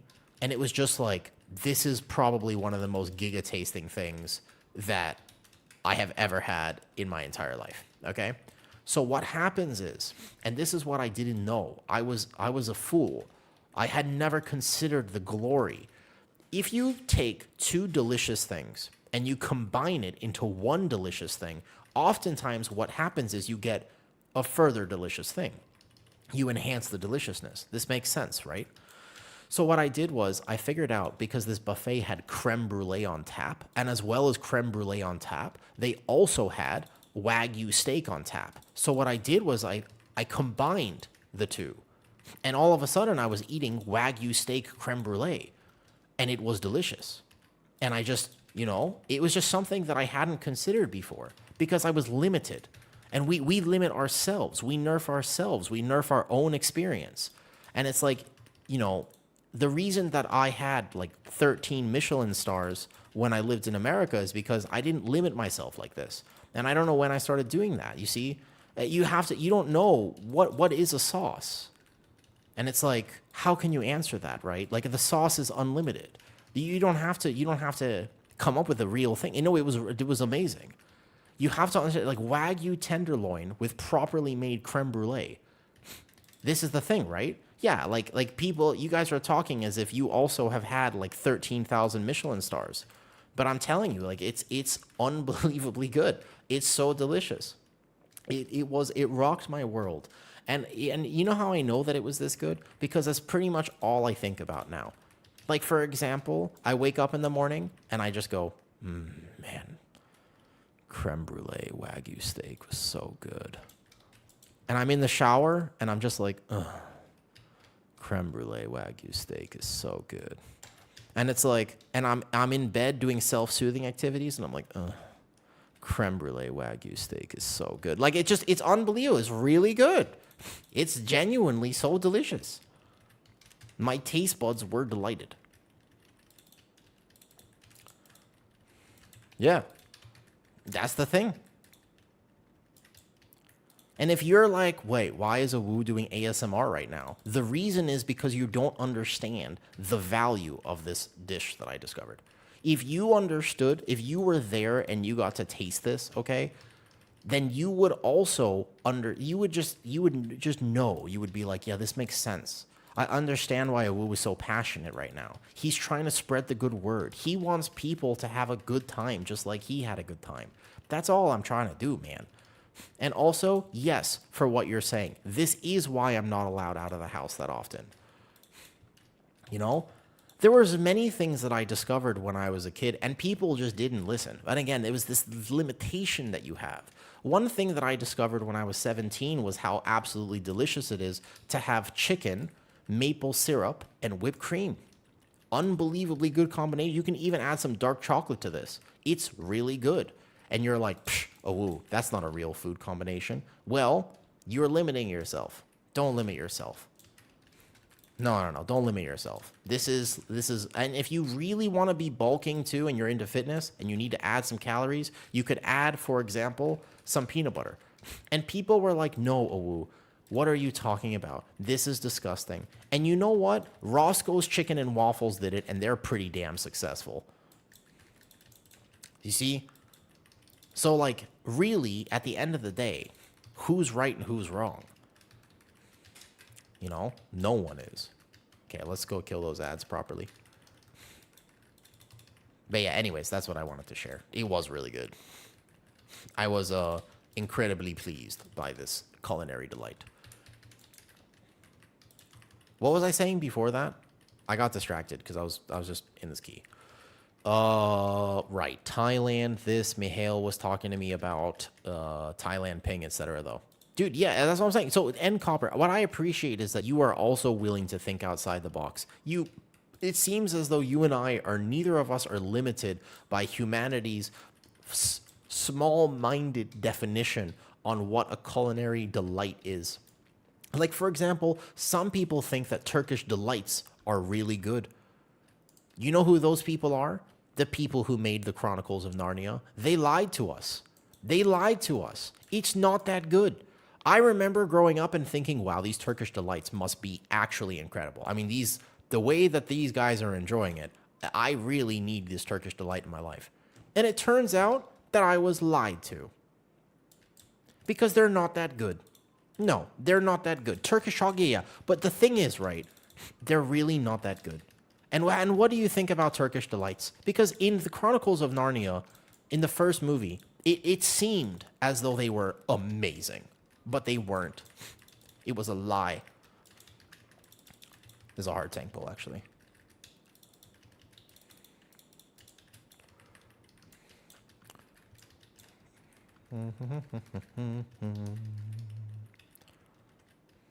You know, actually, I think we have percentage for me to do the skip. I'm pretty sure we do have percentage for me to skip. I brand, it's okay. I saw that sacrifice. He was scared for me. This one not Turkish. You buy not the real ones. That's actually fair, to be honest. And I kind of think the same about Thai food after living here for long enough. I can see it though. You need to save Western for stop playing WoW. Wait, what? Wait, why is it my job to save Western civilization, CV? Since when was it my job to do that? All right, we can skip, basically. Skip. Okay, so they can skip to the left. I will meld and leap. They're going to skip to the left. I will pull these guys.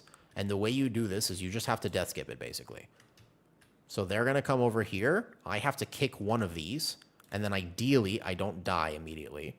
Because if I die, then it's a shame. But I go here, and then I skip. Boom. And as long as you get that meld, then everything's all right. And then from here, all good.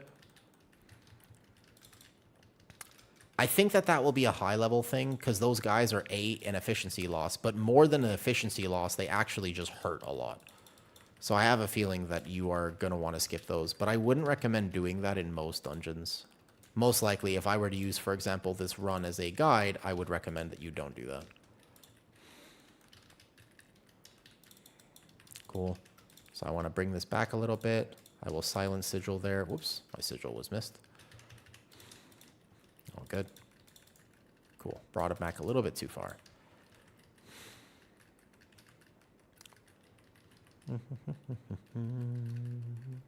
Yeah, I think this run has been good so far. I don't mind using this for the guide because something that's like an underrated skill for tank players is actually knowing when your route gets messed up, adapt.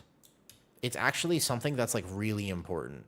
Yeah. I think this is actually a pretty decent run for that because a lot of times you think that you like plan the route 100% for perfection, but you need to be able to kind of be flexible and understand the dungeon well enough to do that. Whoops. Awkward timing for me saying I was going to use this footage. This one may be weird. You take out a piece of slice of toast. I mean, the best combination... for example, if I could eat toast, you know what I would do? This is an easy solution. If I could have toast, I would make fairy toast every day of my life. You know what fairy toast is? Oh my God, it's so good. Unbelievable. This is just you take toast, you put sugar and butter, and it's just like you can't really go wrong with that. Fairy bread, yeah, it's called fairy bread. Has been a while though. Those kids were in wartime in Narnia. Is that why they like the? That makes sense. All right, fair enough though. Isn't fairy toast and sprinkles? I thought fairy toast was just like sugar and butter, like an elephant ear. It's weird that we call them elephant ears, but I know what you're talking about though. You prefer eating fairy liquid? Whoa, Obly. I didn't realize, I see. Wait a second, is fairy liquid what Lacus likes, or is fairy liquid what you... Wait a second. Hold up a second. You know, the problem is, I see that going one of two ways. You are my favorite washing the dishes streamer. Oh, like you're washing the... Dude, Lexa, for a second I thought I was like, I do the dishes. Yeah, but I'm kind of curious like how you knew that. And I was like, oh, well, you're washing the dishes. I hope. Okay, scrub-a-dub-dub. Hey, you know what? Actually, Lexa, I will say... Oh, we missed one. Okay, so we're going to go over here like this, though. Yeah. So maybe we are fairies. Okay, so watch this, though. Fairy liquid is dishwashing soap. Oh, is it? Oh, I thought he was going somewhere very different with that. I see then. My bad. Okay, so we silence sigil here. I go bam. Another one here. Nice meta reset. Beautiful. Big damn. Big damn. Big meteors. Nice. Consume the meters. Whoops, I double leaped. I do that sometimes with high ping. And then we want to control this guy here. Nice. Good job. You also want the same play. That's what I just assumed. But also, it's basically it's based off of the previous comment as well.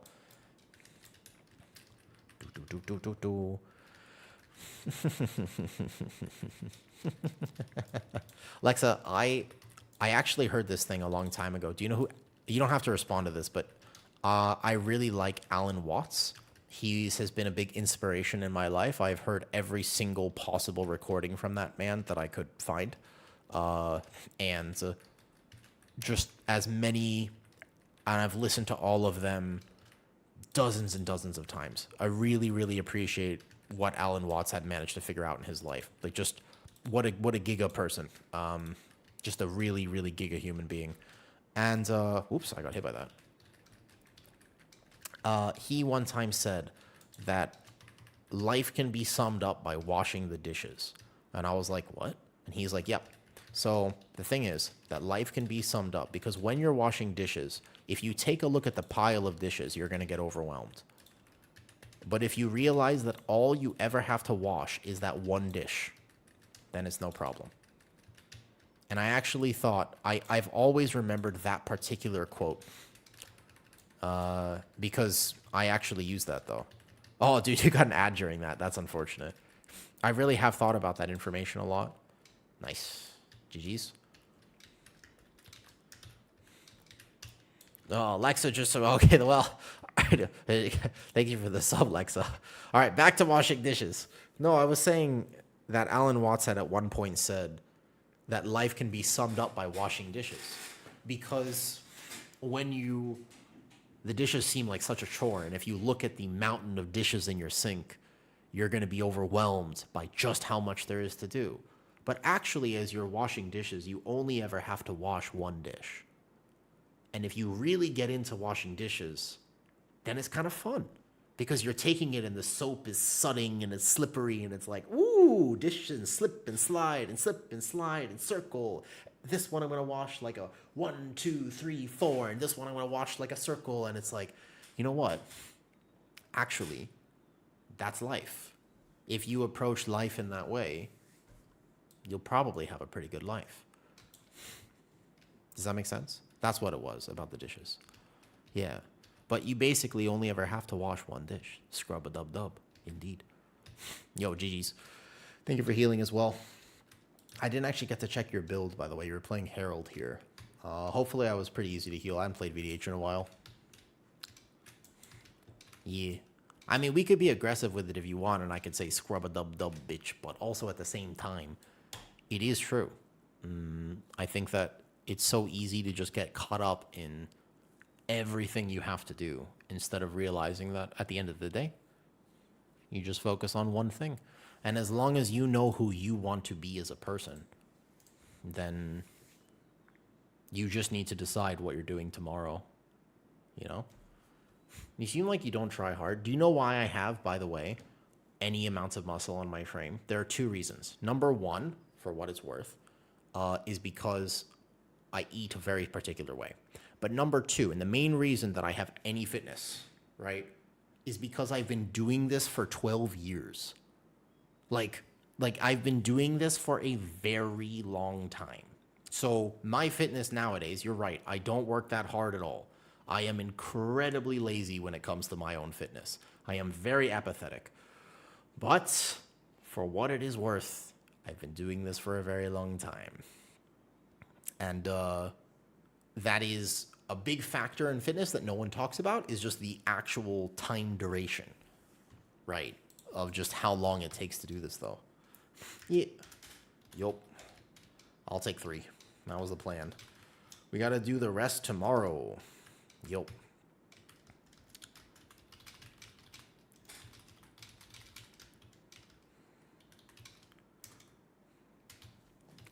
I never understood why people wouldn't like washing dishes. Warm, soapy water, good. Clean dishes, good. A sense of accomplishment. I think it's just because it can feel very overwhelming.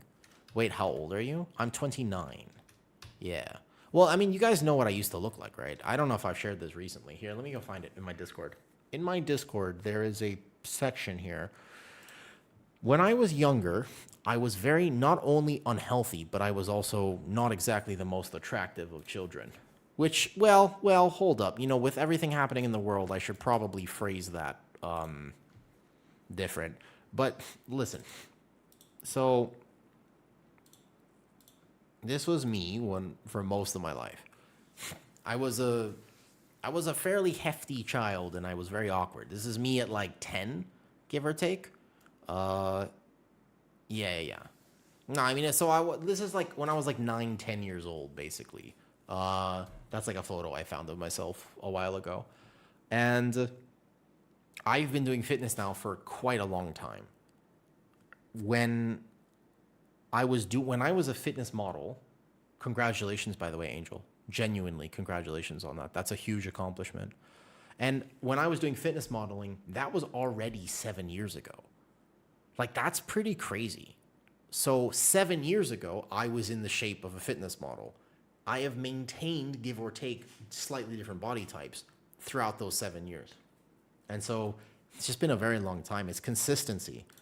Like, that's the whole secret to fitness. It's like, it doesn't matter how good your workout routine is or whatever you choose to do.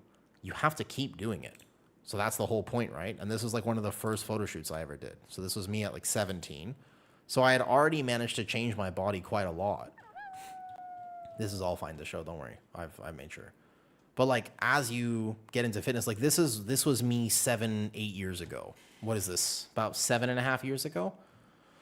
And this was when I was doing the fitness modeling. I am tiny and my waist is nothing. And I felt absolutely terrible. The thing is, when you are this lean, trust me, things do not rise in the morning. It is tough. It do be tough. This is like slightly healthier. There's nothing here. This is like, give or take, in this video here, it looks ripped, but the problem is I'm about 20 kilos lighter than I am right now. 20 kilos. And I was incredibly unhealthy, and it was really, really, really, really tough. Like, I felt actually terrible. So, I don't know. I think that fitness has some weird perspectives, basically, where people are like really into just being as ripped as possible. But if you take a look behind me, you can see that my scapula, I have a completely winged scapula here, among other things. So it's like, even though I was in shape to do any of the modeling that I did, it still was tough. Like, I much prefer this shape. This is way better. This is significantly better, basically. This is me actually able to eat, and this is strong. This is more recent. But it's like, you want to be thicker. Like, you don't actually want to be that lean, because lean is not good. And lighting matters a lot, if that makes sense. Oh, yeah, this is hilarious. I remember this. This is a funny shoot there. The Valentine's Day. That's pushing it. Yeah. Yeah, I became tankier, basically. Exactly. It's just I'm like healthier and stronger, because back then I had an insane amounts of health problems. I didn't know. I mean, look at the camera here. I had EDS in particular. I didn't know though. Look, ready? So all the joints in my body do like this. They go like this, and all of my joints go.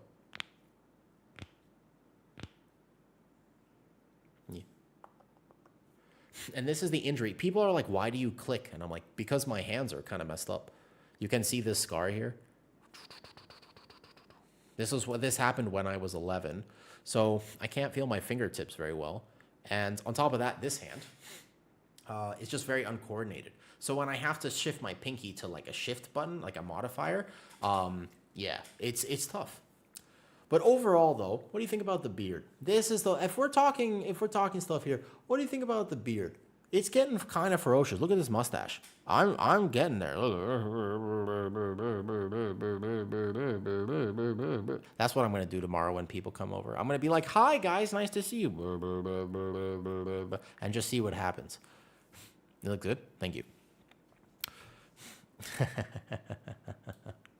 Well, if Aubrey was streaming right now, we could go rate him. I don't think he is streaming though.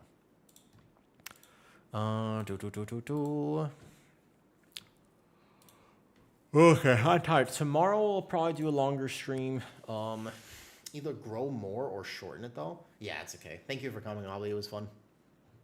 Rating, yeah. Today I can't stream that long. I do have the things to do. All right, let's see who do be on at this point. Who be Bruiser plays? Oh, wait a second. I remember this guy. He was the blue hair dude. Right. GG's. I need to fucking stream. Yeah, well, if you do, let me know. We can stream. Well, there's only... Actually, Aubrey, we can only play together for 10 more days. The truth is, though, the second, the actual season goes live, unfortunately, we cannot. It is unfortunate, right? Yup. Okay. So, Aniscat probably is going to sleep soon. He's been streaming. He's been live for like 13 hours. So, he's not going to be up for very much longer. All right. Until Aubrey makes an NA account. That's true. Or I make an EU account, to be fair. All right. Let's see who's on or just starting. Or you can come EU. To be fair, people have been trying to get me to come EU for like a very long time. That is actually a true fact. Yep. I have a... This is true. Probably won't happen. You know who's on right now? Hold up. Yo.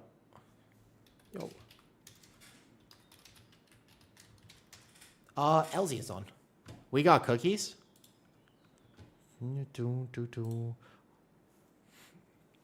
It would be so much easier. I know. Yes, I have been tempted to come EU for a long time. Yes, true. I have been very tempted for an incredibly long time now. Hold up. Who this? Is LZ on? You on for much longer? On for much longer? If I raid somebody, out of just curiosity, if I raid somebody that's a VTuber, should I become a VTuber? I really wonder about this. Should I just become a VTuber at this point? I really feel like it's... I should, shouldn't I? I could think about how big my boost could get. There's no cap. You know that? There's literally no cap if you become a VTuber. You don't even need to worry that much. Oh, you know who just started? Vive is nice. She's very nice. She's wearing a cool hat, too. She seems like my type of people. I feel like I should just become a VTuber, honestly.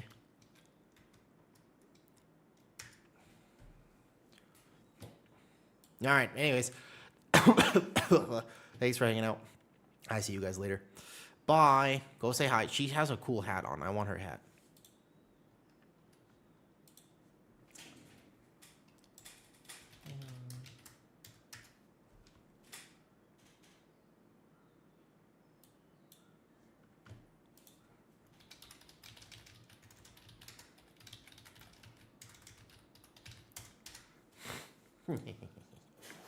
Dude, her hat is amazing. Amazing. Okay. Oh, hello, guys. Hi, YouTube. GG's. I'll see you tomorrow.